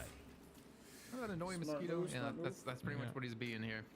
But because he's had to reinforce his lane with Fishcake getting low from that 1-on-1 fight against DMB, it does prevent them an opportunity to go for a fight here. Actually, see Scout kind of getting caught out here. Singularity is ready. It's all locked and loaded. But there's just fights kind of breaking out all across the map. Floor's advanced for some decent poke damage, but obviously Soul Exchange is there for DMB, so this damage doesn't really matter. In fact, it's really just you hurting yourself. The exchange there is questionable. I won't lie from DMB. They're like approximately the same amount of health, and here comes Deuce says, okay, well, now you've used that ability. I'm going to come after you. Italian Lusan at the ready, should it be required. He's at life drain, but look at these reckless advance. Big damage being put now on the guy. You don't have a Soul Exchange. This is very dangerous. Scout, he missed it. Down. Yeah, very slippery. Frustrating for Dude here. Surely. Oh, dude. Oh, man. man, you lingered too long in that lane, dude. My goodness. Oh, Cold wow. front, captivating read. It's lights out. That's a bit of a mistake. Eventually, AVG is That's taken not down, good. But man, at what cost? That's keep not like one good. step forward and then like one step back. It's such a big kill to happen on two. I don't know how he missed that Tony Losan up against DMB, but it nets them a massive kill with the reinforcements coming on through. Maybe Goober gonna be getting caught out too on very low health, being walled around so you can't actually escape. And Ido hits the flick shot. A little bit of skeet shooting onto the goo ball in the air. So Melee Creeps still come out in the end with 2 kills to 1, but still behind by 1,000 up in souls. 20. Yeah, again, that's a completely negligible difference at this point. But you know, I'm looking at like how these exchanges shift the balance of power in terms of like that soul value obtained. Okay, well, this is I don't know about that. I don't know about that side. I don't know about that one. Reinforcements now very quickly though. They're up and diving. I guess it's whatever. Rocket just to trigger that trap, not the end of the world, but yeah, I don't think we're done on the right hand side of the map because of course there's an urn, and if an urn spawns, there definitely has to be a fight for it. Here we go, deadheads everywhere. Double slam here. This is brutal for Fish Cake. Doesn't really want to be the object of scrutiny right now, I'd imagine. Captivating Reed would have been effective if there's anybody left to be hit by that ability. Floormen dominating right now. Melee Creeps, if they stick around any longer, they are going to be in deep trouble. Urn's taken away from this fight, but it does very little to turn Floormen off the idea of turning Melee Creeps into pate. AVG gets the drop though. Wait. He catches out Scout on the retreat with the urn. He can at least force it to reset potentially as they receive all is kind of crazy. Look at barrage, and that's enough to take down AVG, and the urn could be that back is under control here just a few moments, but the mid-walker's going just down here in there, dude. Yeah, okay. I mean, this is the risk of what Melee Creeps are doing. They're kind of milling about. They're not contesting any territory here. They're fighting for the urn, sure, but yeah, Walker gone. And that happens too. Yeah, I don't know if that was really a I mean, play. we're hanging around like trying to defend this urn. Like so much priority being applied to it. Okay, here comes the Apollo. That may have been a mistake. Can't imagine you're going to stick around for too much longer. Sigil does detonate here, and you can see Guru's being completely ignored. Italian Lausanne in play. Guru was like, bro, Does John go ahead, save do the it. day here for Melee Creeps again? This looks pretty messy for them in terms of the They're the whole taking map 2 movement. walkers. DMB's down, Urn picked up here. They might lose some Walker health. This is going to be Scout rotating in to stop this. Kinetic Blast doesn't quite connect. Yeah, but the distraction works out. Look at the soul difference now. We're almost at 10k. They get a mid-walker pretty much uncontested as we saw there. I think DMB did eventually go down as just trying to carry the urn across the map. But honestly, Melee Creeps, they need this urn turning. They need the bounce back in souls. It's going to go for a straight dunk for Do. Gets pulled into it with the quantum entanglement, and they get the dunk. Massive amount of souls. I mean, look at that. It caught him up to about 4k being behind almost 10k. This is looking scary. If somehow Foreman was able to secure that one, that would have been, you know, like 15 approaching 20k lead, and that's when you're hitting some stat check territory. Yeah, that's really getting out of hand. The kind of, you know, at this point of the game, we're sub 20 minutes. It's just really hard to bounce back from that. Still a ways away from buffs, but yeah, an opportunity here to try and find some of these power spikes. Silence Wave coming into the inventory here for Melee Creeps. Again, Floormen have a very slippery setup, hard to catch out. Silence Waves on multiple of these Melee Creeps players are going to be very fruitful.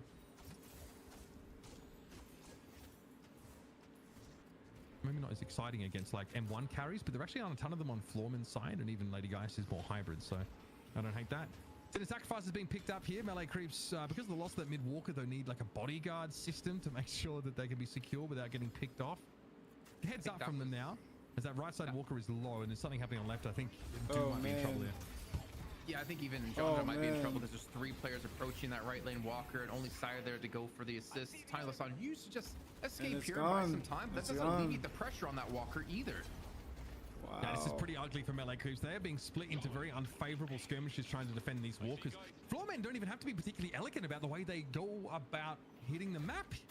They're just working the extremities, taking these objectives. It is 3 walkers up for Floormen still to 1 of Melee Creeps. They're getting absolutely trashed, and despite that, they have a lot of space. They need to start taking space like ASAP. And a lot of implied map control as a result of those walkers. And it looks like they're collapsing on mid here. I don't know if Ido's going to be ready for this now. Mid boss, of course, is where the action looking is. ugly. Foreman trying to start a fight, no doubt about it. And McGinnis is in play, though, of course. Oh, this is maybe not what you expect. Dazzling Trick Shield's going to be needed here, but Idorian doesn't really care. He just wants to try and blow his way through it. Silence Wave comes in, probably applied there by Do after having just picked it up. And they will be kept out. Plot armor. Oh, will this is be about to be applied here to crazy. keep them in the This is fight. about to But be here crazy. is a Reju. There's a walled in play. Captivating Reed comes through, rallying in charge. Oh, also, all right, one Reju credit gonna be stolen my away. Here God. comes that singularity in the pit. This That is where Melee singularity Creeps was want Foreman to huge. be. Holy They're fuck. gonna be back in the fight, but that's the loss of the Reju credit now, and the chase is on. Do is down, and Goober is going to get picked off here. This is Melee Creeps essentially 2 for 0 in this fight, and they are chasing for more. Do is back now. Reju credit, of course, being made use of. Melee Creeps still have one. That is important. They still have the buff as they come away Yeah, from this. you They guys now gotta got into get the lead soul-wise. 2 They can walkers start to here scrutinize to these actually walkers find it. for real. Yep. And look for some They're serious back in damage. it. Credit They're to back in Rocker, who it. takes down Dude to force out one of the Reju credits to disappear as well. So they're down to just one here for Melee Creeps. But finally, they crack the shell. Still have one defense out of Reju. Foreman with Still that fight. mid-boss take. Yep. They get themselves There the you first go. walker of the game. Get that guy. Yep. Yep. The most fed player on the side of Foreman goes down. Down for 31 seconds of time. Doesn't seem like the kills are stopping here. And the craziest part is McGinnis is about to get another walker. Notice the side lanes are being worked on slowly but surely. Oh wait, maybe not. Credits left though for Melee Creeps, so they don't have that sort of. Oh my, yo, there's no way. Numerical advantage anymore, but man, they're still fighting picks. AVG wanted to fight for buffs there. That's not going to work out well at all. Saya could technically hard push this, no? Having that many players there. Look at the lead they've just gotten from the mid boss, from the walker take, as you pointed out before. They didn't have a single walker. They're up 11, 12k now with the earn in hand too to turn in. And in terms of ultimates, boy, they got 4 up and ready. Dropping the urn to have Dynamo drop it off is actually a smart play. If But Foreman can even fight into this, honestly, if they get urn, they get the left side walker, so far behind. and it's kind of just in their favor to just win the game. Like neutral objectives, or at least the Guardians and Walkers are behind. But they have way more kills, and they've been getting these urns pretty consistently, even using like the entanglement to dunk them. This could be bad. So Melee Creeps have stayed instead. Like I treat those walkers on the field still as just like guaranteed. Because you guys don't have a walker there, so it's really hard to like push it in right now. They have so much space over you guys. Like you have to fight this soul gathering aspect. But look at them; they're still trying to posture so aggressively forward because Melee Creeps do have the issue of not having that map control, of not having these walkers up anymore. So they've got to be careful. They don't want to get caught inside their own half of the map. And they don't want to give up their neutral creeps either.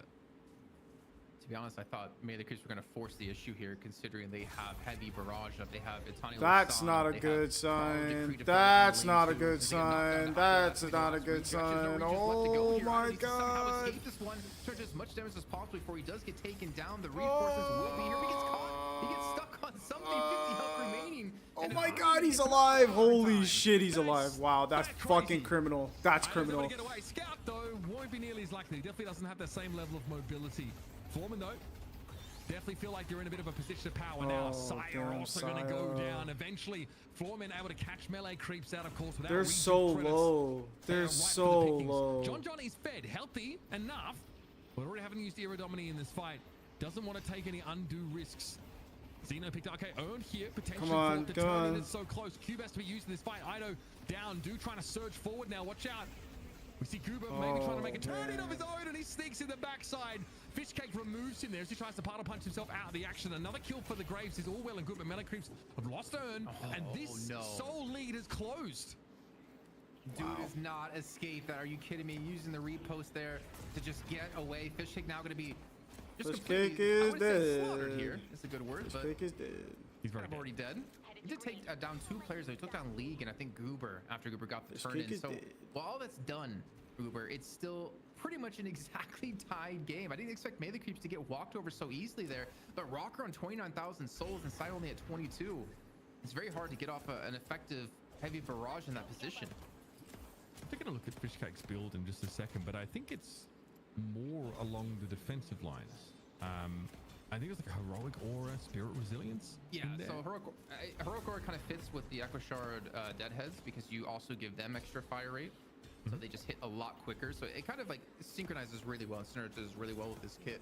But it looks, from what I'm mistaken, it's really reminiscent of what he had in the last game. Gotcha. If he was Refresher as well, then it's pretty much exactly spot on. Yeah, it's just not like a gun-oriented build, really. Man, the singularity miss, dude. That's really bad. Oh, unstoppable on the McGinnis? Wait. Possible? It's winnable? It's winnable? Here's the heavy barrage. No, it's not. It's going to be respected by Florman. And now, Fishcake is returning to the fight. Full strength melee creeps here, despite John being a little bit on the lower side. Yeah, they want to go for it. Okay. Barnacle active. Gonna shut this one in. I don't know if that was a good play. Glad to see Fishcake so ready to fight upon returning to this lane. And with great single target burst because of these deadheads, you've got to respect what the Graves can do here. Florman are backing up a little bit, but Ido is caught out. Unclear where he's found. This is not good. League is looking a little bit lower. That's not good. Soul Billy there that is being chased down by the deadheads. Looks like he's able to escape. Entanglement now. That was a good entanglement. But the crackback is real. As a ratting in charge flew overhead, but the Graves is able to walk away, and melee groups have decided that enough for now is enough. Yeah, I mean, they were and 6 feet 5, and they still lost a player, and you can see DMB immediately headed towards that left-hand lane, realizing I can take a free walker here. But as melee creeps, they did get the disengage. There's no chase out of Floorman. There's no way for him to actually secure that one. But we're approaching the mid-boss, you know, momentarily, and these death times are starting to really get up here, Uber. That if you die right now, you're not going to be around for mid-boss anymore, so you have to be very respectful of this. Though I think Rocker might have gotten a caught on do, or just backs away. So we'll have the buffs here contested now. Unfortunately, AVG a little bit too late to that one. Only, like I said, a minute away from mid-boss. Obviously, Earn is going to be a factor now as that has spawned in. This time, melee creeps still want to fight over the Earn pickup, but surely they're going to be in position for the take. And we're going to have a lane pushing, wave pushing pretty effectively for melee creeps in mid. This had to be cleared, I think, by Rocker before he comes and helps on the left-hand side. And Earn is going to make its way there. Floorman have this very mobile composition. They can really sort of be everywhere at once. And they're going to make sure that they are in position to contest these neutral objectives and honestly make use of this soul lead. They've looked good. They won a 5v6, or at least were able to get a kill out of that here. So Fishcake, like, Ido is not particularly fed soul-wise. Nobody's there. And Fishcake, I need to be able to see them sort of convert their souls into a big fight impact. That's another Earn that's uncontested. 7K. Not contested, but Doom's going to get himself a walker on the right-hand side. So that's going to help quite a bit here. I think Ido just needs to make sure he can escape this one. The movement god himself looking to retreat away. Nice. There you go. Doom will get it for free. I mean, not for free. They lost Earn. But it's all about if the team gets caught. You can see Foreman on the minimap here. They're going for a full-on fight, knowing that Doom's not here as well as Fishcake. Yeah, they call Ido though. Look at John. He's really looking worse for wear. Okay, there's the drop. AVG trying to get away, but the Calico just disappears. No. Here we go though. League is in the mix. John is down. He really hasn't been able to get to that impressive soul total quite yet. Honestly, most of the emphasis is going to be on what Fishcake can do here, and they want to go for this other walker. This is melee creeps for you. Classic as it gets. They, despite being so far behind earlier, they have managed to take all Floorman's walkers before they lose theirs, but mid-boss might be the exchange. I don't know if that's a price the melee creeps can bear to pay. I wouldn't die for this, in all honesty. I mean, you have a You don't have ults. So you can stop them from actually taking the rejuve here, and you can hear him charging up as well. He's going to throw it across the rejuve. Actually, I guess he didn't.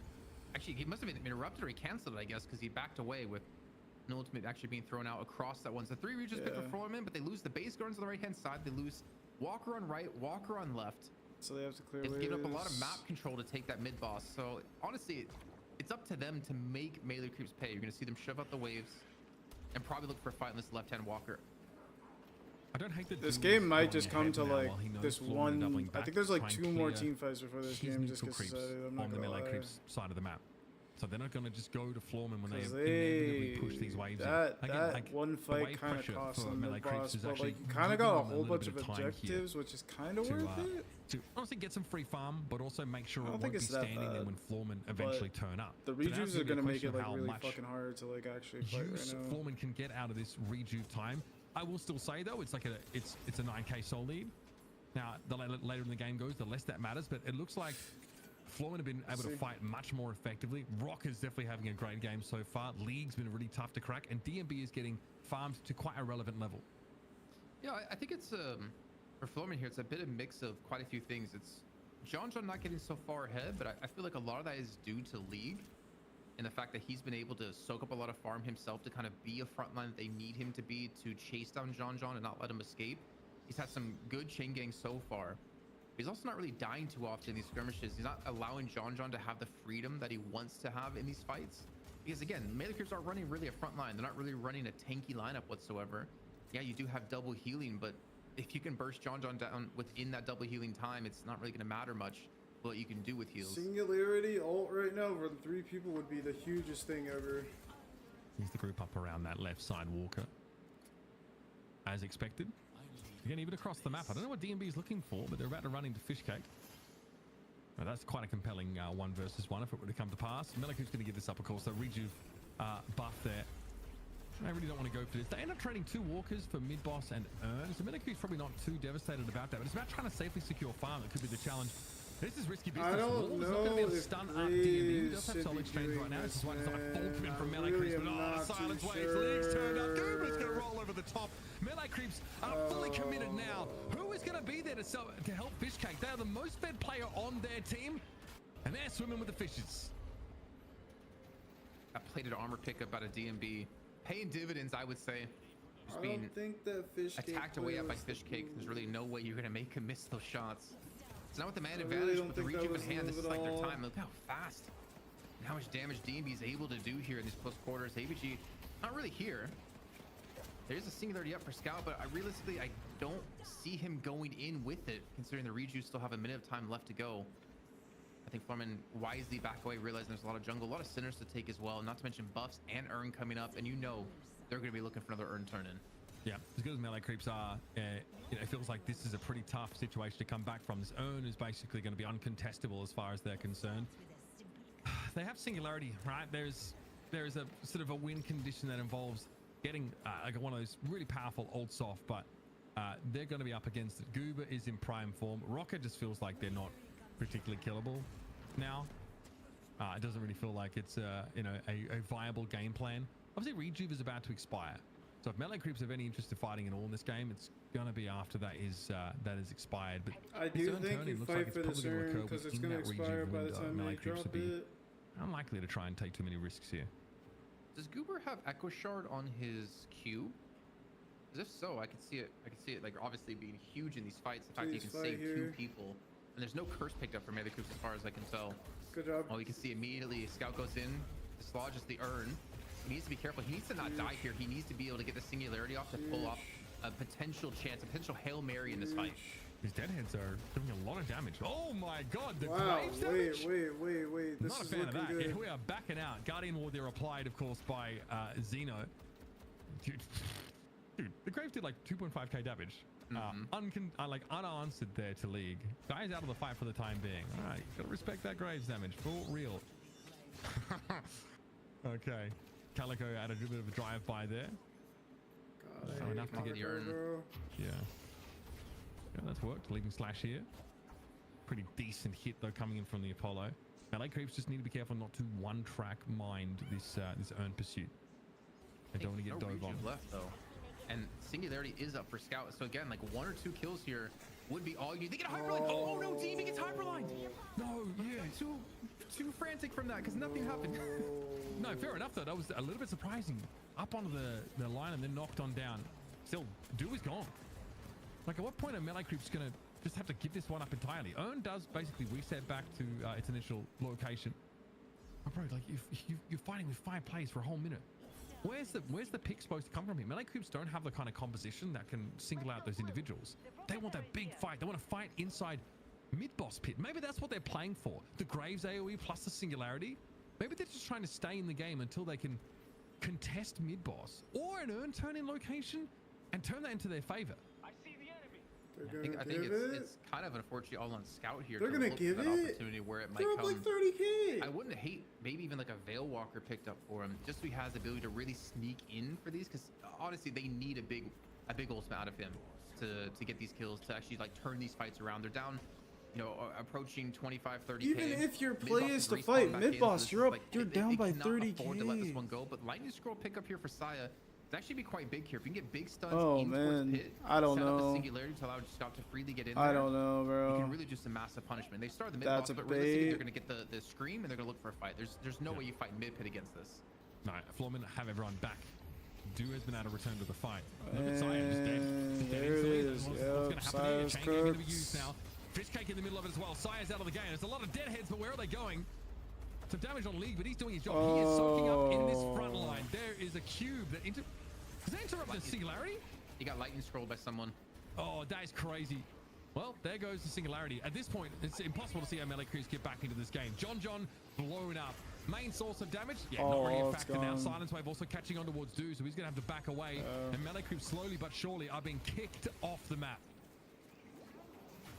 And this is a free mid for them. There's no realistic way melee creeps go for the contest here. They have no ultimates left. If they can get a catch, it would be ideal. And it might actually come on to the face of Rocker. 47,000 souls might be completely mitigated here. It's a great quantum and take that pulls away from the Goober stun, but also groups them together for a Goober stun with that Goo Ball. The Archer Boss comes in and catches onto Ido. There's nowhere to go. There's no way he escapes this, surely. No. He is absolutely caught in goo in front of the base. It looks like Floorman have been able to bounce back beautifully in this game. Everything going right for them right now. Rocker and DMB hitting hard. They're low HP. There's a world actually. Melee creeps can fight this one. They could potentially get the kill on the AVG. He's below half HP. Everyone on that team is below half, except Xeno. I thought they might go for the contest here because they realistically can get some kills, take away these rejuice. You can't let this one go for free. You have to like look for a fight here. Tiny Losant is up though for Do. He lets it go.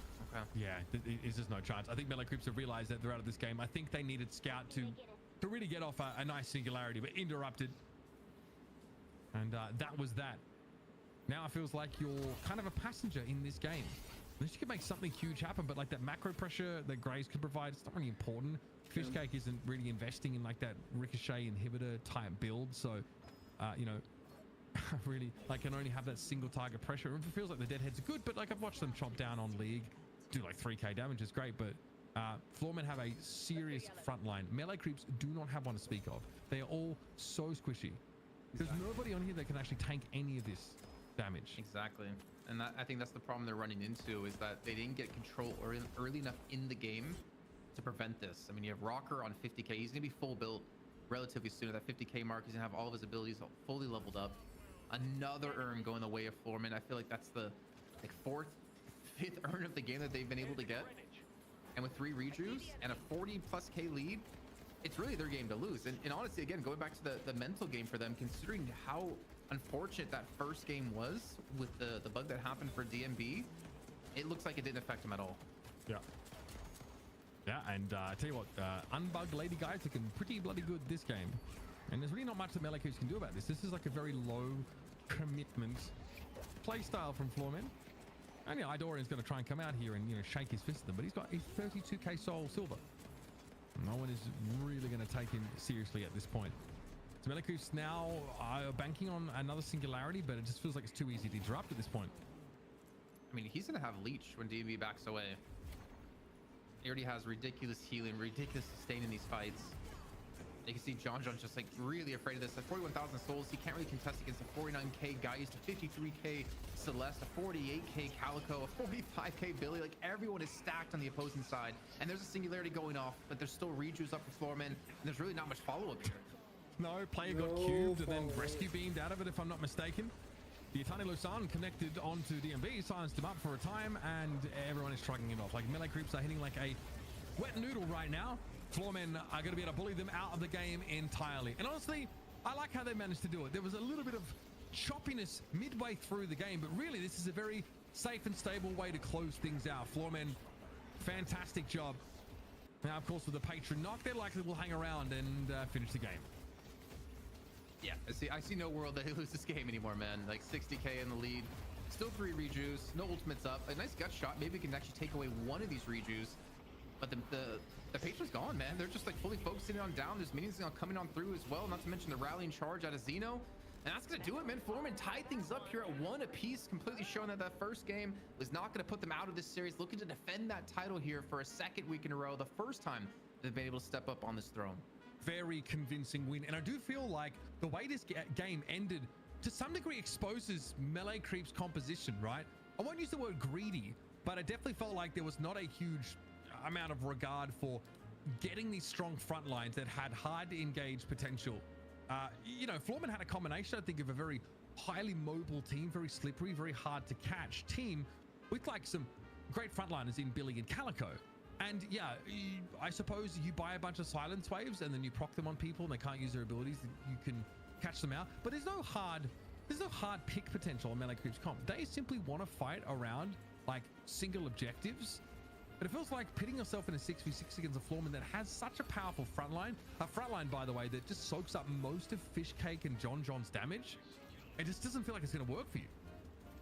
Yeah, I think the big problem with their comp is it works when you're ahead, but playing from behind is really difficult to do, especially if the people on the other side that are ahead are their frontline wave. If it was like Goober ahead, you know, maybe Xeno, I mean, maybe just AVG, it wouldn't be as big of a problem. But as you said, the fact that Lee can kind of tank up this damage, you have DMB putting out godly amounts of damage himself. Then you have, of course, Rocker just being annoying, running around the sides of these fights, going in and out, looking to catch John and make him feel uncomfortable. You just can't play from behind. So Melee Creeps, unfortunately, they didn't get the start they needed to in this game to make this composition work. And the thing is, they haven't really shown anything different. They've run double healer all day. They haven't shown to run these front lines. I don't know if they're going to switch things up going into the final game of the night. I feel like I'm watching a comp that, like, it does feel pretty Melee Creeps, right? In terms of, we have a comp here that gives us really great map pressure. Feels like we can always trade up when it comes to like neutral objectives here. And if we can get that soul lead, like, we're so devastating. Like we saw what Do was able to do in that first game. Obviously, John with a egregious amount of souls. So just to put it in perspective, John was like 8.6k souls when his closest comparison on Floorman in game 1 was at 5k. That's messed up, and you know, it blew out of control really easily. In this game, it wasn't so. It was like 8.5 to like 7, right? Like that gap wasn't nearly as big, like generated through the early game. I think Floorman also had some, you know, really nice laning. I think the Page Billy lane being, you know, such a nuisance, so hard to beat, and giving them like a real strong footing on the right hand side of the map also was a nice adaptation for Floorman.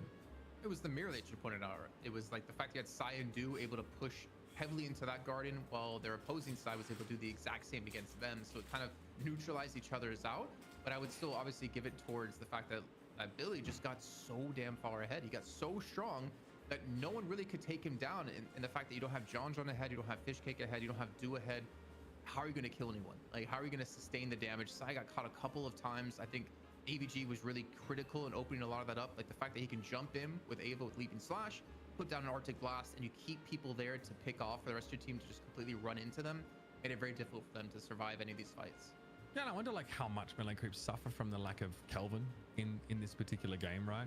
We sort of see the beginners, and it is sort of fine, but they're not running like that double healer comp that looks so powerful. And if you think back to the start of the game, you can see that initial dip around just before 9:25 when these Guardians started falling. Both teams like side lanes were doing quite well, and Melee Creeps actually rotate into mid like 10 seconds later, and like they lose a player, but John comes in and gets 2 kills. All of a sudden it's like, okay, wow. So even though Melee Creeps were actually slower pushing their side lane, they've been able to come in, they've been able to, like, you know, get more value in mid. And then at one point they're 3 walkers to 1 down, as in they have 1 walker, your opponents have 3, and they actually end up clearing out all the Floorman's walkers before they lose their last one. So like the macro play is good, but like this all comes at a cost. They end up to do this, they end up giving up mid boss and earn, so they don't have like the map pressure to defend their last walker to sort of keep them up there. And it feels like they wanted to fight mid boss with this comp. Surely I'm not crazy, right? You have like heavy barrage and singularity. You've got the Graves like AoE abilities, Eternal Lusan. You have a team comp that would want to fight there, I assume, but they were actually in a position to do so because they got picked off a couple times. I mean, it is scary to play a McGinnis and a composition based around fighting in specific areas against Floorman, because they were, I think, one of the first NA teams to really bring around McGinnis in the night shift. And to play McGinnis, you can't just play in open areas necessarily. You need to keep people like close. You can splash onto multiple people. But as you pointed out, like the mid boss, the walkers, but I think for me, a lot of it was about these urns. Floorman were able to capitalize and get, I think, every one except one where Scout actually used the Quantum Entanglement to make sure they can dunk that urn in. And the amount of souls you get from that across the entire game, if you're consistently doing this, is ridiculous. And that's where Melee Creeps would typically get massive leads against their opponents, was around the urn control, but they weren't so able to contest it anymore in this game because of the lack of a lead and obviously the aheadedness. Is that even a word? The aheadedness?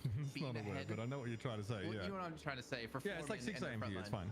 Don't worry about it. I mean, I also think like having the Calico and the Page also makes it, you've got a comp that contests those turn-in locations quite well, right? You can like captivating read down. The Calico also is like never going to give you any sort of freedom. It's always going to be able to like pursue to those objectives and stay in step with you. Regardless, We got the result we were hoping for, folks. We are headed to a game 3 in our championship match for NA, shift number 31. It's Melee Creeps and Floormen are taking us to maximum deadlock today, and so we'll catch you for the exciting conclusion after this.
Well, folks, it's a blockbuster today. 8 hours and 8 minutes in, and we are still looking for our winner in NA for Deadlock Night Shift number 31. I'm Uber, joined by Jason Kaplan, and we are going all the way in our money match series between Melee Creeps and Floormen, who draft, Jason, almost identical compositions with some slight differences that maybe make all the difference in game 2.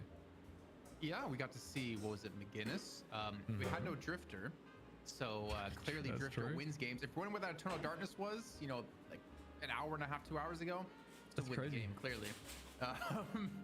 Yeah, so obviously the squishy lineup for them when they fall behind doesn't work out too well. But I don't expect them to change their draft too much. I don't know why. For some reason, I feel like they're going to stick to it because we've kind of seen like trend towards these like more high damage compositions, especially with some of the, like vitality changes where you have like more HP now as well. So they kind of increase those. Having more damage means you can kill quicker. But what I'm really surprised at is, we've had one Abrams today, if I'm not mistaken. Yeah. That was in the very first game of the day with Loki W up against Abrahams, played by your boy Listic, and he's just disappeared on the map. If you look at our like pick priority over the last ever since we started Night Shift, he's always been in there as one of the most picked or banned heroes. But to see him have a massive fall off now just blows my mind. Yeah, and is that because of the vitality changes, do you think, or just because like recently he got buffed, or at least like he gets extra melee damage per boon, or at least the melee damage per boon was increased, and also his ultimate got better. But bro, is change to something, I can't remember what it was. It had to do with like his gun damage. And his gun damage was like really strong because you pin someone to the wall, you obviously melee them, but you also get like crazy point blank damage, plus you have like K dash, so you can like shoot even quicker. He would do a lot of gun damage, but they've kind of like tweaked that and nerfed it quite a bit, though they've increased, I believe it's like spirit damage overall, so you can kind of be, I've been hearing like a late game beast as a spirit Abrams, though I don't know if we ever get to that point in these games, and especially when it comes to organized games, if it works out. Yeah. Tad Gecko, thank you for the 10 gifted, by the way. We see you there in chat. Appreciate you. So we've got the Ivy and Mirage bands basically run back yet again. Neither team want to do this, and yeah, this is looking unbelievably familiar. With the Celeste locked in straight away, and we know how melee creeps like to respond to this. We'll probably see them try and go for the silver, but yeah, I'm starting to see the Apollo. The Apollo first pick from melee creeps yet again. This will be 3 games running. Yeah, lock it in. Kind of have a feeling that maybe they try to go Viscous, but I faintly remember seeing Scout try to play it, and it wasn't as good. Right, it won't be a... Will they try and run... try and get the Kelvin early here if they're concerned about a ban? No. Honestly, they could pick it as their third to avoid it on the turn being banned away, but I don't want to say, or honestly, I don't want to see them have to rely on a Kelvin to win a game. I want to see them be able to play like some different things. Ruby gets Viscous again. This pesky spirit Viscous, man. They went silver as the third pick last time for Melee Creep, so They did. there's a world where we could see it happen. And for Floormen, stick with what's working, honestly. Like, there's a world they could have won the first game without the bug happening. Oh, they can't even fight for Geist here either. That's just going to get taken away by DMB again, which really started. Like the Celeste, like Floormen managed to secure the Celeste and Geist. That looks so good there in game number 2. Melee Creeps, do they think about a more durable front line here? You pointed out, I'm going to come back to your question in a second, because you pointed out something before we started this whole thing off. The fact that Floormen picked Ivy, Silver, Warden, and was there a third one? Ivy, Silver, McGinnis? Warden every single game against Melee Creeps. In the games they won, they had McGinnis. Yeah. And they're doing it again here with Celeste, Viscous, Geist. They played in every single one of the series, or every single one of the matches so far. And if it's working, you're like, why fix it? You're forcing Melee Creeps to be the one to react to you and change things up if they want to have a chance to shut you down. Yeah. No pocket. And Kelvin was brave. No, very brave, especially when with Kelvin they banned the Mina instead. Why are they valuing the Mina ban over Pocket? I think they're gonna pick Pocket because Mina kind of shreds Pocket. Oh, they are first pick this time. That's true. Huh. I think we might see them take Pocket. It's a good call. There's no way you leave Pocket open. Oh, geez, that's a bit scary for Lady Geist, isn't it? Geez, Pocket's a real problem for her. Okay, good. Calico. Okay. So maybe they're trying to force Floormen to build in to go for Pocket, because I was like, Ido Pocket. What is the punish then? Callback. What is the punishment for a pocket from Floorman? If melee creeps pick pocket, you mean? What if Floorman picks pocket? Is there a way to melee creeps punish this? Because they're almost like trying to lead them into it. I almost wanted to say like GT, because GT is such a good counter to pocket, because you just blow him up with your charge shots. That I don't think we're gonna see a GT picked up, and maybe Floorman is not gonna fall into that trap of going for a pocket here against melee creeps. Here's the Billy. So again, that really powerful tanky front line has been picked up, and Floorman have that hyper mobility that Silver offers. So he's going to be Ido on something different this time around. Might get the Apollo. Might get something else. But going back to the Graves. And again, we saw the build from LA Creeps now, the Deadhead build. I don't think the patch change that occurred today doesn't actually... It changed something on her. Her grasping hands are 2. It no longer spawns 2 zombies, it spawns 1. Yeah, it didn't change her 3 at all though. So like that, you can still like try and build like ricochet split shot with like debuffs or like on hits with that. So we have double healer, Kelvin and Dynamo. Calico picked up here by melee creeps instead. So we are sort of veering in a different direction, but yeah, once again, we're going to have like Paige be locked in. Paige looked really good in that previous game for Floorman. Comp looks familiar for Floorman. -1. So I'm expecting Ido to be on Calico, just because I think people were saying Calico was weak, and then he played it before she got changed, and he still was able to get wins on it. So I think he likes to play here and kind of do a similar style to what we're going to see at AVG. Honestly, I'm not, for some reason, I'm just not a big fan of the Dynamo. Why was the Dynamo pilled? Yeah. It was very impactful in the beginning of the game from this last match. If you think about him and John together, like he was just in their face the whole time, punishing them. But past that, like the singularities weren't really affected because I think Floorman just played so well around it. And there's a reason we didn't see Dynamo pick too often in Night Shift because of that fact. But the Graves, I was hearing rumors of like a Mercurial Magnum, and there was another item I can't remember that was a part of that actually did a lot of damage for Graves. But I just can't remember for the life of me. Okay. I mean, what? So like more of a hybrid in like your deadheads and your like M1 damage kind of thing. You do like a lot. You can do a lot with Mercurial because you're stealing the weapon damage you need to do damage, and you're also like weakening your opponent. But also Mercurial, I think, gives you extra spirit damage on top of your M1 as well. Yeah, but it's based on your spirit power. It's like it's like a 25% of your spirit power. I think it's added onto your base bullet damage. I want to say. I honestly. Either way, folks, here it is: melee creeps versus Floorman. Gone all the way to 3, folks. 8 maps of Deadlock today. We're getting our money's worth. That is for sure. Of course, melee creeps had to spend a week on the sidelines after having their throne of 18 night shifts consecutively taken away from them. But they're here to ascend once more. And Floorman would have a pretty short time in the sun were that to be the case. But if that last game is anything to go by, Floorman are more than ready to defend their title. Okay, so we do get Ido on the Calico. Everything else can be pretty much the same here for melee creeps, but do going for the swap. And of course, Floorman, since they don't have Calico anymore, ABG going to be back on the silver. I think this is one switch up though. Did we have a Billy in the first game of the series? I didn't actually take note of that, so I can't remember. Oh, we have a channel set up for that. I can see. Yeah, we do. We have the draw screen. Yeah, we did. In that first game, we had ABG didn't perform too well. Yep. He was 29k souls, 4, 6, and 11, and League was at 35,000 souls at 6, 6, and 7. But of course, we had John at 48,000 souls, just being a massive factor in that victory. Yeah, he was very far ahead for that point of the game. Didn't end up going that long in the end. So we have the silver here on the sun. Oh, the damage came out of absolutely nowhere. Leaping Slash will do that to you. And looks like a sigil that detonated. So you've got to fear melee creeps here between Calico and Apollo. They can... It's hard to trade against them. They can sort of leap at you and do large amounts of damage in a very short window. So you've got to be mindful of your positioning against this comp. Especially with that Leaping Slash base damage being increased. Yeah, I think for Floorman to get a kill, you gotta depend on that bola. Just completely limit their mobility the best you can. But then again, you have to worry about the repost.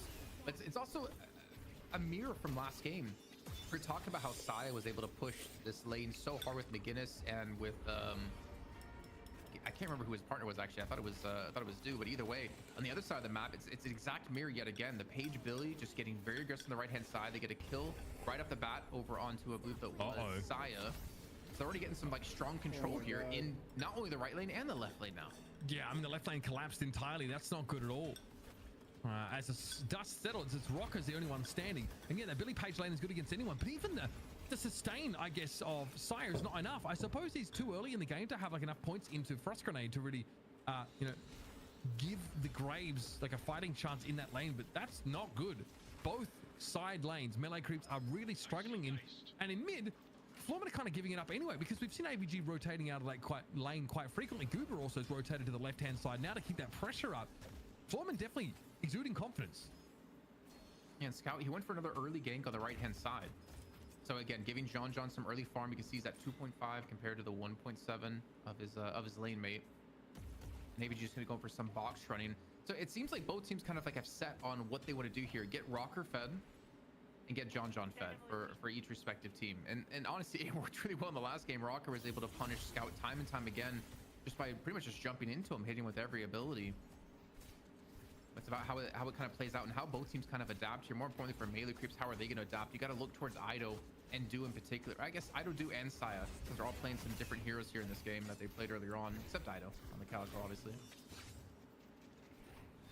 Light Eater, of course, going to trigger. We're going to throw some of these advanced stacks in here to try and trade out, but it's looking a little uncomfortable here in lane for melee creeps. They just don't want to fully commit. They tend to just flit outside of your effective range for as long as they possibly can.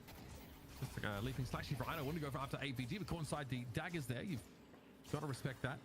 The Mystic Burst is going to be pretty crucial here for trading damage back if you are Du. And here's the right side of the lane. Now, this is what Saya kind of has to do. Yeah. But again, he has to. Like, it's not a good lane. Like, it's rare to see a Kelvin lane that just sort of doesn't win, but they are in a lot of pressure against this classic Page Billy. And with the high velocity rounds too, it makes it a lot easier to hit these shots so we can play on top of his ice path and just harass, you know, towards the backhand side. So it's not really going to have a lot of sustain in this lane. They don't really have healing, right? They have preventive damage. It's almost 6 a.m. It's like 5 a.m. here. It's not more so healing as what the side of melee creeps have in that lane. Preventative. There we go. Preventative. Yeah, we just saw the Venator and Visitors get Dynamo, excuse me, get booted out of mid. Okay, John really wants to try and come back in, trying to gut shot there for a stun. I respect it, but Goober wasn't born yesterday. Melee creeps, honestly, like struggling here in the early game. You're going bye-bye, Fishcake, if you linger any longer than that. Arctic Beam has to be used by Saya to try and dissuade any sort of pursuit.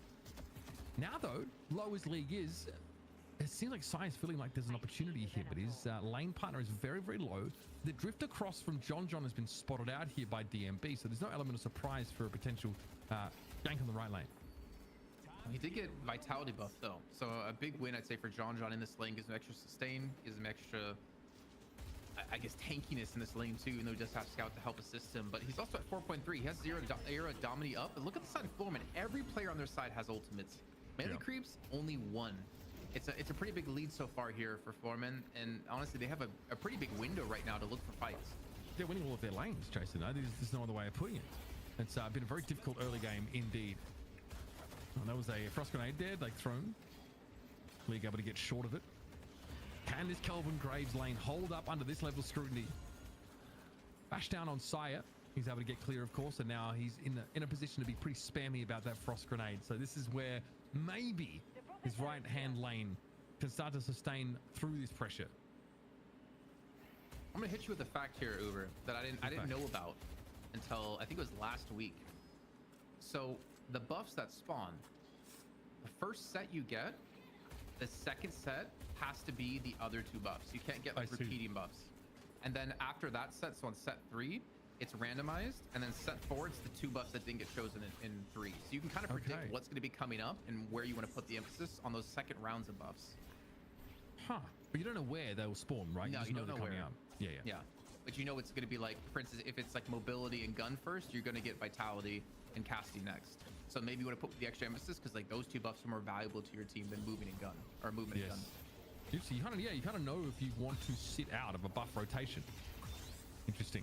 Ah, damn, that is some nice pressure here going on to Rocker. 1 HP. Here we go. Yeah, Eternal Lusan made use of. Rocker is down, and well, that Guardian is also going to suffer here. Left side of that going quite well for melee creeps all of a sudden. John though still getting his ass beat in mid. He's getting his cheese clapped. Yeah, I mean, he's at 6k. He's still up on decent farm, but every time you're dead means you're not getting farm for yourself. I mean, Scout kind of needs to take it, though he's on 1 HP. I'm not sure exactly where he is. Well, he's back at farm. I know where he is now. But the sole lead that we did have, it's not as big anymore as we did have waves finally come in, and then of course some tier 1 camps being taken. It's only a 1k difference now. The mid Guardian matters. Picked up by melee creeps. So probably a big piece of why John is enjoying a nice little soul lead at the moment. He's definitely getting priority, of course, over the Dynamo, as you'd expect. League down on the right-hand side of the map here.